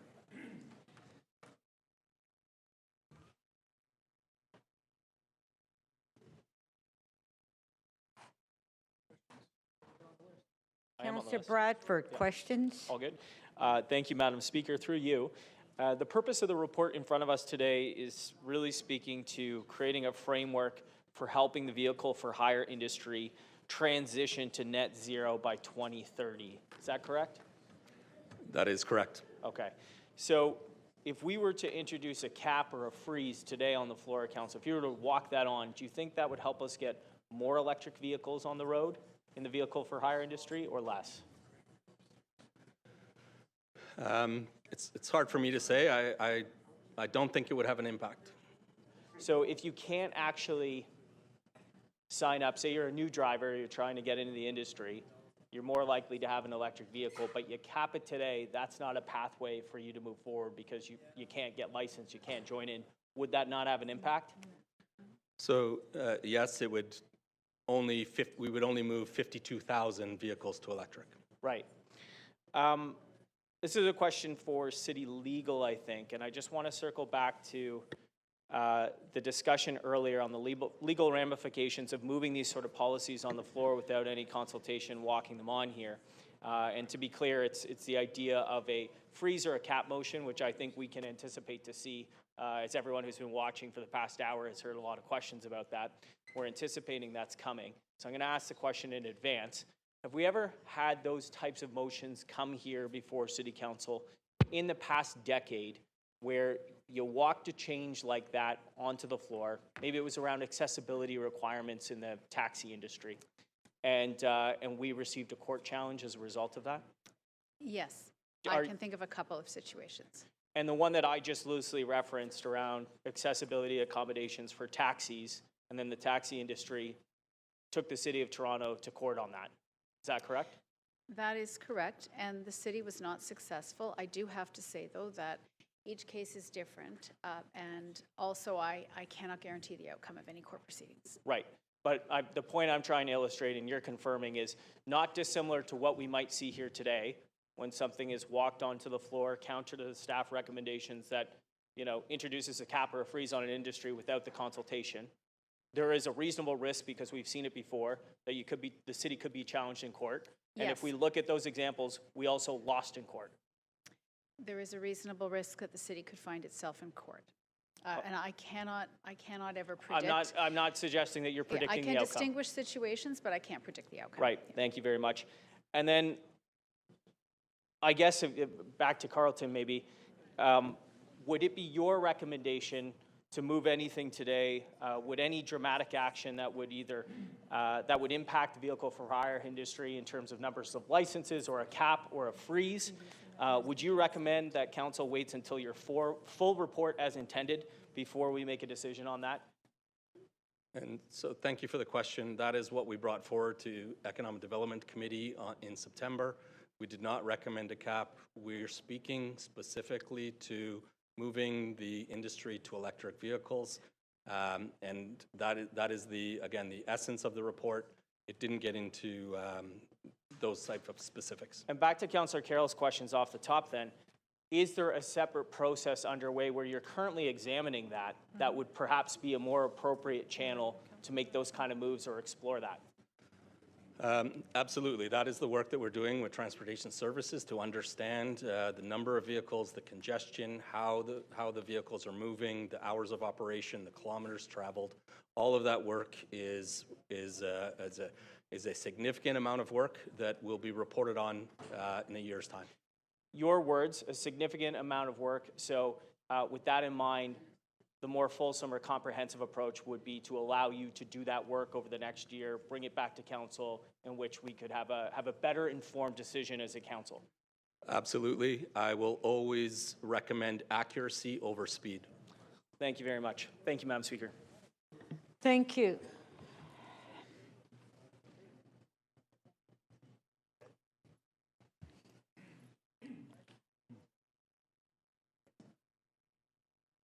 Councillor Crescenti.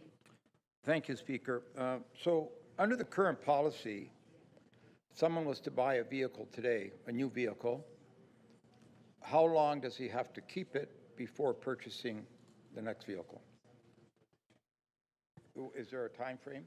Yes, there is a time frame. It is a new vehicle can be put on, and it has 7 years to operate.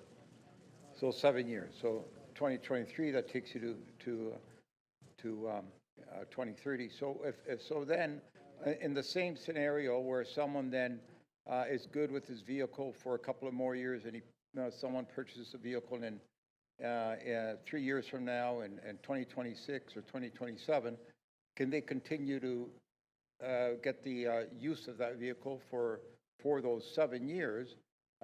Your goal is 2030. It's a very aggressive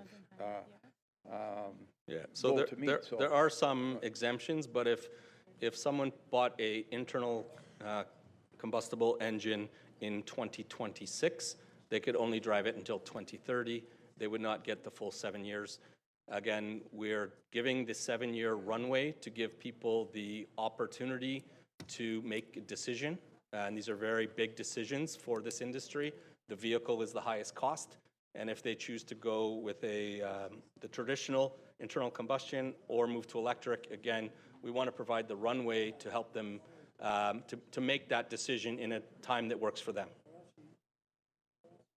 Okay, so then they have to, if they've just bought a vehicle 3 years in 2027, for example, they likely won't at that point. They're kind of stuck. They either have to extend the use of that vehicle or purchase a new vehicle that's fully like electric earlier. Yeah, and there are a few exemptions, but the objective is to move to electric. There are some plug-in hybrids that they get an additional to 2032. But again, the objective to address Council's direction to us is to move the industry to electric by 2030. And by 2030, what's your prediction on the infrastructure available to be able to charge up these vehicles? Yeah, I'll defer that to my colleague in Environment and Climate. So through the Speaker, we're actually in the process of doing a public charging study. We'll be bringing that back in Q1. In November, we'll have further engagement with the industry. There's about 1,800 publicly available chargers across the city at this time. And then, of course, there's many private chargers in residences as well. All right, so you can't speak to what place we're going to be in 2030. Likely a much better place than we are today. So in our public charging study we're bringing back, we'll be identifying both how much charging is needed, where it's needed, the type of charging, as well as timelines for implementation, in addition to the role of the city within that, versus private sector in terms of installing public charging. Okay, thank you, Speaker. Thank you. Thank you.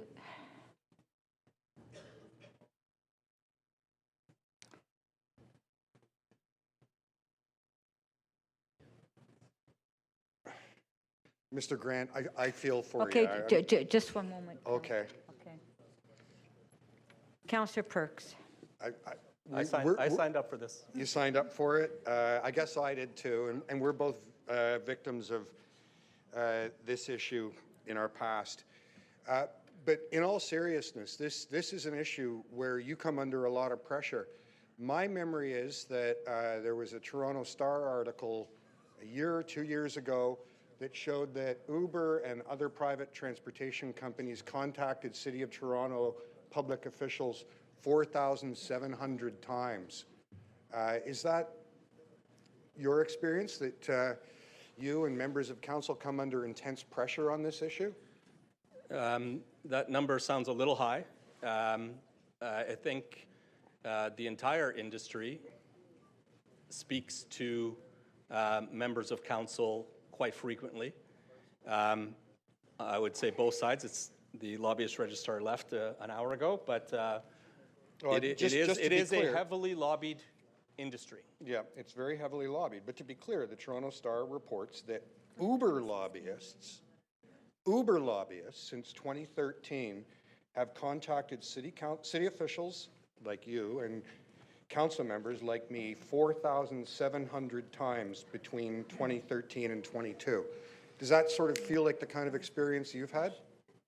So not necessarily me directly, but my predecessor and the former council. The numbers would have been significantly higher in 2014, 2015, 2016 when they came to town. When they came to town. And among the things they were lobbying for was to make sure that the City of Toronto had no access to data, no access to drivers lists, no ability to control or train their drivers. That the whole thing about access to data and control the number of drivers, that's been a big push from Uber and companies like them from the beginning, hasn't it? It may have been a big push, but we've pushed back, and we've got extensive data sharing agreements and extensive data that we use and that we audit to understand how they're operating, and then we use the tools that we have to deal with them. And in your auditing of that data, do we currently have, is Uber and Lyft and all those guys, are they hiring like mad right now? I can't answer that question. But I thought I'm not aware of how they operate and what direction they're choosing to go. Okay. We, in 21, I believe, voted to give you authority to go and hire an independent consultant to get a sense of the size and scope and of that industry and how they operate it. Has that been done yet? As part of the direction in 21, yeah? So yes, we do third-party audits with an independent auditor to look at the data, yes. Okay. And so I think those are my questions. Thank you. You're welcome. Thank you.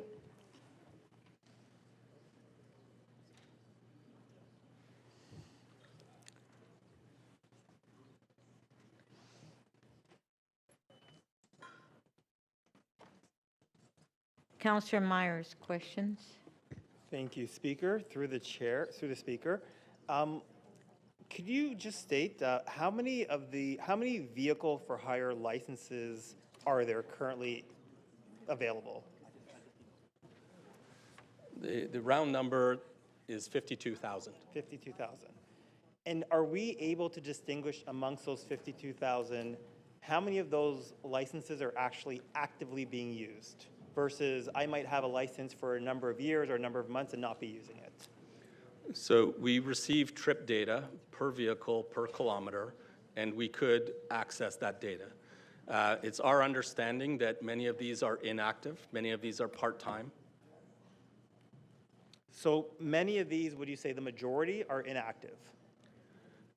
It's difficult for me to say on the floor of council definitively. It's a part-time, on and off throughout the day when it works for the driver. Okay.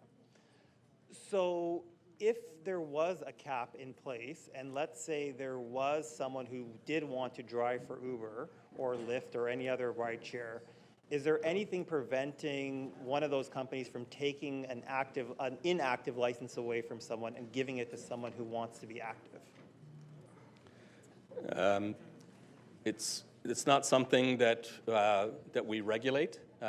What they choose to do and how they operate, as long as it's within our regulations, that is what we are concerned with. I cannot speak to how a business will, choose to operate in the future. So there's nothing from the City of Toronto side, or there's no regulations that would prevent a private company from taking away an inactive license and giving it to someone who wants to drive actively, who wants to use that license actively? Yeah, again, not to my knowledge. That's why there is not a cap, because it is on a part-time basis. If the company chose to, again, I can't speculate on what the company would choose to do or how they would do it. That is in their operations. So if a cap were in theory to go in place today, there's nothing that would actually affect the overall number of drivers available because companies, in theory, have the ability to take inactive licenses and give them to people who want to be active. Yeah, these companies can operate how they want to work with their drivers.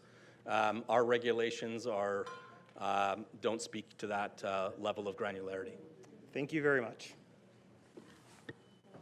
Thank you.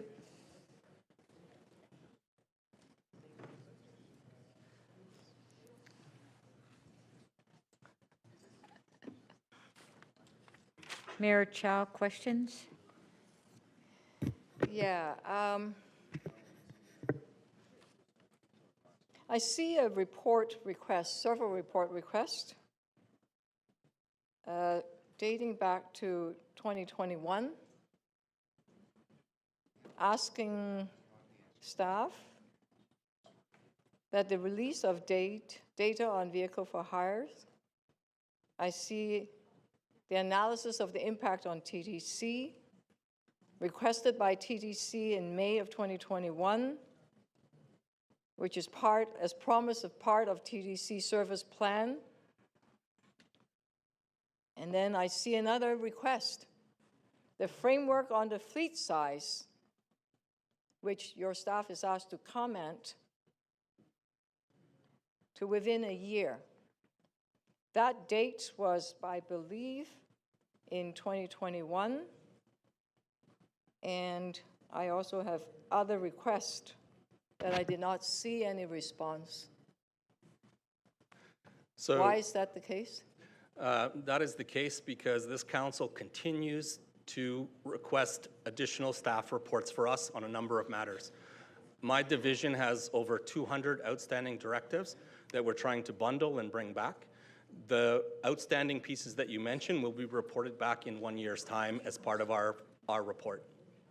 Well, at any point during the budget discussion that your department have requested extra staff to deal with what council have requested, because that request was 21, 22, right now we're in October 23. I have not requested additional policy staff to do this work. We received fairly strict instructions about no net increases to our budgets. We are asked to flatline them, and that is what we have done over the past 4 and a half years that I've been the executive director. I saw other requests. Wouldn't you think that we have an industry that have 53,000 drivers, and I believe 7,000 or 8,000 taxi drivers? This is the quality of life of these drivers. That wouldn't it be a high priority for you to give this council a clear indication is what is the precise number on the fleet size? And that it said that staff committed to within a year at committee. That was in early 2021. And it certainly did not show up in 2022. And perhaps because of COVID that you had difficulty, but we've been over COVID for a long time. Fair question. I take the criticism, and it's something that we are working on. We do prioritize. However, we are continued to get new requests for information. What kind of information? No, new report requests. Of this issue? Yes, we reported back in 2019. We reported back in 2021. We report on what we can. We try to do it in manageable pieces. As I said to Councillor Bradford, we don't sacrifice accuracy over speed. I apologize that reports are coming later than expected, but it's important that we do the work and we have the knowledge and understanding of the industry and the numbers and how they're being used before we make rash decisions. I understand that, but isn't the most important question is the fleet size? because whether it's about public transit, about greenhouse gas emission, about any number of things that are in here, impact on congestion. All of that is an overarching framework which you need, which is the fleet size. All of those small, well, they're not necessarily small, all of it fits into the real comprehensive framework, which we have not had for a long time, because it was 29, 20, 21, 22. Let me then ask you, during council, at the committee, you now said that perhaps something would come sometime in 2024, sometime next year. When can you actually give us a precise framework that council have asked publicly for quite a few years? That was your last question. That's fine. Yeah. And again, fair question. We will be reporting out in the fourth quarter of 2024 with the framework based on all of the outstanding requests that council has given us, as well as the modeling and the assessments and the impact on TTC. Those are coming at the end of 2024. I cannot speed it up. Thank you. Okay, that's it for the questions, so we'll go for speakers. Okay, Councillor Bravo to speak. Thank you, Speaker. I think the significance of what we're going to adopt today is, first of all, a commitment to 2030 electrification, which you've heard is very ambitious. And Transform TO is the guiding document here. It's so visionary that groups like the Toronto Environmental Alliance helped the City of Vancouver with their plan, and then helped the City of Calgary with their plan. Why? Because the way that Transform TO is written, it thinks about equity. It thinks about the ways that Councillor workers... Bravo, if you have a motion, sorry, you I have forgot. to present it, please, I before forgot. you speak. Thank you, Speaker, for correcting me. I have a motion. It's been advance circulated. The motion is to establish zero-emission grant program. That remains the same. Authorize the Executive Director of Municipal Licensing and Standard to receive submissions from private transportation companies to consider the implementation of an electrification framework, that we amend Chapter 546 to require transportation companies to maintain business records of the following. The City Council set the following minimum criteria for a taxi, cab, or limousine owner to be eligible for zero emissions grant, and City Council authorized the ED of MLS or designate to their sole discretion to amend the amount or suspend disbursement of the zero emissions grant fund to achieve what's listed out here. And may I speak to the principle of it, because it goes on. I think what I wanted to say, Speaker, is that Transform TO was always about a just transition in which the people who do the work are going to be taken care of while we meet our goals for zero emissions. What this motion achieves is that it goes further than what we did at committee, which is to say, let's take a staged approach to the implementation of electrification. And I have letters here, both from the Toronto Environmental Alliance and the Toronto Atmospheric Fund, who say that, yes, we should start in a staged way. It's very clear how we can disperse this subsidy to the taxi industry. It's very clear, and there's confidence that it will lead to electrification. There are many answers that need to be gained in relation to private transportation companies, not least of which are the messages that we're receiving from drivers of these companies themselves, who are concerned about how they can access the incentive, how they are telling us that maybe the way that the app works isn't even transparent to them. So we have a lot of due diligence to do on our side. We're asking staff who have done significant and great work around the electrification of the taxi industry to proceed, and we are asking staff to report back on how it is that a framework will actually ensure that the public money, public dollars that we would be dispersing are actually leading to the intended goal. That the intended goal is actually electrification of the fleet, while we hold that these are workers and that we need to make sure that when people are driving on our streets, they're at least being paid minimum wage. This is not the reality today. That's what we hear from the drivers.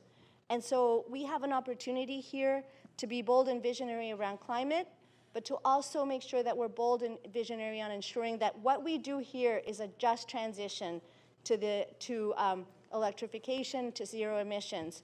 We're asking this one group of drivers, one industry in the taxi industry, to electrify by 2030. We've already heard commitments from private transportation companies that they can do it. They don't bear, the companies don't bear the cost. Taxi drivers do bear the cost of making that promise. And what we're saying today is, let's get started. Let's do it in an affordable way. Let's do it in a way that ensures that we're actually meeting our Transform TO goals. And then we have lots to learn so that we can expand this further. Let's remember, we're asking this one industry to do what the City of Toronto's own fleet will not accomplish by 2030, or the Toronto Transit Commission won't accomplish by 2030. Let's make sure that when we make policy here, we're also lifting up lives and livelihoods of people who live in the City of Toronto. Thank you.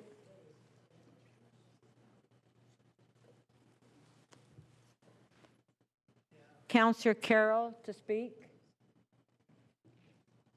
Thank you, Madam Speaker.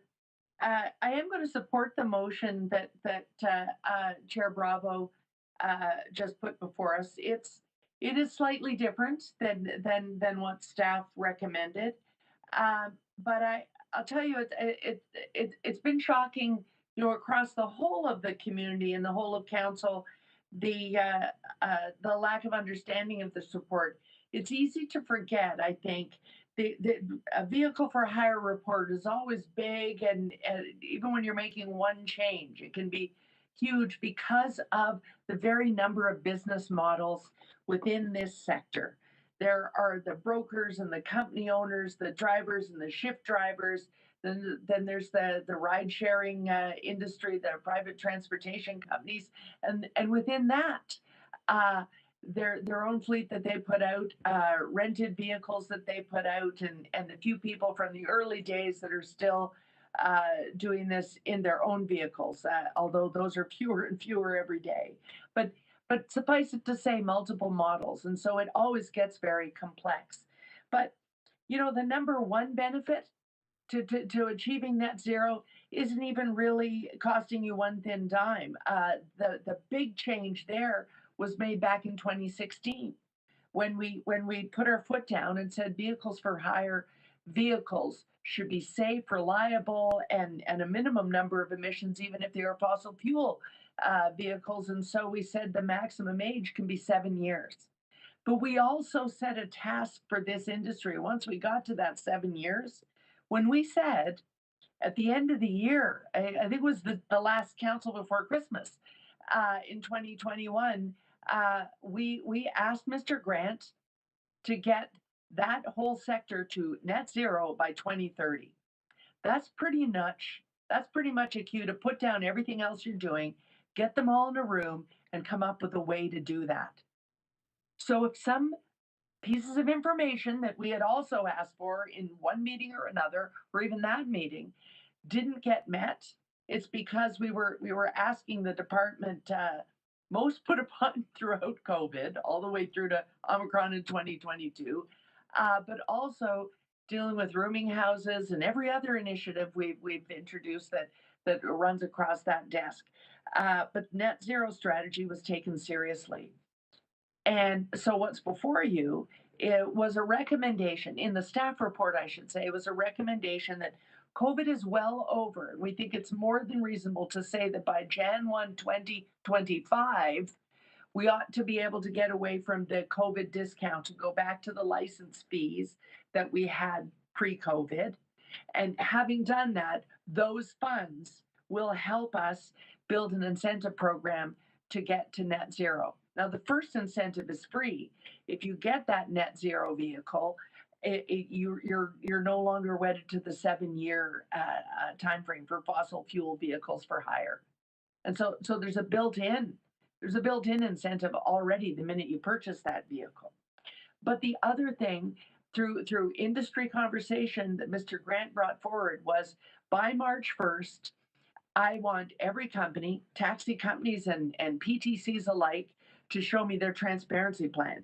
Prove to me by March 1st, 2024, how you are going to be able to prove to me that you have an electrical trip, and then I will know I can start the grant program for you. The mistake he made, the thing that gave members of the committee pause, not myself. I was assured, if there was no transparency and he came back with nothing, he probably flagged that for council, but it wasn't built into the recommendations. Councillor Bravo's motion now builds into the recommendations. Come back to us and show us their transparency plan, how we will know we're only giving grants to electrical trips. But I do warn you, any other change is really outside of what has been consulted upon, and all will become the subject of what is now going to turn out to be a pretty volatile industry review and catch up on all the things we've asked about this sector, because now instead of keeping net zero separate from that entire sector review, it's all going to come together at the end of 2024. And so it behooves us, remember what you discussed today, wait for some of the important information for the others, and really we should limit ourselves to the motion the chair has just moved. Those are my comments, Madam Speaker. Thank you. Thank you.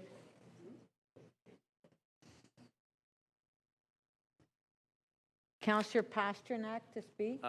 Yes, thank you, Madam Speaker. I do have a motion that's broken up into 4 parts. We can put it on the screen. First part is we're looking to explore the reduction of the license fee. Second part is allowing owners of the standard taxi cab licenses and Toronto taxi cab owners licenses that were canceled or revoked during the pandemic for those owners to reactivate their licenses upon payment of the annual licensing fees. Request that the Executive Director of Municipal Licensing to review the alignment of certain vehicle for hire fees with other fees charged in various city services and to the various brokers where there could be a break there, and request that as the provincial audit team works through their audit of city finances, to have them focus on the staff resources that are available to help manage this industry, the collection of fees, and the licensing of taxi cabs. Madam Speaker, when we started off many, many years ago about the license plates and issuing them to potential cab drivers, we made the sort of fateful mistake of giving out a license that could increase in value, change in value, that could be sold in the marketplace, that could be transferred among different owners or among family members.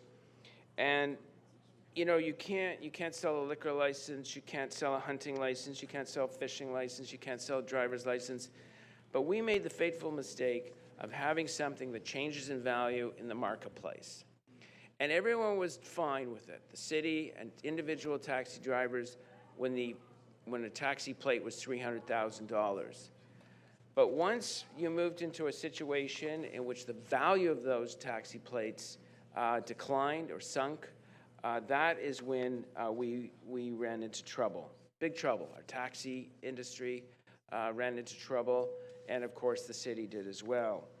But because we started that process of issuing a license that could be traded, and then we brought in a competitor to sink the value of those licenses, we have a moral responsibility to help the taxi industry wherever we can, and that's sort of the motivation of my motions. At the same time, when you look at other industries that run into trouble, the airline industry, the aerospace industry, even industries that don't run into trouble, such as the pharmaceutical industry, you see government hand in hand handing out money, whether it's the federal or provincial or even the municipal, So helping out the taxi industry is just like any other industry that's run into trouble. We rely heavily on the taxi industry to get people from A to B very safely, to help our liquor sales, and of course our bars and pubs, to get people home safely so they leave their cars at home, and of course to give those newcomers, and often they are newcomers, that first opportunity to have a job, to earn income, and to start off their career. And I think it's important that we have this moral responsibility to move motions and to help wherever we can to bring back the taxi industry. I've got to tell you, I only take taxis unless someone has invited me into their Uber, which I rarely do. I only call the taxi companies. But I've got to tell you, it's very hard to find a cab these days. We push them so far out of business that you're calling a cab and you're waiting 20 minutes for it to arrive. Or you're trying to flag a cab on a street corner and you never see one. Or even when you're waiting at the airport for a cab to arrive, the line goes way down the sidewalk, and there's a trickling of 1 or 2 cabs every several minutes. So we've decimated the industry, but we can bring it back. We can bring reliable, safe transportation options back to our local communities. So with that, I just want to say that I'm willing to support all motions that help the taxi industry and get them back to full force and make sure that the people in this city have good, safe, driving for hire options before them. Thank you very much. Thank you. Madam Speaker, I have a point of order. Who's Madam Speaker, it's Councillor Carroll. Sorry, I have a point of order. Sorry, Councillor Carroll. Hold on. Okay, Councillor Carroll, point of order. Madam Speaker, I would just like to flag that before we vote, I'm going to be asking for a ruling on whether or not motions are in order. And this particular motion, number 2, seems not a report back, but ordering staff to allow something that I have no background on and no ability to question right now. I have no idea if its impact, because it's not tackled in the report before us at all. So I'll be asking you to rule on whether or not it's in order. Thank you. Referring to the motion that Councillor Pasternak just moved? Motion number 2 from Councillor Pasternak. I think he has 4 Okay, I'll take different a items. look at it, Councillor Carroll. Thank you. Perks, you have questions to Councillor Pasternak? Just one sec. 3.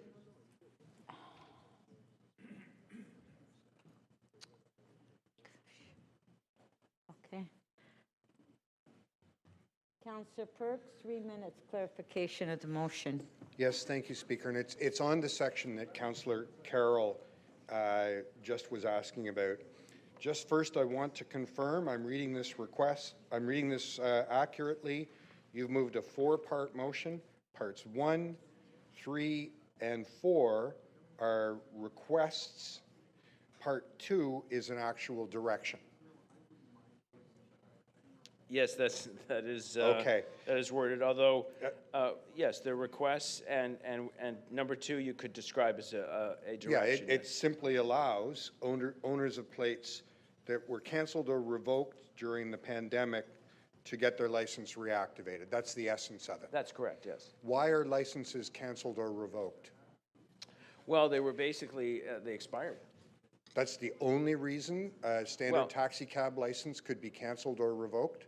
Well, I thought, for example, if the owner did something criminal while driving his taxi cab, he could have that license revoked. Is that among the causes?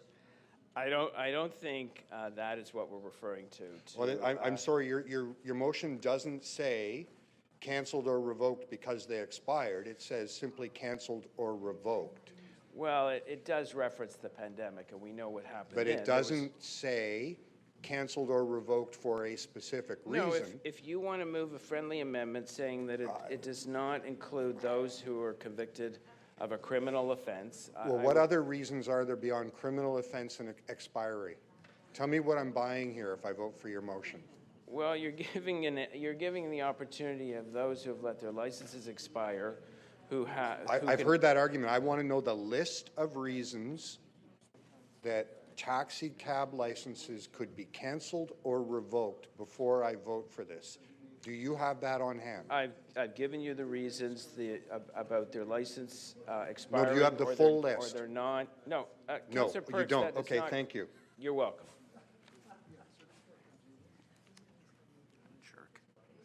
Do we want to wait because I'm going to rule?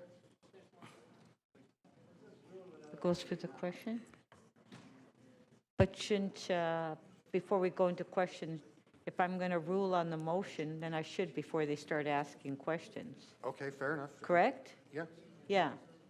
Okay, oh, Councillor Perks, I better shut your mic off. Okay, so if you just give me a minute, because there's no point of asking questions if I'm going to rule out of order. Well, do you want to wait, Councillor Cole? Are you in a hurry? Are you in a hurry?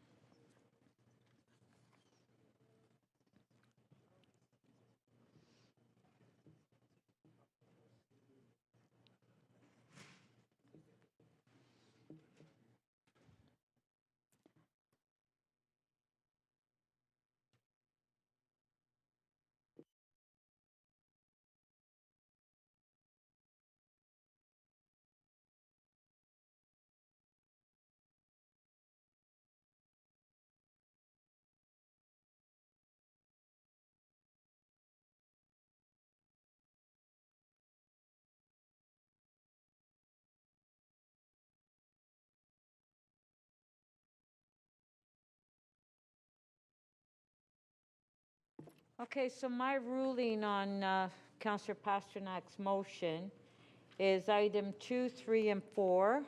I'm ruling that's out of order.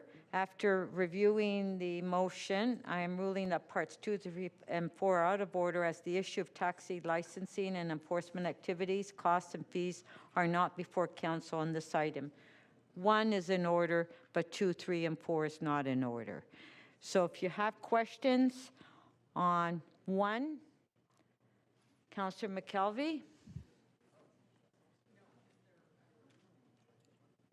Okay. So we don't have any more questions, okay?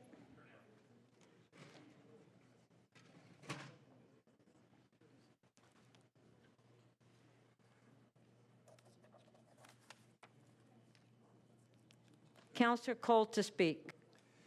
Yeah, thank you, Madam Chair. Where is Howard Moscow when we need him? But anyways, I have a motion. Put up on the screen.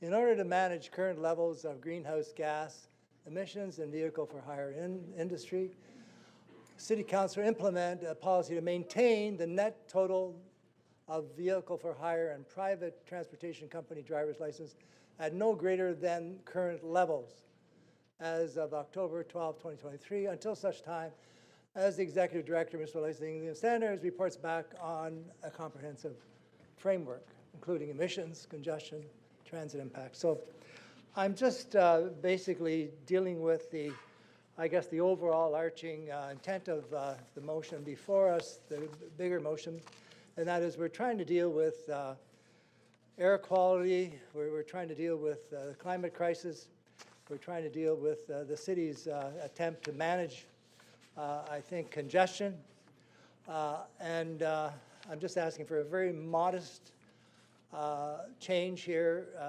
in this motion that asks for a temporary halt on giving more licenses to the vehicles for hire until we get this report from the director. And I think that's a reasonable request, given there's already 53,000 vehicles for hire. And as you know, if you're downtown at all, it seems there's nothing but Uber drivers circling and circling and circling and circling And then when you find out the average Uber driver makes $7.90 an hour, you realize why. Because essentially, all these drivers are desperate for work. They're looking for a way to make a living, and so they get these Uber licenses, and they think they're going to basically make a good living, but ends up they're working half of minimum wage for the most part.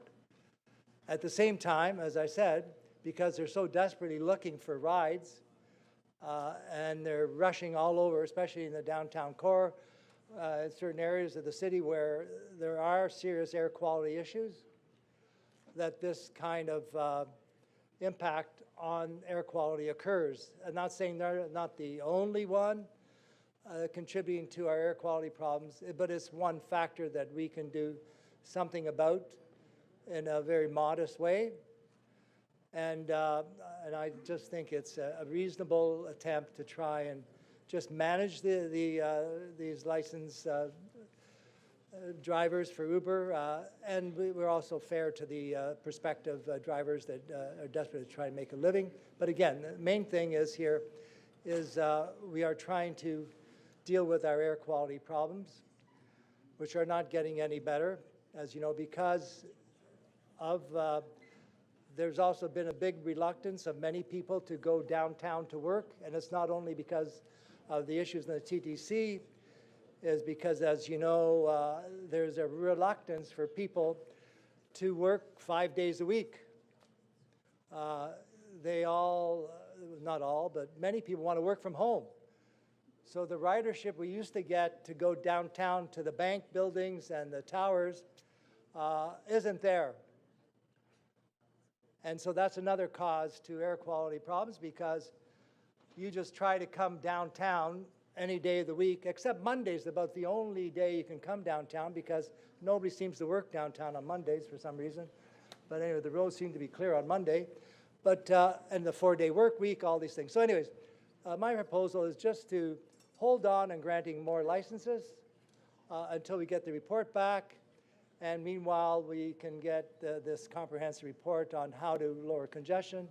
And the last thing I want to say, I think we're putting too many of our eggs in one basket, and that is this electric vehicle mania.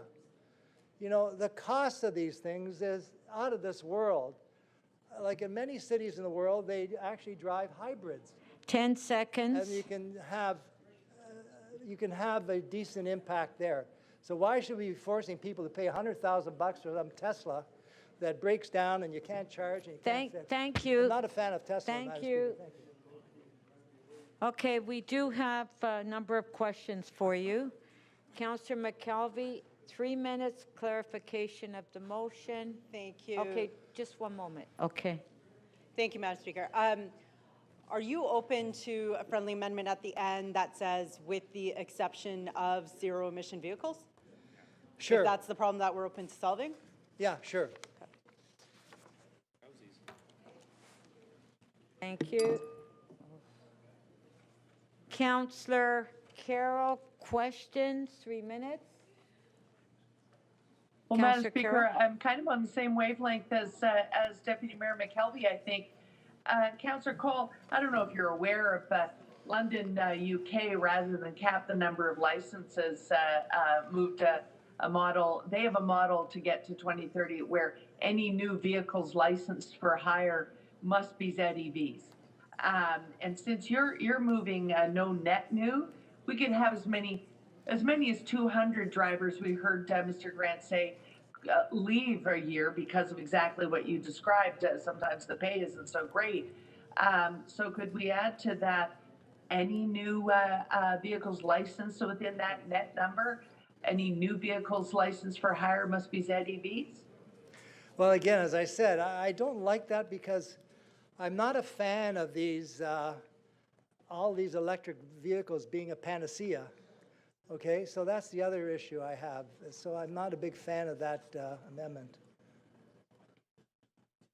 Okay, so it wouldn't be friendly, but it could be an amendment nevertheless. Thank you. An unfriendly, sure.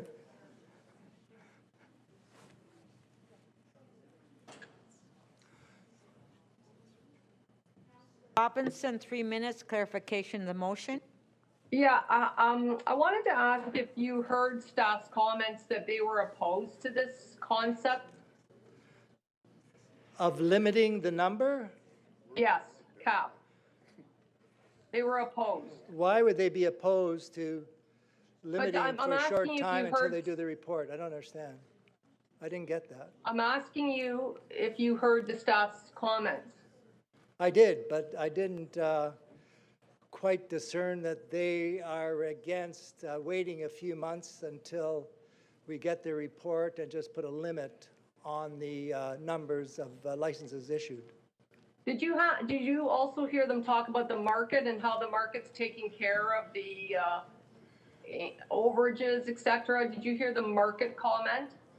I don't believe in the market really doing anything about our air quality problems. Well, the city staff who are experts said that that was the case. So, do you not think this is a bit of a slippery slope, just doing this without any you know, kind of warning to the industry? What impacts does this have on the industry? What is your perspective on the impacts to the industry doing this? I'm not worried about the industry. I'm worried about our air quality, and I'm worried about newcomers to Canada being paid $7 an hour to drive around in an industry business. And are you concerned about a court challenge? Well, We the heard courts city are, staff say there's a the court courts challenge. are always challenging everything, but I think as a council, we should be making some political decisions rather than always worried about the courts, the courts, the courts. So political decisions in favor of the taxi industry, is that what you mean? No, Political I for- said I'm in favor of the poor guy driving or girl driving for $7 an hour and no customers with 53,000 licenses, and we can't hold on licenses for a few months. So this isn't political motion, this is about the environment? It certainly is. It's about the environment. Okay, this is clarification of the motion. Badgering me. Madam Speaker, every single one of my questions, if you review them, were related exactly to the motion. Okay, Every single question, so I don't appreciate that. Okay, go ahead, Councillor Robinson. I'm finished, I was finished, but every question I asked was related directly to his motion. Yeah, and I agree with you. Thank you. Councillor Thank you, Councillor Robbins. Councillor Bradford, clarification of the motion.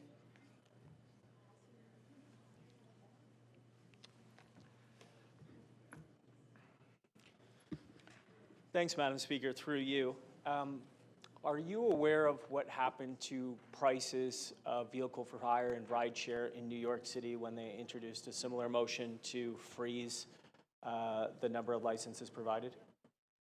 I'm not aware of what happened in New York. All I know, this is just for a short period of time until the report is coming next year. So it's not a long term. When you say a short period of time, how would you define that? Well, I think staff is best to answer that, but their no, report is imminent. In your motion, this would freeze it for over a year. Do you consider over a year a short period of time? Well, it's a reasonable period of time. The world's not going to end. Is it reasonable for, as you talked about, the workers and the people who are trying to make ends meet in this city? There's a lot of folks who pick up shifts and pick up second jobs during the holidays and are counting on being able to offer these types of services over the next few months, particularly when there is a peak demand for ride sharing in the city around the holidays. And there's also, money gets tight for people. They're looking to pick up jobs. Do you think that capping and preventing the ability to pick up these jobs and that work during the holiday season makes it easier for people to get by in this city or more difficult? Well, all I know is $7.90 an hour right now is half of the minimum wage. So I would hope by limiting some of these licenses being given, we could at least raise that to maybe $8.50 an hour. How does your motion do that? Because there's supply and demand. If you've got all these drivers desperate out there to pick up rides. But it is a supply and demand issue. And so what they saw in New York City was when you capped the supply, everything got more expensive for people. So folks who are trying to get around the city, and you made the point, and I agree with you, TTC ridership is down. People don't feel safe riding the TTC right now. As a result, both taxis and rideshare are up because people are looking for that. Also, as you pointed out, they're not going downtown to work, so they're traveling in different parts of the city where there isn't necessarily transit. This type of transportation option helps facilitate people to get around the city in an economic manner, and it provides jobs for people during the peak period of the season when people need the rides. He's and they need the work. badgering me again. Madam Chair. So the question is, do you think this will make it... Where's the chair? So here's the question. Do you think this capping will make it more affordable for people in the city? I'm worried about the air quality. Would you and answer I'm worried the question? about people driving for you try and work on $7.90 an hour. Tell me if What that's if you're fair. not? What if the city of Toronto and your motion is effectively saying you can't work at all? Well, they Is can that- still work, but at least How they can can they work if at they a can't have a decent license? wage. So the question is, how can they get so the job. question, the final That's it, question last is, question. if you freeze the licenses, how can they work in the industry if the city of Toronto is not permitting them a license to work? Okay, that was your last well, question. Maybe Uber should tell them that they're going to make $7.90 an hour. Maybe that's what Uber should Wouldn't do. vote for that. Yeah.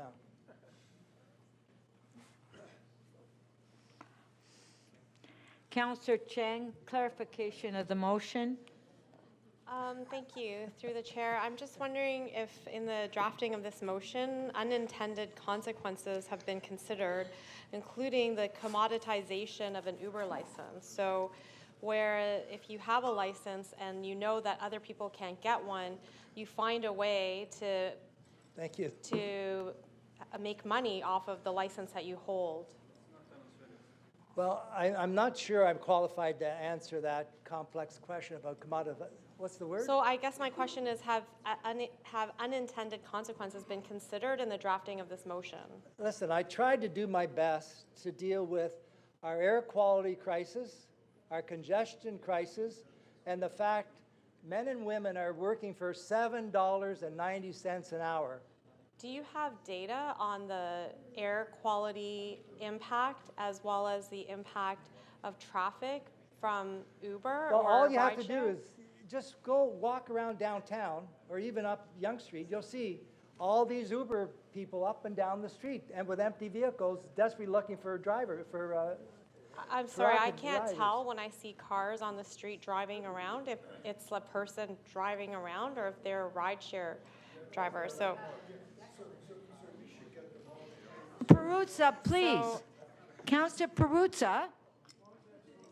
So, you know, I've heard situations where people who are in a difficult moment in life, they've chosen to participate in rideshare, and they're able to because they're able to get a license and they can start doing it right away. They don't have to have a resume or get a, and so what happens when we lock down the system? What happens to people who need this bridge? And it is competitive. It is hard to make a good wage, and I believe it's important to have policies that increase the wage protection for the gig economy. But I'm just worried about people who have used this to, you know. Now, is she asking me a Yeah, so clarification? I'm just or what? wondering if these things have been considered in the drafting of your motion. Yes, I've considered, as I said, my main two considerations were this is a climate crisis, okay? Climate catastrophe. Air quality in Toronto is at a very dangerous level. Congestion is horrific, okay? And I think this is one part of it, that we have a little bit of a control, so we just basically hold on the licenses for a year till we figure out all these impacts, and then protect the poor people that are working for $7.90 an hour. Would Okay, you work for $7.90 an hour? Thank you. Thank you. It's starting to repeat this, like, just let's replay. Councillor Fletcher, clarification of the motion?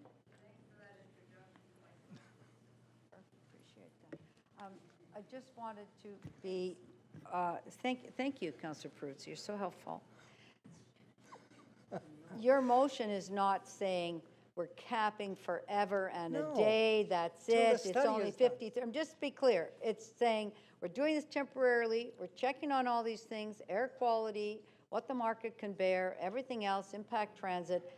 That's your motion. It's Yes, not the just- end of the world. Just wait till we get all the facts, but meanwhile, just put a hold on it for the time being till we get all that information back.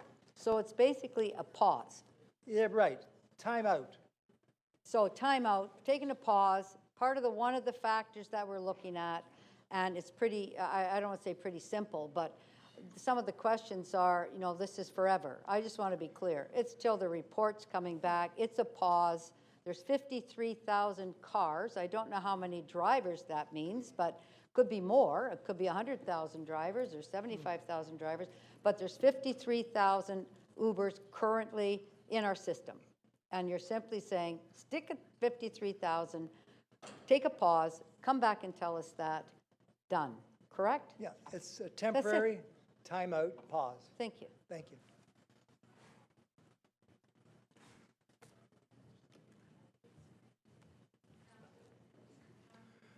Clarification of the motion, please. Thank you, Speaker. Councillor Cole, I was wondering if, in relation to the questions that Councillor Chang asked, did you get a chance to hear the questions from Councillor Myers? He asked staff whether there was anything in the city rules bylaw that prevents Uber from actually just reissuing licenses that are unused currently. And that, in fact, if there are people that won't be using the licenses for whatever reason, they can just be reassigned. Did you hear that? No, but thank you for clarifying that up, if that could be done, that would be fine with me. So in fact, what we're saying is as people cycle out, the total net number, the net zero, remains the same. And in addition, if there are people that are holding licenses and they're not using them, those also can be reassigned. So what we're talking about here is, like you said, Councillor Fletcher asked, a pause. So the intention isn't to make a drastic change at this time, but to hold where we are currently. Is that correct, Councillor Cole? Yes, let's just do an assessment, evaluation of that type of thing, whereby we could look at people getting back into an active license. Yes, that would give us time to do that, because right now we're just basically charging ahead, and I think the pause would help. Yeah, thank you. And I think it's probably was surprising to me as well. And you're saying it's surprising you, and you've been watching this industry Okay, for your a lot question, longer. please, Councillor Bravo. I still have, Yeah. Go. time, Speaker. Yeah. Do you find that this is the kind of surprise information that we need to clarify before we make determinations on the size of the fleet? For example, that licenses can be reassigned. For someone who's been watching this for a long time, you hadn't seen that before. Does it indicate to you that we have a lot more to talk to private transportation companies around their regulation? Yeah, and that's what Councillor Moscow taught me a long time ago. This is a very complex issue. Don't rush into things, and study it, evaluate it, and think of the human labor involved in this too. Don't treat them as just part of the cab or part of the Uber car. There are people's lives here. Thank you.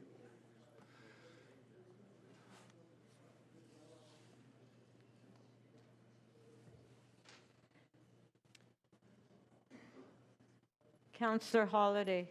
Thank you, Speaker.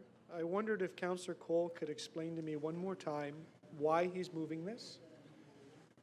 I'm moving this because we are dealing with this climate emergency, with this congestion free fall, and therefore it's an opportunity basically to deal with one aspect of this climate challenge and the air quality issue by putting a hold on the number of new additional licenses given so that we can control that for the time being. So by restricting the ability to catch a cab or to get an Uber, do you think more or less people are going to say the heck with this and just drive?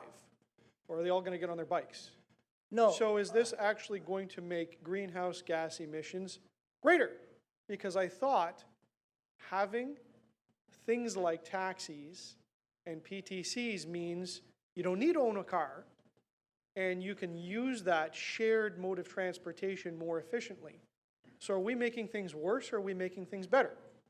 Well, I'm trying to say that there seems to be quite a large number of these vehicles out there, 53,000. And a lot of them are circling the downtown core nonstop. And let's at least see if we could manage that better by putting a temporary halt on the number of additional. How many do you want? 53,000? Do you want 153,000? This isn't going to cure it. I don't want any. It's the people of Toronto that want it. They're the ones that use it. Well, so is it making it better or worse for them? I think it'll make it better if we put a halt on the number of new licenses issued, because it's obvious from the $7.90 that people make that there's a lot of drivers out there that don't have any people to pick up or drive around. So people then will pay more Oh, and no, have no, to no, wait no, no. longer. God forbid, the workers And might get paid so- more. And okay, and The so workers all right, should get so I paid get more it. than $7.90. That's what I'm worried about. But the people of Toronto will pay more. So are they going to be happy? Are the people of Toronto going to be happy to pay more and wait longer? They're not going to be happy with all this wall-to-wall horrific construction, congestion, hell we have in this So city. they'll take That's their what car. they're upset about. Or their bike. And the air quality. I don't know if you're interested about air quality in Etobicoke, but certainly in the middle of the street, we are desperately worried about air quality. But if you can't get a PTC, then you Okay. got to take your car. Okay, time's up. Councillor McKelvey to speak. Thank you, Madam Speaker. I have two motions. The first one is a minor amendment to the friendly amendment that I made on Councillor Cole's motion, just adding the words own not leased. And then the next motion I have is around a report back on the, sorry, wait for it to come up. A report back on the numbers. Pull up the second one. The numbers and limits imposed in other municipalities in a jurisdictional scan of regulations, recommendations on limits that are based around looking at, should the limits be based on total license numbers, or should they be based on the total number on the road at any given time, and that also impacts on geography, impacts of vehicle for hire and private transportation companies on traffic congestion and uptake of public transportation, and potential equity implications for areas that are lacking in higher order transit. I think it's important that we think about what is the problem we are trying to solve. So we want to be net zero by 2030. I think that's great that Councillor Bravo, Councillor Carroll worked on some motions that will help the transition of the industry into net zero by 2030. We also want to ease traffic congestion. We want uptake on public transit. We want our ridership back, right? We don't want to be paying for 93% of the service for only 70% of the ridership that we had before. We want to get that ridership back. We want to address transit inequity in the city. And in many cases, vehicle for hire taxis, they're very important, especially out in the suburbs, especially late at night. And I think we have to recognize that. I'm not opposed to changing the limit. I'm not opposed to a freeze on the cap. But I am opposed to the motion that's before us today by Councillor Cole, because I think we need to do it in a thoughtful way. We need to do it based on evidence, based on review, and based on recommendations of our highly expert staff that we have. And we heard some cautions, we heard some caveats. Councillor Chang brought up something that was a good point about the commoditization of licenses. And is that something that we create by bringing this in, where those limited number of licenses that out there become a commodity that people start bidding on? That's a valid question that I think we need to address. We've heard that there's a reasonable risk that we end up in court. We always talk about the importance of consultation, engagement, stakeholder management. I think that's something that we need to do if we go and put a cap or we change the limits. And we heard from our expert staff in MLS that talked about the importance of accuracy over speed. And certainly I think that in my 5 years that I've been here on council, I've really tried to pride myself on evidence-based decision-making, and that's something that I'll follow through again with today by voting no on the limit for today, but instead voting for the motion that I'm bringing forward here that is looking at reporting back on this in a thoughtful way. So I'm hopeful that you'll all follow my lead on that, follow the lead of others, including Councillor Carroll, who's also been very engaged on this decision and on this work. Councillor Bradford, very engaged on this as well. Again, I think that there's a lot of promise in changing the limits, a lot of promise in bringing in a limit. I just think that we have to do it in a thoughtful way, and we have to use the right process to get there. Thank you.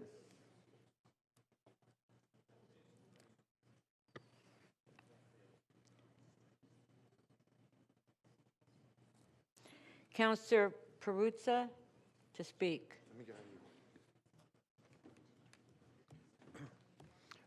Thank you, Speaker. I, too, have a motion. I believe the clerk has it, then they'll put it up. And it's pretty innocuous. It's not, it's not as controversial as some of the others. But what it does do, Speaker, is give the taxi industry a little flexibility in decommissioning certain model cars and relaxes the time frame just slightly. And as you can see there, so for example, in 2016, basically retired the 2016, 17, 18 cars by, 2026, for example. And what it also does, again, not earth-shattering, there's no earthquake under your feet, relax. What it says is that those cars that, for example, during COVID were parked and not used, didn't acquire mileage or wear and tear, their brake pads didn't diminish somewhat and all those other kinds of things, that those vehicles be permitted to come back into use in a way that does not penalize or hurt the industry. And I move those motions, and I hope that councillors will support those and go forward. Speaker, I didn't think that I would face a moment where I would relive, to some degree, the debate between, taxis and Uber and other ride-sharing services, and we're turning the clock back some years. But Adam Smith rarely makes an appearance these days in the council chamber, but I tell you, when the taxi industry and the Uber and these guys, then Adam Smith comes back here and he stands over us, because then it's just all, it's the debate about the marketplace and how do we run to the marketplace and let the lowest common denominator in the marketplace run the day. But I'll tell you this, I know I'm digressing, but I'm going to support Councillor Cole's motion. I'll tell you why I'm going to support Councillor Cole's motion. Because that seems to be the one that's generating the controversy here today. You're right. We don't require Uber cars. We don't say paint them all like hot pink so we can see them all over the street. We don't do that. They get a little sticker in the back window and they're like an Uber car, right? It would be interesting if we could require to paint them a hot pink in the same way that we used to require the taxis to have very identifiable decals. So you could tell who's a cab, You know, what's a cab and what's not a cab, right? But with Uber and all these others, we have not done that. But I know this, never has a group of people, has an industry, been hurt so much by circumstance, technology, corporate greed, political ignorance, this place, than those folks, than the cab industry. Why? Because we foisted on them for years and years and years a regulatory regime which, yes, they fought amongst themselves, you know, regular license plate, ambassador's license plates, you know, plexiglass in the car, no plexiglass in the car, and all those other kinds of things for years. We foisted regulations on them, and then I don't want to rehash history, but then in one fell swoop, Adam Smith came into the picture, and poof, all was gone. 10 seconds. Right? So, Speaker, I hope that we support these modest motions. And I also worry, by the way, with Councillor Cole's motion, the economy has been strong, employment has been strong. Thank you, Councillor. Imagine unemployment going up. Thank you. What that would do to the pink card. Thank you. Madam Speaker, Councillor Carroll with a point of order. Councillor Perruzza, you're done. Thank you. Councillor Robinson to speak. Madam Speaker, I have a point of order. It's Councillor Carroll. Councillor Robinson, you have a point of order? Oh, Councillor No, Carroll. Madam Speaker, it's Councillor Carroll with a point of order. Okay, thank you. Yes?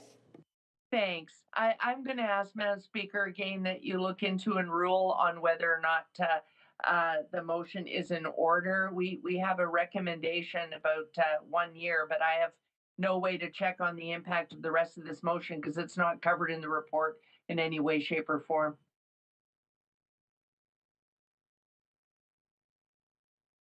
So we'll have, I'll check with the clerk, Councillor Carroll. Thank you. Thank you so much. Thank you. Councillor Robinson to speak. Thank you very much. You know, I'm really proud of our family because we've done our best to contribute to reducing emissions. We've only ever had one car our entire adult lives, while almost most families had two, and you know, certainly generations ago. And our son lives downtown and he doesn't own a car. He rides his bike and he takes Uber or a taxi when needed because he needs to periodically because of circumstance. So I guess I felt like for most of this afternoon I was at the wrong meeting because I thought this was about the environment, and it's been mostly about capping. So that's been very disappointing. Staff are against this concept, firmly against it. We could be up against a court challenge, and right now, quite frankly, we don't have money for a court challenge. So what a waste of money this is going to be. I don't think this has been actually about the environment at all. I think it's been very political debate and very disappointing. This is a slippery slope. I heard earlier, oh, it's a pause. No, it's not a pause, it's a precedent in the sense that whenever you hear pilot or pause or something like this from this city council, it's the beginning of something. Let's do it in baby steps, they say. So this is very, very concerning. The market will take care of it. We heard that right from city staff, the experts. The market will take care of it. The market has already taken care of it and will continue to take care of it.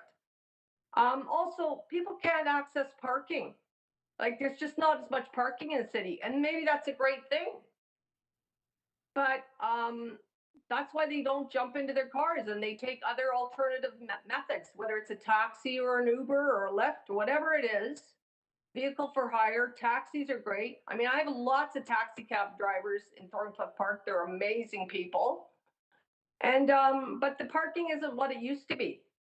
So I'm not sure what's going on here, what we're thinking, but I think we should leave this alone. I will not be supporting, clearly, I will not be supporting Councillor Cole's motion.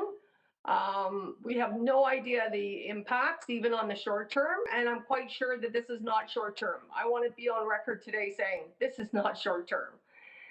This is a baby step towards what some people's objectives are. So I wholeheartedly support the taxi industry.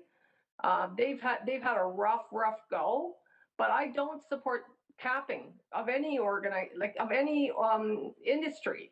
This should not be our role, and that the environmental facade here is really actually not legitimate, because we're not even following fully staff recommendations, which are better, quite frankly. So I think we need to be honest with ourselves of what's happening in this chamber, and we're stepping into a place which makes the city not really fond of council, because we're stepping into areas we shouldn't be. Thank you. Thank you. Okay, Councillor Carroll, and members of council, in reviewing the motion by Councillor Perruzza, I am ruling the motion out of order, as the issue of vehicle replacement periods is not before council. And Councillor Perruzza, please, you're not to use your phone in the council chambers.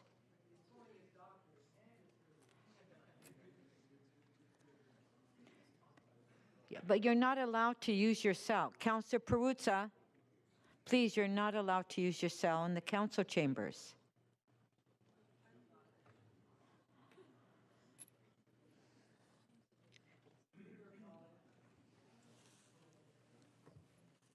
Councillor Bradford to speak.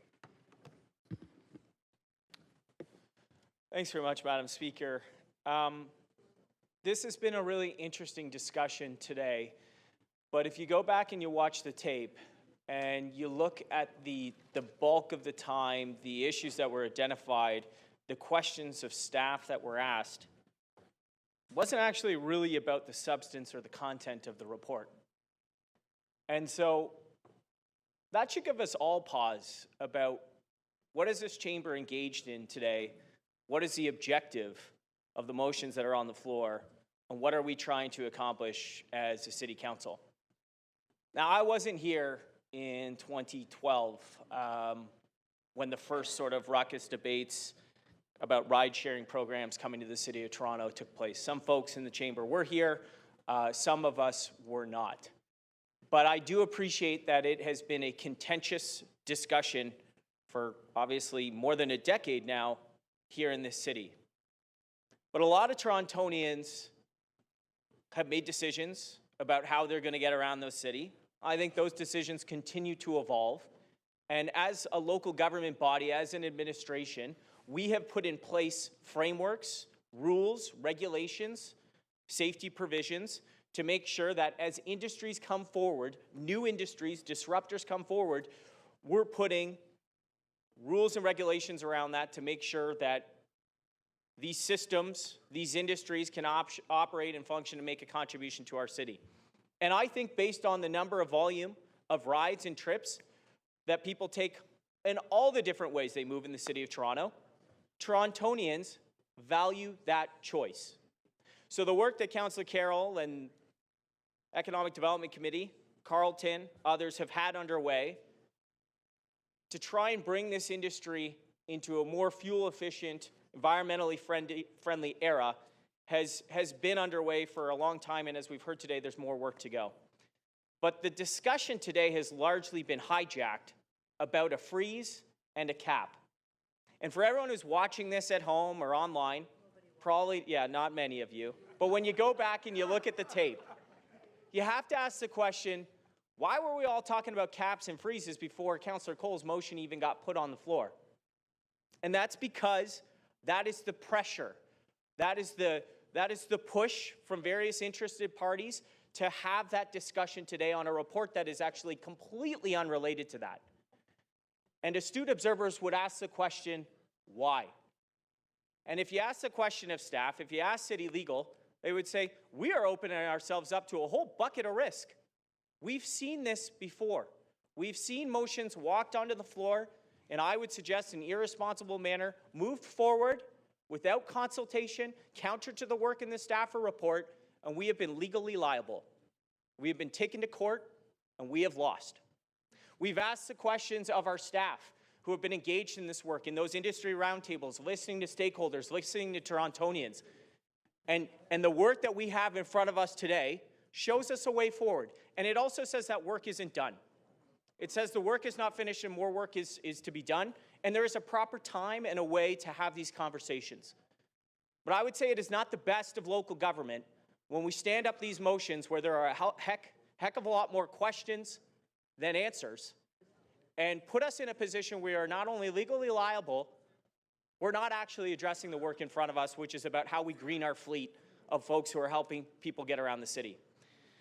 Now, 2 final points. I think it's really concerning when folks are relying on industries for jobs, for employment, and for service to get around this city, and for us to unilaterally come in, cut them out at the knees, and say, this is how it's going to be on this day because council decided. I don't think that's responsible. I don't think that's the way to do it. I can't support it. And then lastly, for the complaints and the lamenting about the pace of progress when it comes to staff's work, I don't like that either, because this is the same council body that says, I want to report on a 2-stroke motor ban. I want a report on dogs off leash. I want a report on beers in parks. What are our priorities? Why have we spent 3 hours today discussing a matter that's largely not even related to the report, changing the motion at the last minute to tack GHG emissions on the front of it so that it can actually pass on the floor of council today? That's not what we should be doing. That's not what Torontonians want of us. I think that this is an issue that's in front of this council chamber that's actually irrelevant to the body of work in that report. We have a channel to do it. We have staff who are committed to it. And we should continue that work and come back to this next year. Thank you, Madam Speaker.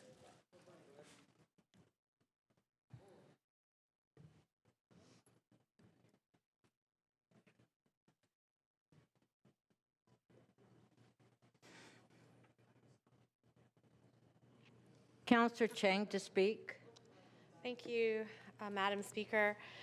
This is a very challenging issue, and I agree with my colleague, Councillor Bradford, that the matter of what we are wrestling with is quite far from what the original materials that we reviewed when we were considering council today.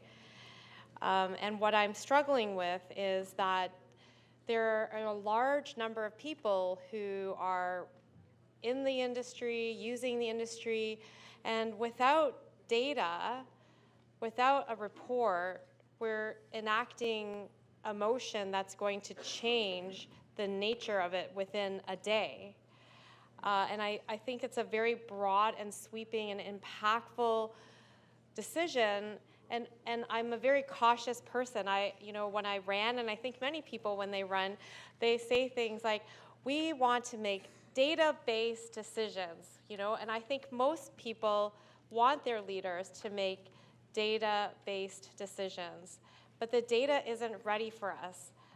The data is supposed to come at the end of next year, and I really appreciate Councillor McKelvey's many pieces here that need to be examined, including potential equity impacts.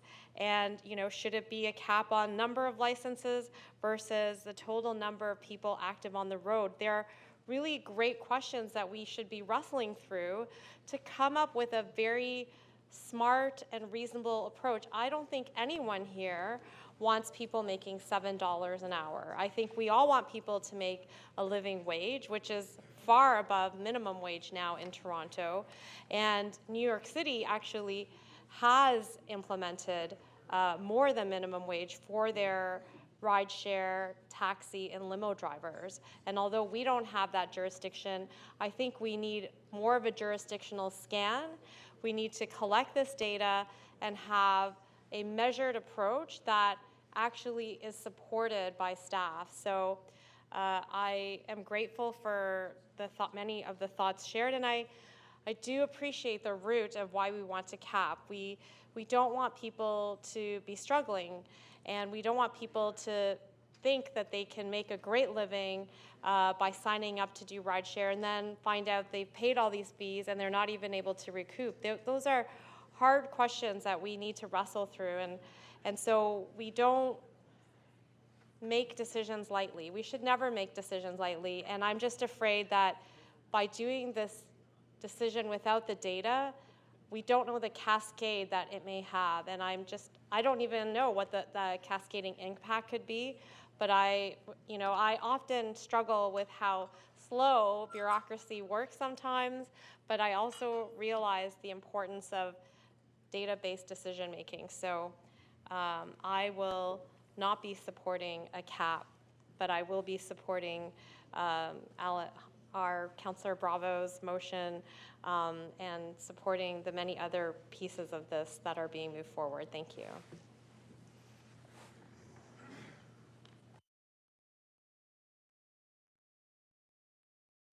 Thank you. Councillor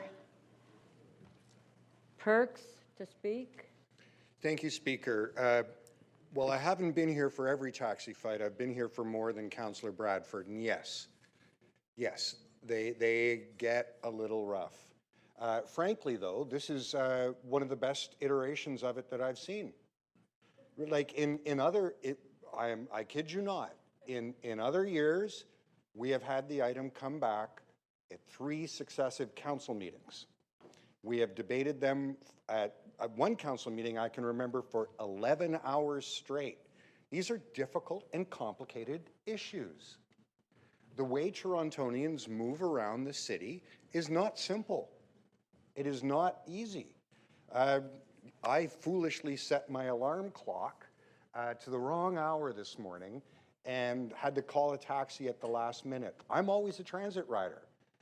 Accidents happen in your day, and we need complex systems for how people get around.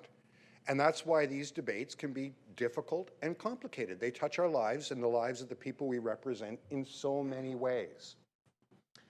But some of the comments that have been made about how we come to decisions here deeply trouble me. Anyone who is asserting that we shouldn't move motions that are different from staff advice is essentially asserting that there is no point in people going to the polls and electing a government to govern. We should just have the public service, who bless them do a very, very good job, operate without any political oversight or government at all. Not really an argument that I buy, but if someone wants to make it, that's part of the beauty of this chamber. You can make arguments that are good, that are bad, that strengthen democracy, that weaken democracy, and then collectively we vote on them on behalf of the people we represent. And I think that's really great. Some also have argued that we shouldn't do this because we might wind up in court. We are right now in court on well over 100 matters. The City of Toronto gets sued every day by somebody. Some of it's slip and fall, but some of it's about, policy items. You would not have a bylaw banning pesticides in the City of Toronto if you had been afraid to go to court. You would not have a billboard tax in the City of Toronto if you had not been afraid to go to court 3 times. The list goes on and on and on. Sometimes, as a government, we have to take on powerful interests who are capable of going out and hiring high-priced law firms and fighting tooth and nail so that their interests are protected and not the interests of the people that we represent. So bring it. Bring it. I look forward to our litigators standing up for our right as a democratically elected government to make changes in how transportation systems work. It's actually the reason we're here. And finally, I wanted to talk a little bit about the efforts some people are saying, well, you have to think only about the climate implications and electric vehicles, and it's not related to anything else. I spent 20 years working in the environmental movement before I got here. I started talking about climate change when you couldn't get an interview in a mainstream media, newspaper, or television stations about climate change because nobody believed it was real. These systems are all interrelated. You cannot pick a single human activity, even sleeping, that doesn't have some kind of climate impact. How we organize our society, how we organize how people get around, how we organize how people get paid, how we organize who owns what. These are all climate-related questions. If you want to make a transition to a sustainable future, you cannot leave out of the equation the people who work to make that transition. You cannot leave out of that equation government's role in shaping and changing markets. You cannot leave out of that equation how we live our daily lives. So the suggestion that you can hive off climate change and ignore the structures about how our society operates is fundamentally and basically flawed, and people trying to adhere to that flaw 5 are seconds. one of the reasons we don't make progress. Thank you.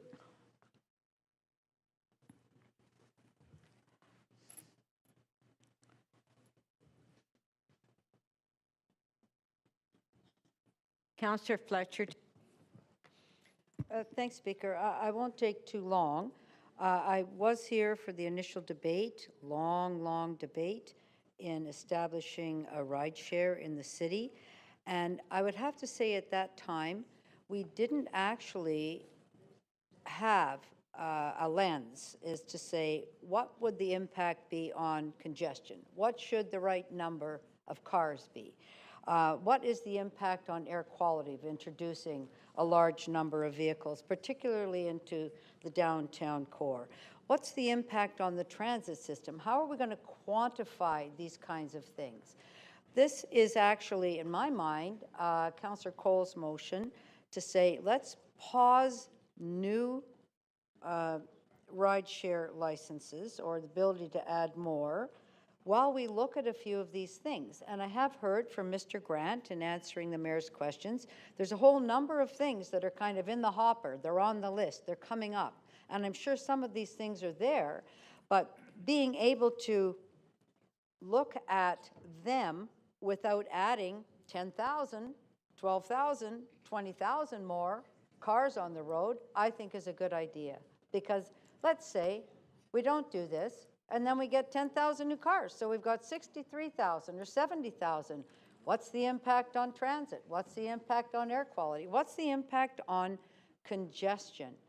And I think there's a lot of people in the city of Toronto that are talking about congestion, particularly when you have so many things closed. You have intersections closed, you have bridges being built, you've got a lot of civil works, and it's right for us to take a pause.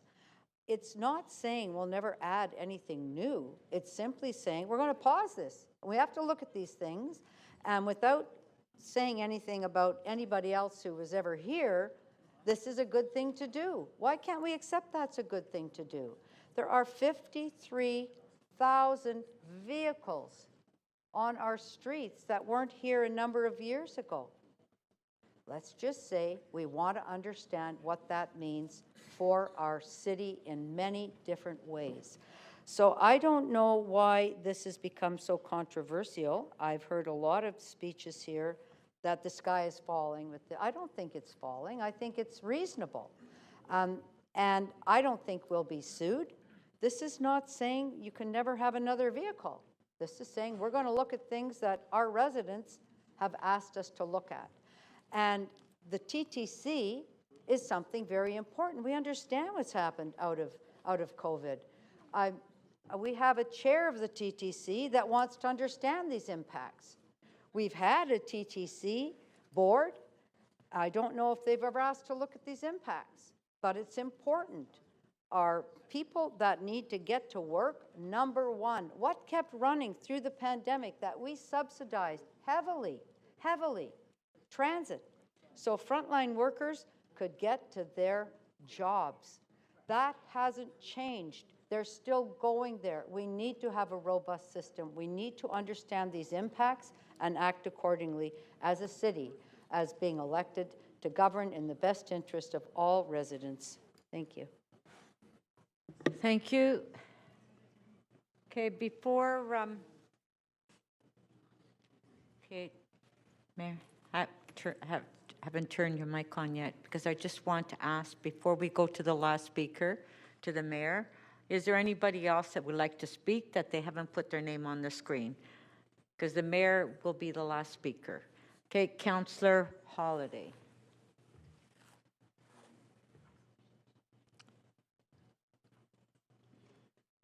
Thank you, Okay. Speaker. I have a motion if I can have it presented. It's really short. City Council received this item for information. And so we'll talk a little bit about what we've got here in the chamber today.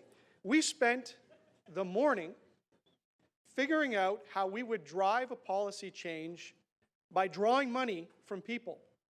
And here we have a report and a reference in this report that we are going to now drive a policy change by pushing money out, by creating a grants program to try to induce people to buy an electric vehicle. I'm sorry to the staff who actually spent a very long time preparing this. You can see all of the work that went into this report. Lots and lots of policy work. And it's true what Councillor Bradford said. We ask a lot of them over and over and over again. You know what? This morning, a councillor moved a motion for us to start regulating rental units that are greater than 28 days but not part of the Landlord and Tenant Act. Like, we've now pushed MLS into another area. And now we are pushing it further and further and further. You know, the irony of this is that we're going to try to induce people to buy electric vehicles. In 6 years, the fleet has to be all electric. Even on a councillor's salary, if I want to buy an electric vehicle by 2030, I better start saving now. I guess the people driving better start picking up those extra shifts because it's going to be very expensive. And the proposal, of course, is that the city will somehow offer some money that's an inducement. If you look at the way that it's described in the report, how's it going to work? 62% of the people live outside of the city, which means 38% of the people live in the city. And the drivers that don't have electric vehicles in the next number of years are going to pay for the other ones to buy electric vehicles. So it's not going to get cheaper for anybody. So let's just trace the policy here. After we see each other dodge and bob and work ourselves into a pretzel, this all stems from one simple proposition. And that is, City Council is commanding that this entire fleet be electric by 2030. That in itself is a big deal. And all of these other pieces cascade from that one proposition. You want to make life easier for an industry, whether you drive a taxi, a limo, a PTC, deregulate it. Don't push things like forcing people to buy an electric vehicle so that they can conduct their business. The entire world will shift to electric vehicles. That's the economics of it. Do I think the entire city is going to be electric out there by 2030? I doubt it. Why would I expect, realistically, why would I expect to see this entire fleet changed by them without going through some degree of hardship? So the simplest answer on this, after all of the speaking that we did in the chamber today about all the doubts about all the policies, stop. Let them survive and get through this and get through all of the changes that are required. I know it's hard. I know a lot of work has been sunk into it. But perhaps the easiest answer is just to let it go. What's this debate about? The debate's about, like it always is, it's about money at the end of the day. It's about money between different people and the movement through the city's systems. I say we just stop. Give these people a chance to work through the industry that they are, and we've already heard how difficult that is. Thank you, Speaker. Thank you. Okay, are there any other members of council before we go to the last speaker? Okay, and I'll turn your mic on. No, Mayor, remember, no, don't touch. Okay, are there any other speakers before last speaker? No? Okay. Mayor Chow to speak, last speaker. Councillor Holiday is correct. It's about money, but it's also about greenhouse gas emission. 33% of the greenhouse gas emission in Toronto is caused by transportation. When you have 53,000 drivers plus 7,000 taxis, it matters. It's also about congestion, because there had been report that said, not from the staff, from University of Toronto, that said 13% of the congestion in downtown Toronto are caused by vehicle for hire. And it is also about public transit, because a good number, it said 49% of them would take public transit. So it is ultimately about greenhouse gas emission, but I want to focus on money. I said earlier on this morning that I was at the food bank, and that 40% of the people that are using food bank has a job. I guarantee you some of them are drivers. They're making $8 an hour. That's half of minimum wage. Whether they're taxi drivers or Uber drivers, Lyft drivers, it is a difficult life. And a lot of them are immigrants. Okay? They can't find another job. Let me tell you a story about Elsa. She immigrated here in 2017, drive for Uber. She's a single mom. She says she can no longer provide for her family because of the numbers of drivers. So she now has to work twice as many hours just to pay the bills. But guess what? Her kids don't get a chance to see her. She's worrying about her kids because there's just no time left for them. She's working all the time. And I remember when my dad passed away, I was rummaging through his stuff, found a taxi certificate, or whatever you call it, card. Now, he had never made it as a taxi driver. He tried for a month or so. He just got lost all the time. This is before GPS times. He couldn't tell what the dispatcher was telling him. It was just completely disaster. But a lot of the new immigrants coming to Canada rely on, at the beginning, of driving something. So it's important to protect their living. But, you know, some people said, what happened? Can you do a cap? In New York, the mayor in 2018 put a cap on for 1 year pause. And then in 2019, Uber legal challenge on February. It was dismissed by November 2019. And at that time, New York said, can we check what is the report back? What is the traffic congestion levels, drivers pay, attrition rate, all comprehensive study, okay? Came back, determined fleet size. So they actually made a clear statement and a number of drivers that are needed in New York City. And then after they made that determination, they removed the cap or whatever you want to call it, then they monitored the situation, they adjusted. Now, in 2023, they have a framework in place. Boy, that's what we need to do. I totally support, yes, we need more green cars, but you know, they're really expensive to buy. A lot of Uber drivers or taxi drivers, they're saying they don't have the money to buy it. So which is why this kind of studies and this kind of motion that Councillor Bravo said, let's support them. Let's see how it can be done, have staff come back, and when the entire framework is done, let's wrap it up and do it logically based on fleet size, greenhouse gas emission, congestion level, public transit, drivers pay. And yes, I do support Councillor Deputy Mayor McKelvey's amendment. It's got a few more information out there. I hope our staff, when they come back, look at what New York did. And also, there are a lot of good ideas here. And yes, we could, during this time, consult, talk to folks as to what is the best way, what is the right number, how do we do it. Let's talk to them. And there's nothing to stop our our staff to report back from the consultation that they will have. Whether they want to report back 3 months, 6 months, I don't want to put a time on it because it sounds like they're very busy with a lot of reports. That's not that anymore. But at the meantime, yes, you can go out to consult.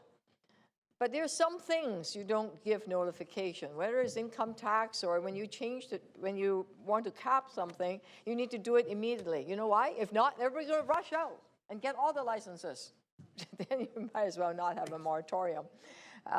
So it could go to another 10,000 out of 53, right? So that's why I'm supporting Councillor Bravo's motion, the amendments, and Deputy Mayor Cole's, what do you call it, moratorium or cap, because we need to put a real good framework, a good system in place so that drivers can make a living and that we will have a good system without contributing too much on the congestion and the greenhouse gas emission. Thank you, Madam Chair.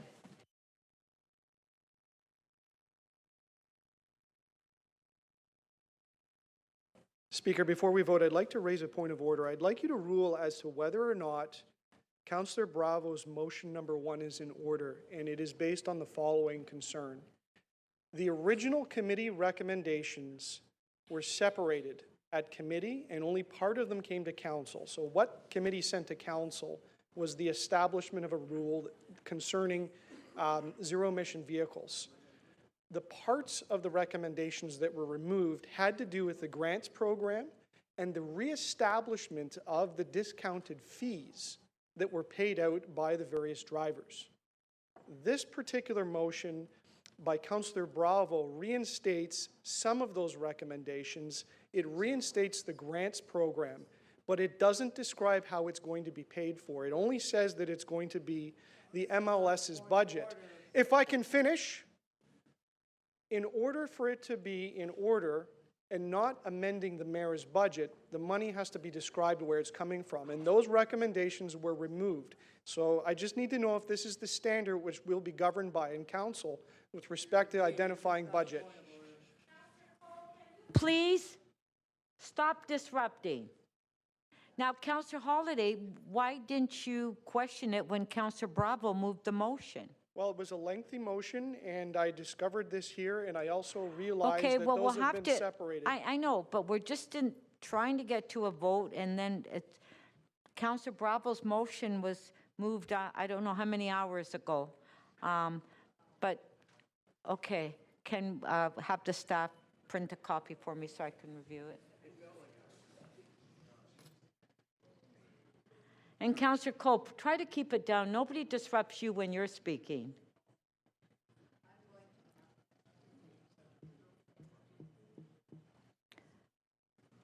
Okay, why don't we just hold this item down and we'll go to the next item? No?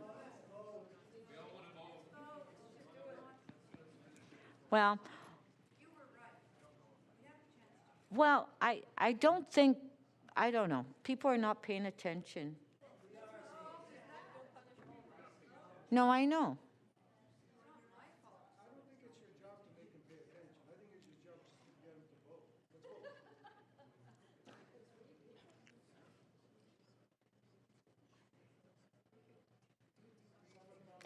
Yes, but Mayor, there is a point of order, so you have to respond to the point of order. Exactly. So you can't ignore it.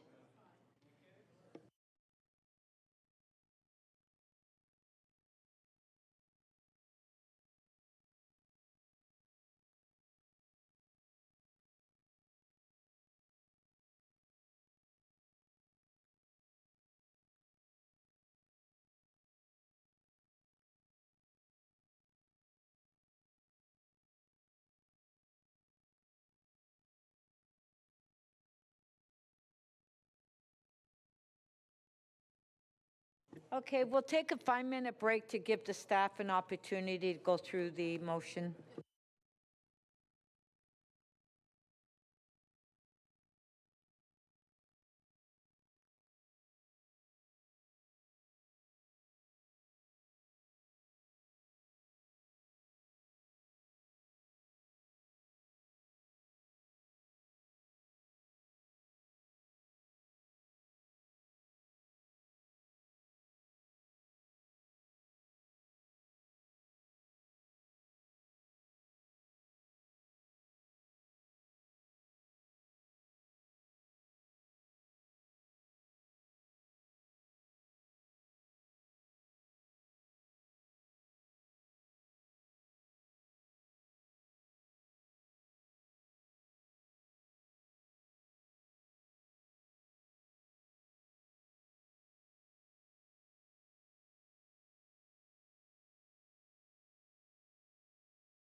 Okay, members of council, if you can please take your seats so we can vote on the item before 6 o'clock. Okay? Members of council, please take your seat. Councillor Myers, Councillor Bradford. Do you need a motion to extend till we finish this item? Yes. I'll move that, that we finish this matter in front of us before we adjourn tonight. Okay, moved by Councillor Chow that we... I'm sorry. Moved by Mayor Chow. Sorry. It's been a long day. Mayor, do you want to include that we do quick releases in the bills as well? Yes, I do, because it was suggested by the very helpful clerk here. Okay, thank you. All right, so Councillor Holliday, on your point of order, in reviewing the motion by Councillor Bravo, I am ruling the motion is in order as it does not constrain the mayor from proposing a 2024 budget that includes funding for the grant program. So I'm ruling the motion is in order. Okay, so if we can put the motions on the screen and we can start voting. Okay, our first motion is by Councillor Holliday that the item be received for information, recorded.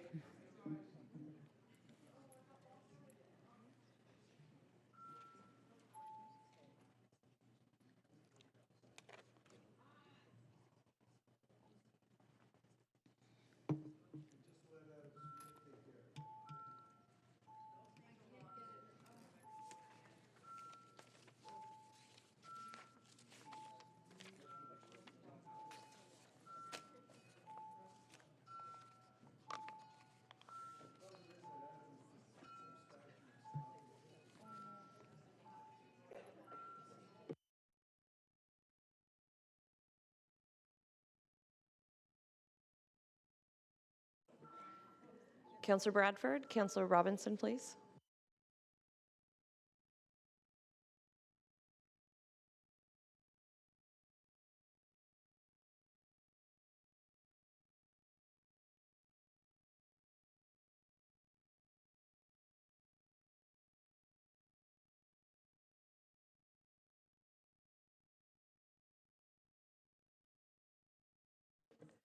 The motion by Councillor Holliday loses 20-3.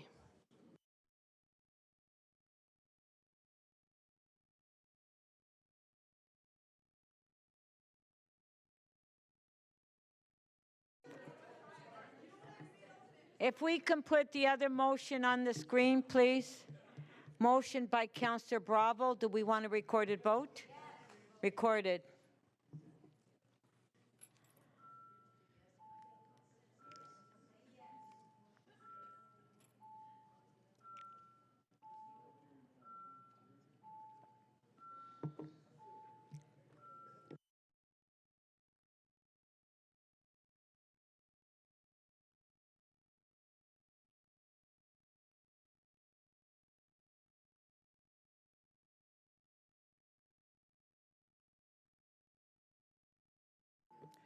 Councillor Perruzza, please. Can we have your vote?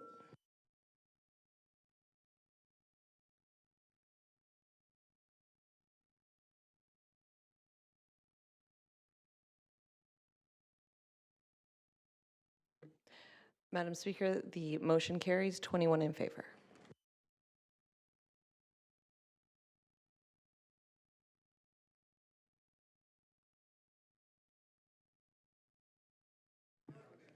Go. So does anybody want to open up that first? Well, we've done that before, so anybody, okay, moved that we reopen that, the motion by Councillor Holliday to receive the item so we can do a recorded vote.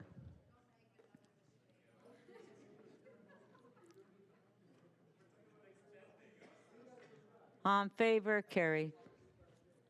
Okay, recorded vote on Councillor Holiday's motion on the receipt motion.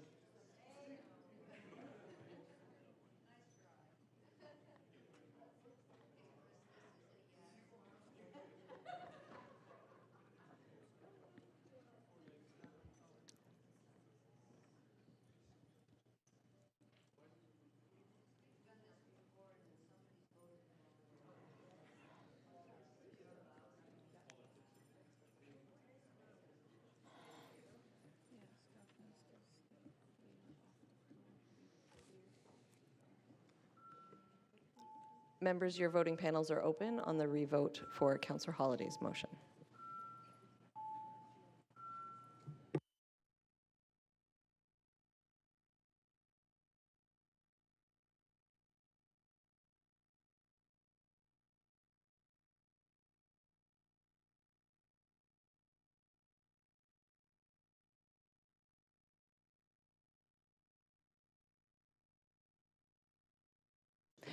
Madam Speaker, the revote on the motion by Councillor Holiday does not carry. It's 21-2. Okay, our next motion.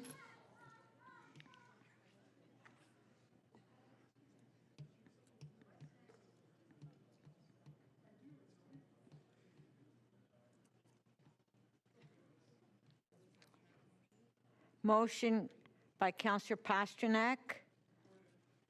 Recorded vote. It's just on number 1.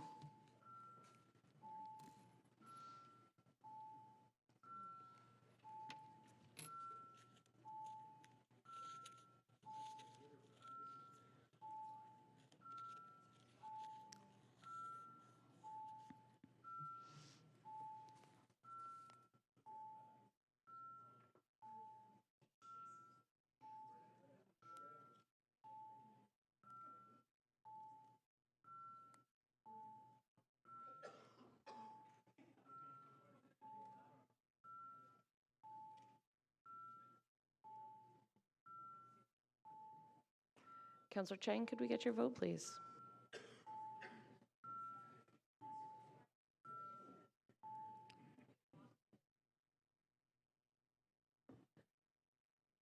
Madam Speaker, the motion carries 19-4. Okay, next motion by Councillor McKelvey that's amending Councillor Cole's motion. Recorded vote?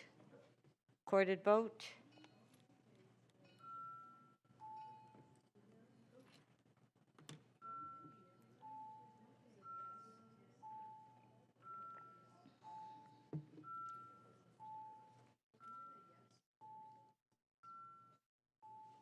Yes, it was.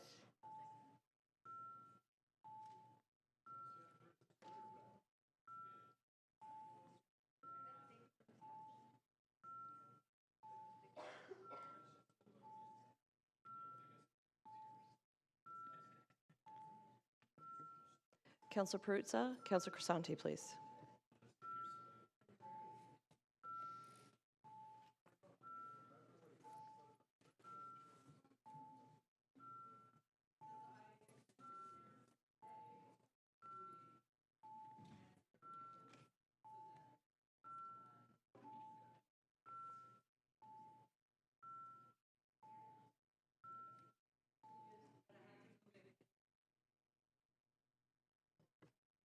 Madam Speaker, the motion by Councillor McKelvey carries 18-5. Okay, next motion is Councillor Cole's motion. Recorded vote.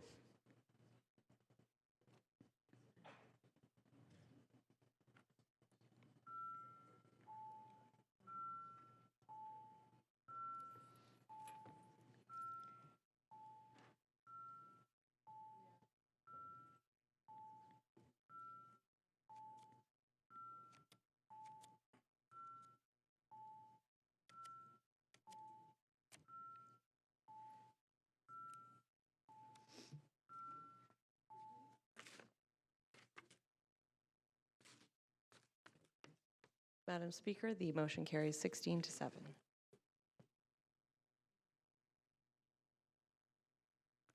Okay, next motion. Councillor McKelvey. On favor? Recorded vote.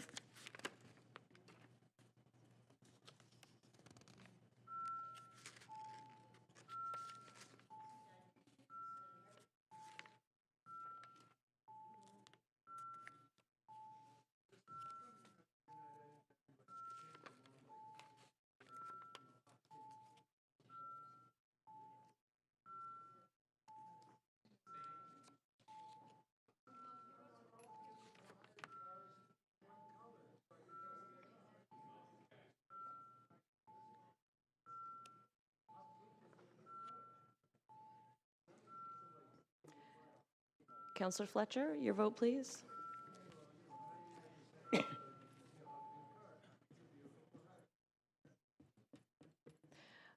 Madam Speaker, motion 4B carries 22 in favor.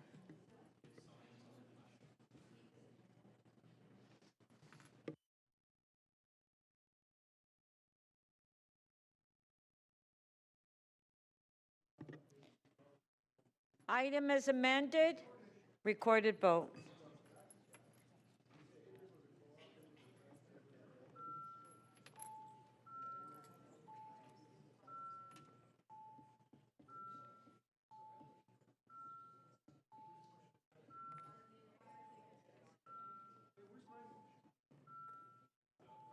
I ruled it out of order when you were on the phone.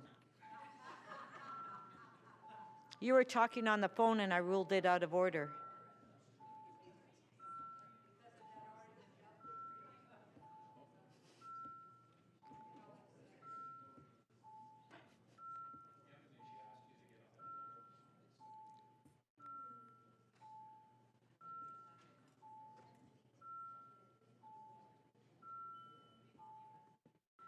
Councillor Cheng, can we have your vote, please?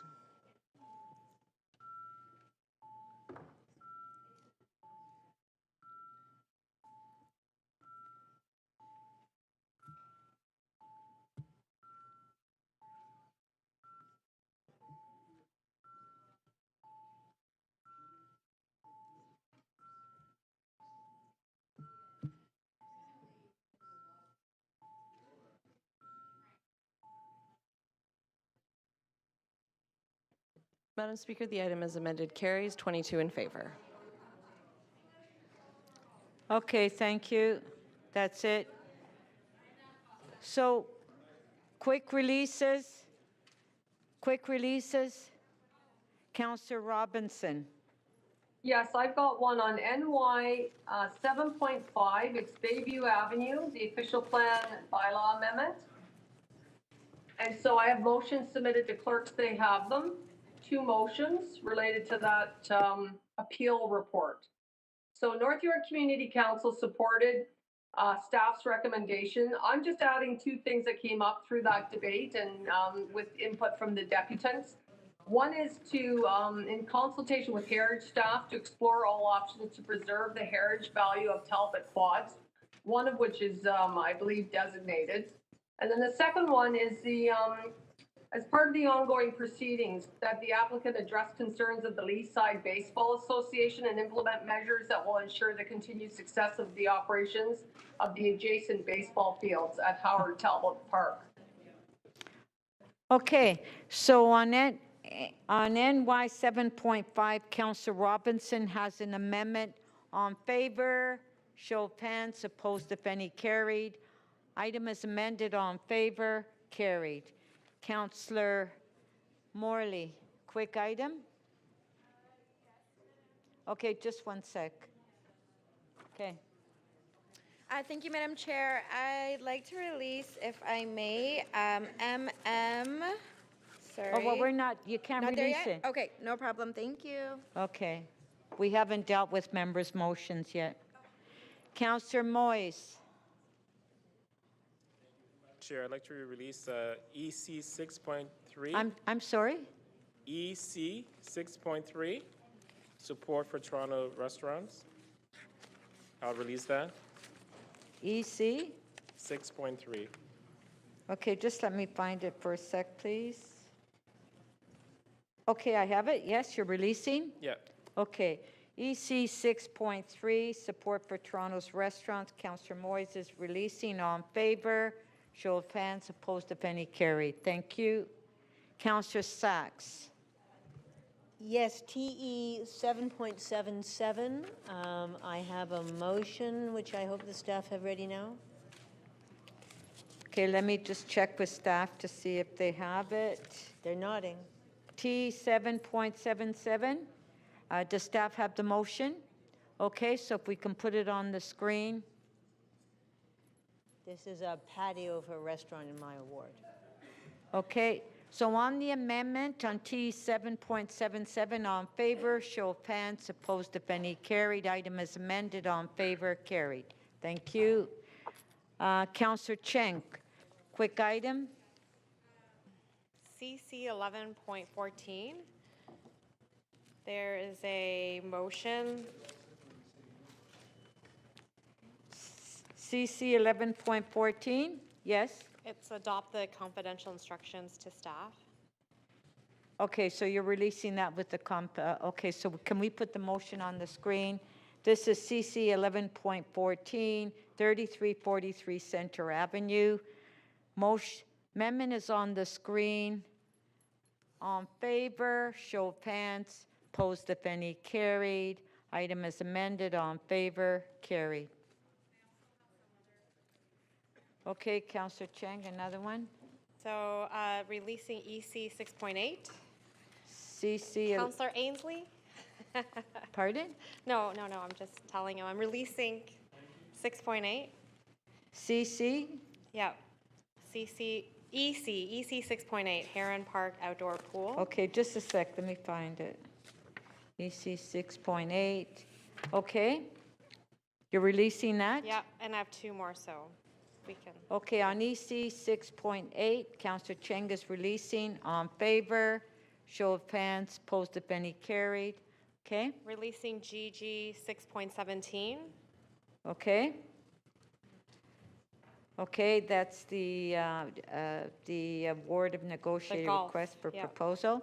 Yeah. Okay, so Councillor Cheng is releasing GG 6.17. On favor, show of hands. Opposed, if any, carried.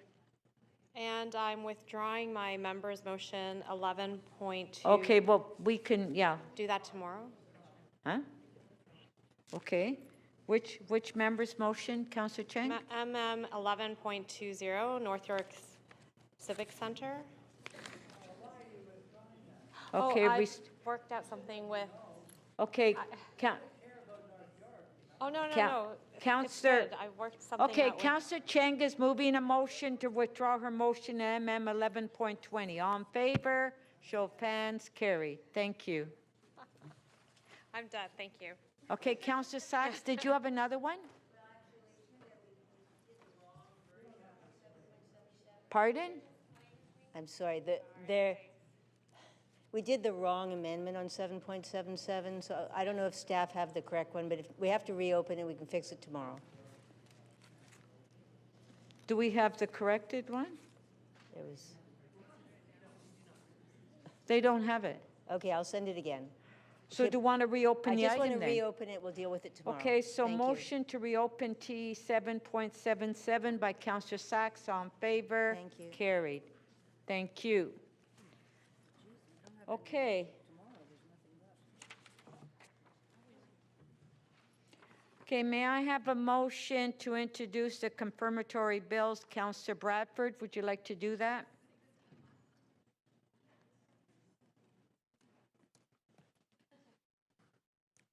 Sure.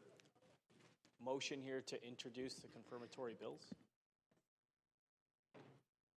That leave be granted to introduce the bills to confirm to the point of the introduction of this motion that the proceedings of City Council Meeting 11 on October 11, 2023. Thank you. Shall leave be granted to introduce these bills? All in favor? Show of hands. Opposed, if any, carried. Shall these bills be declared as bylaws and be passed subject to Section 226.9 of the City of Toronto Act 2006? All in favor? Show of hands. Opposed, if any, carried. Okay, members of council, the meeting is adjourned. if we can be here promptly at 9:30 tomorrow. And I want to thank staff.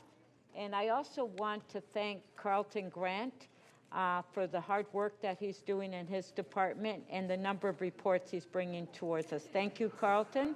You're doing a great job. Thank you.